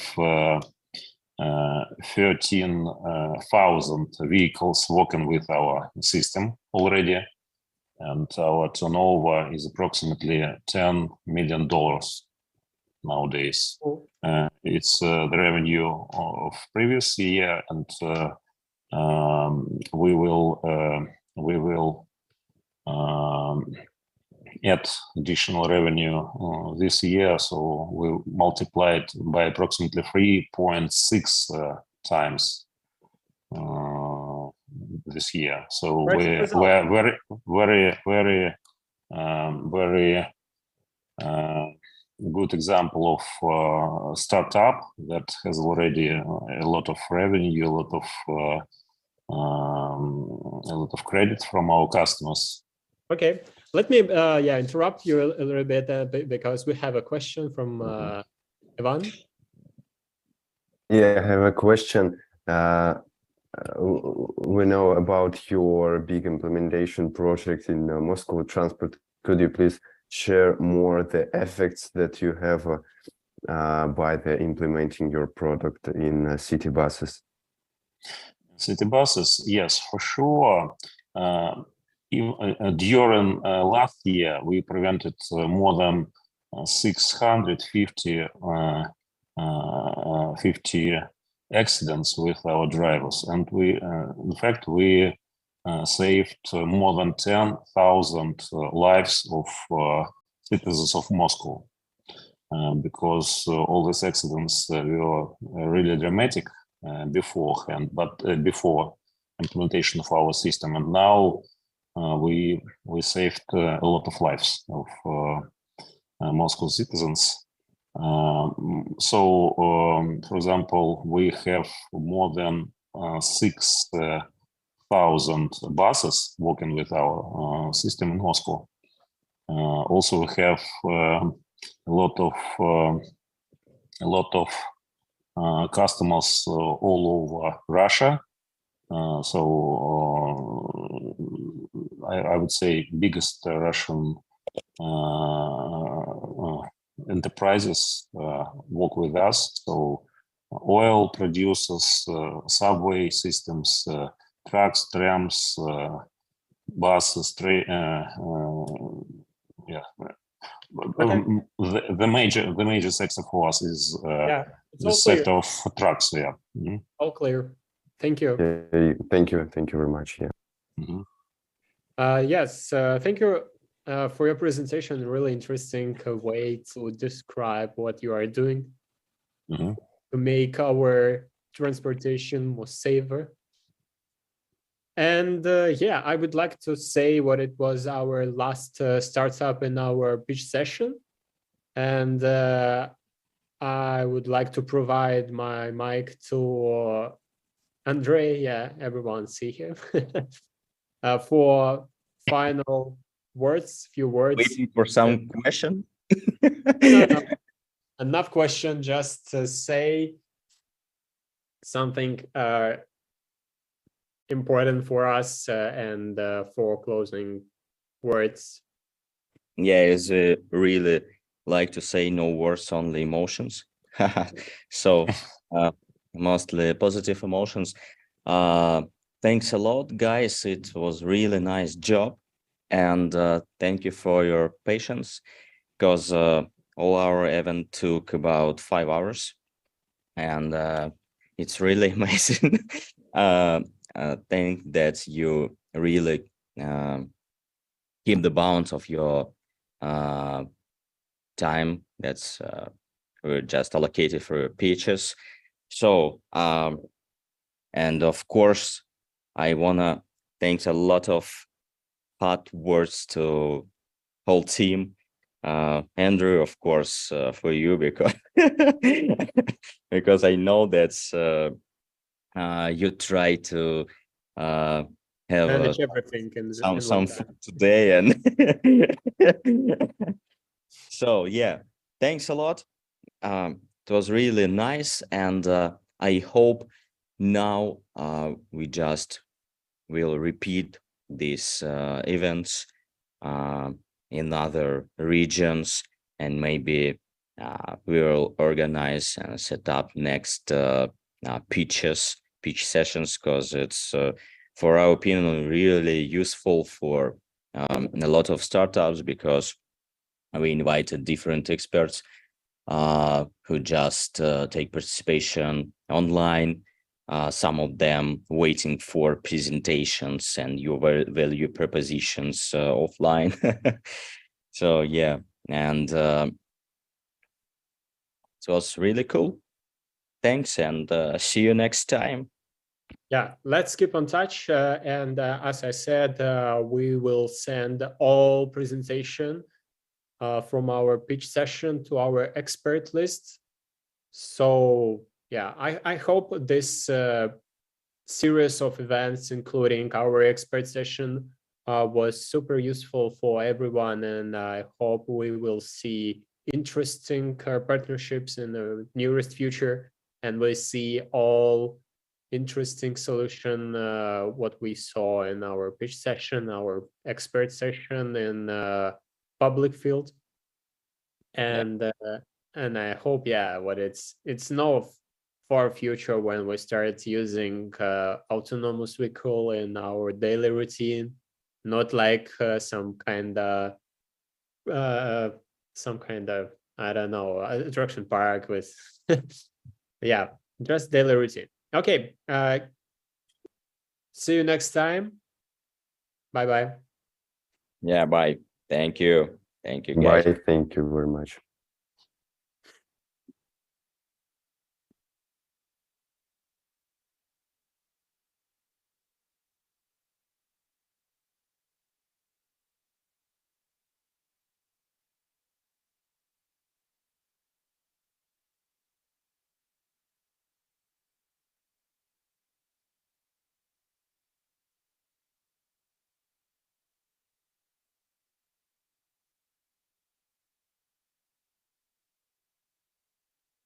Record.